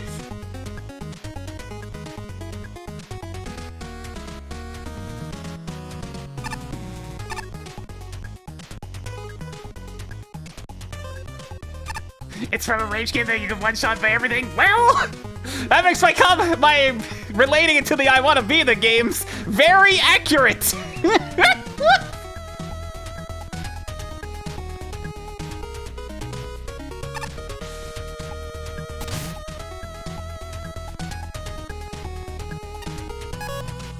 What? Okay, seriously, what? This was easily one of the most baffling concepts I've seen in a while, and I had to look it up To make some sense of the whole idea. I see what this was going for, but I'm not sure if it works. Mega Man looks extraordinarily out of place. The rock remix, while awesome, distracted me from the level enough that I'm not sure it works as background music. It's not supposed to be background music. It's the main event, baby! The level starts interesting, riding on Rush Bike, just like the soy sauce superhero. It could take some getting used to, but it's an excellent start to the level. Or at least it would have been if this was a Rush Bike level. Unfortunately, the bike is abandoned after the intro, which is a crying shame, as there were definitely more opportunities for more speed platforming with the doggo cycle. To make matters worse, the ASCII layer is a lot less fun than what's before it. And granted, the final room with everything over a pool of water is a fun time, and the Golden 3 block puzzles are entertaining, particularly with wind. However, while the cat tops get entertaining, setups and Name of the Fourth token dealing with them, and pendulums at the same time can be a bit frustrating. Thankfully, that's really only one instance, so the level by itself isn't bad. Just less fun than it could have been. But then there's the boss. Oh, good land, the boss. I'm not much of a Heinz guy to begin with. I prefer French's myself. But ye goodness, that was a mess. High pressure, continuous bullet spam that kills you in 6 hits. Barriers every time you shoot it, which creates a lot of waiting. You can't clear the ridiculous spray of minions with Tornado Blow because that causes a near undodgeable barrier to form. The inconsistent guard behavior makes it really unclear if any weapons are effective. And the boss takes barely any damage, especially considering its vulnerability time. Approximately half my personal recording is spent on this travesty, and I pretty much just brute force the thing. If there's a trick to this, I'd love to know. Otherwise, the Heinz model is such a terrible boss that I genuinely would have preferred an energy element anti-climax. Yeah, that's the problem. I probably would have scored this in the upper 80s to 90s if the boss didn't, like, if it wasn't such a problem.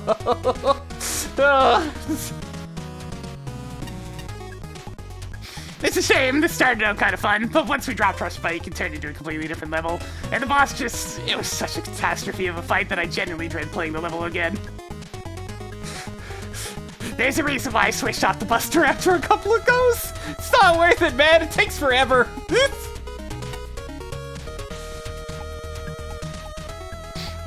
I'm pretty sure there's an underlying joke here that I'm just not getting. Either way, this was uniquely odd. I don't mean that in a bad way, mind you. This is actually a fairly interesting stage with a lot going on for it. The most standout thing here is easily the aesthetics. It's actually pretty charming, with everything being made out of ASCII characters. The renditions of classic Mega Man enemies in this style is also pretty amusing, even if some of them feel a bit underutilized. The Monorotor in particular doesn't seem to show up much here.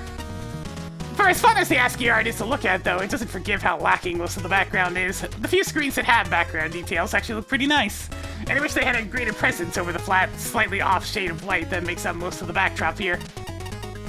Visuals aside, the stage itself actually plays out fairly well. While I wasn't really a fan of the opening Rush Bike segment, everything after that's a well-constructed series of platforming challenges. My favorite aspect of all this is how the enemies complement the room layouts and gimmicks, especially the fan fiends and Subwoofers. They're set up in a variety of ways that contribute something to the platform rather than just being there for the sake of it, which is always a plus in my book. My major complaints with this stage come from some of the tokens as well as the end boss. In the case of the former, I found the first 3 tokens to be a lot harder to obtain than the final 2, as you can easily lock yourself out of the room just by missing some jumps or by raising a platform too high in the case of the 3rd one. As for the final boss, his fight is just pure chaos. He spits out far too many projectiles, deals massive amounts of damage, and only takes 1 point of health for most weapons. Certain ones don't even hurt him, but still trigger his counter shots, such as Tornado Blow, which ends up flooding the screen even more. It's a bit of a sour note to end on, otherwise decently good stage on. But for what it's worth, I still enjoyed most of my time with it. And as a final side note, the song use of this level is unbelievably catchy, and I'm probably going to be humming it for the rest of my days! Thank you, Kiko Man, for the everlasting earworm of a theme song! Kiko Man.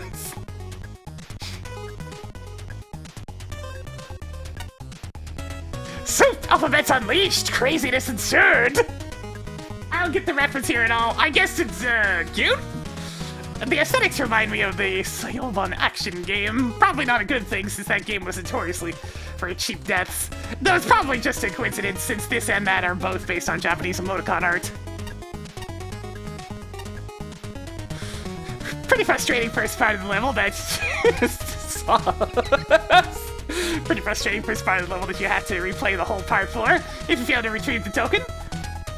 Because you don't have rush at that point, it's not so bad to do it slowly, but not when you need to retry and to do the jump again and again.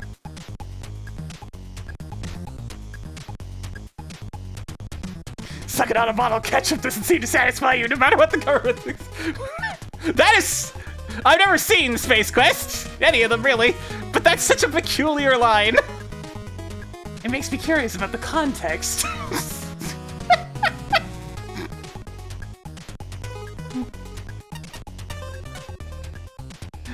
Odd checkpoint placement on the first screen with the swinging platform. It puts you at the bottom of the swing, so you instantly get tossed into the bottom screen checkpoint without a way back. This basically never really comes into play because the top section has nothing dangerous that can kill you, but still weird. I kind of like the platform you have to step on to raise the other one. There's some clever implementation here for sure. especially with that one token room. The last portion of the stage can get pretty frustrating with all the fan fiends and respawning airborne enemies, happily knocking you into instant death pits as you try to do jumps.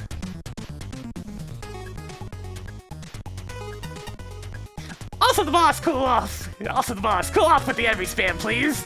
So you're meant to fire pretty much always because of how many hotheads are spammed, but you are also punished if you hit the boss itself that spawns these waves at you. Also, don't ever use Tornado Blow in this battle. Yeah, definitely not. It also seems like my shots don't do damage sometimes, but they still spawn the invulnerable wave the same. It's almost like the wave deflects the shot before it can register the boss. Taking damage. Yeah, that is part of why I took off a couple of functionality points. Oh, an irrepressible charm is backed up by good game design.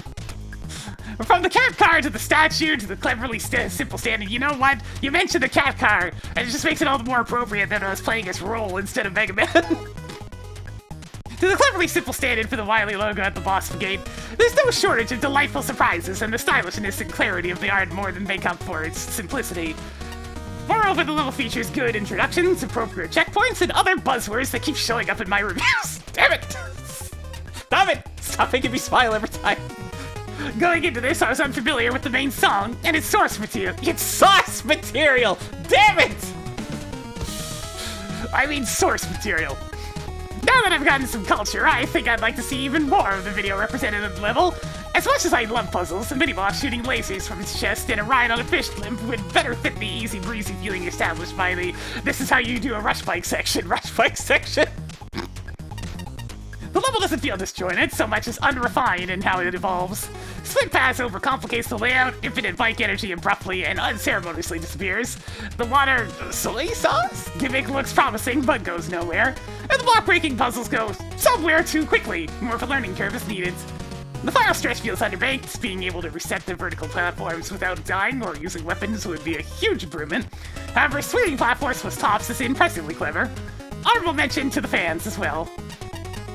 My most serious gripes are with the overly long and hectic boss fight.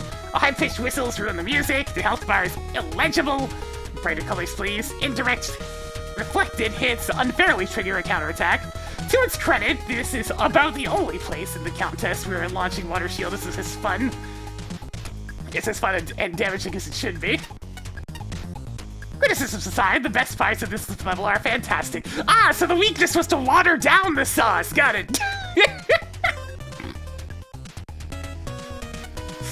You water down the sauce and it dilutes the flavor.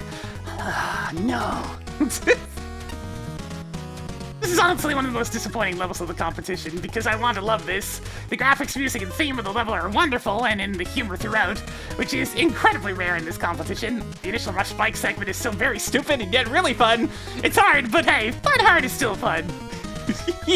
Turbo button go burr! I will go fast! Damn the consequences! Maximum speed! I'll keep the other positives short. Most of the level just kind of works as a fun romp. It doesn't push boundaries, but you have a stupid grin throughout, and that charm really carries this stage. And unfortunately carries the score. I'm glad we're showing individual scores in this game, because that aesthetic carries almost a third of this stage's total score. And the stage does have some areas where it swings and misses. As soon as the fan enemies show up, the combination of the enemy types and the swing often feels incredibly janky. And the fact that you have to do precise platforming sections with them around can get especially frustrating in a few rooms when it's harder to control your character. Yeah, I did point that out, though. It's honorable mention to the long vertical climbing room. Unfortunately, one of the first places you encounter the combination. And Mega Man's respawning rules makes any sort of misplay in this room highly punishing. And most of the time it's not too bad, but here? Oof. The diamond token was a really cool idea, but in practice, I'm not sure how to get it to work properly. I nailed it quickly after the first attempt, but further runs were not so lucky. Is that the one with the top? It's one of those things, yeah, the timing on it's really fussy. The player seems to have very little control over the situation from the top's direction to the imprecise nature of the swings. The top's respawning and getting the tops off for the final swing correctly. You don't even have to move with the final swing is the funny thing if you set it up correctly. Just set it up good, forehead. This room would have worked much better without the swings. The biggest problem with this stage, though, the ending. That boss was awful.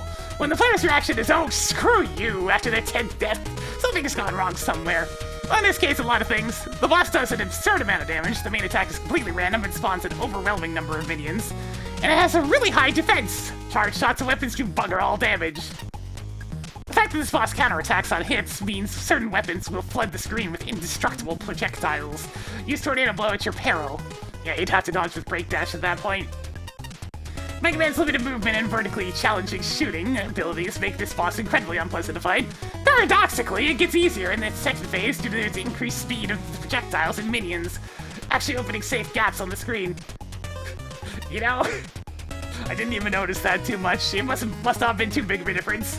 There's a sweet spot to projectile speed when the first phase falls far below. You wanna know just how much this boss affected your perception? If you're seeing this sentence, then know that I got the stage listed among the judge skip vote potentials up until the very last minute. I'm literally adding this to the day we're announcing to the development team our votes. Ultimately, Brute Tank Force is a viable strategy in the Mega Man bosses, so incredibly sour note to end on and colors the perception of the rest of the stage, and means this review ends up spending most of his time having to recount the negative aspects, which is unfortunate.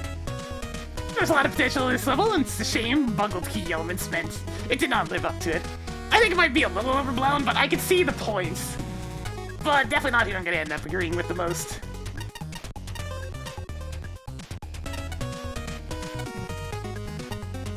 I think I'm gonna go with Shinryu this time. And that was our little preview of the library, I guess. I'm glad I did one more level. Yeah, and the problem is, the boss is referential as well. Like, the whole level's referential. But the boss is referential, but they forgot the whole part about adapting the reference to fit with Mega Man. It's just one of those big issues where it's like, okay, this is a bit much. It's like with a lot of the less carefully crafted bullet hell bosses for Mega Man. You have a fairly chunky hitbox in Mega Man, and you can't really get away with spamming that much crap if it does that much damage! Normally I'll try to bust your only bosses, but once they start moving into the lines of absolute bullshit, then I'll pull out the weapons. Still though, jeez, that song's gonna be in my head for the rest of the day! Damn it! I didn't know about this now, and now I almost want to go look at the source video. Is it my time to become cultured?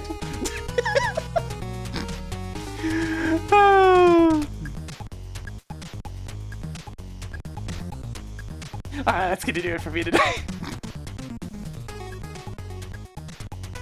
If you enjoyed the content, please give it a follow. It helps the channel grow. Gets those numbers going on up. We need to succeed here on Twitch.tv. On the YouTube side of things, give it a subscribe to get the notifications as well. Really, it's a shame about that little in the middle, because we almost got the good section. We almost got him. So close. Just had to have that one awful one in the middle. Oh well. I might be back with more of this tomorrow since we're all done with Paper Mario. I don't really have anything else lined up at the moment. We'll see what happens. But in the meantime, I do want to thank y'all for watching once again, and yeah, I'm gonna go relax. See you later.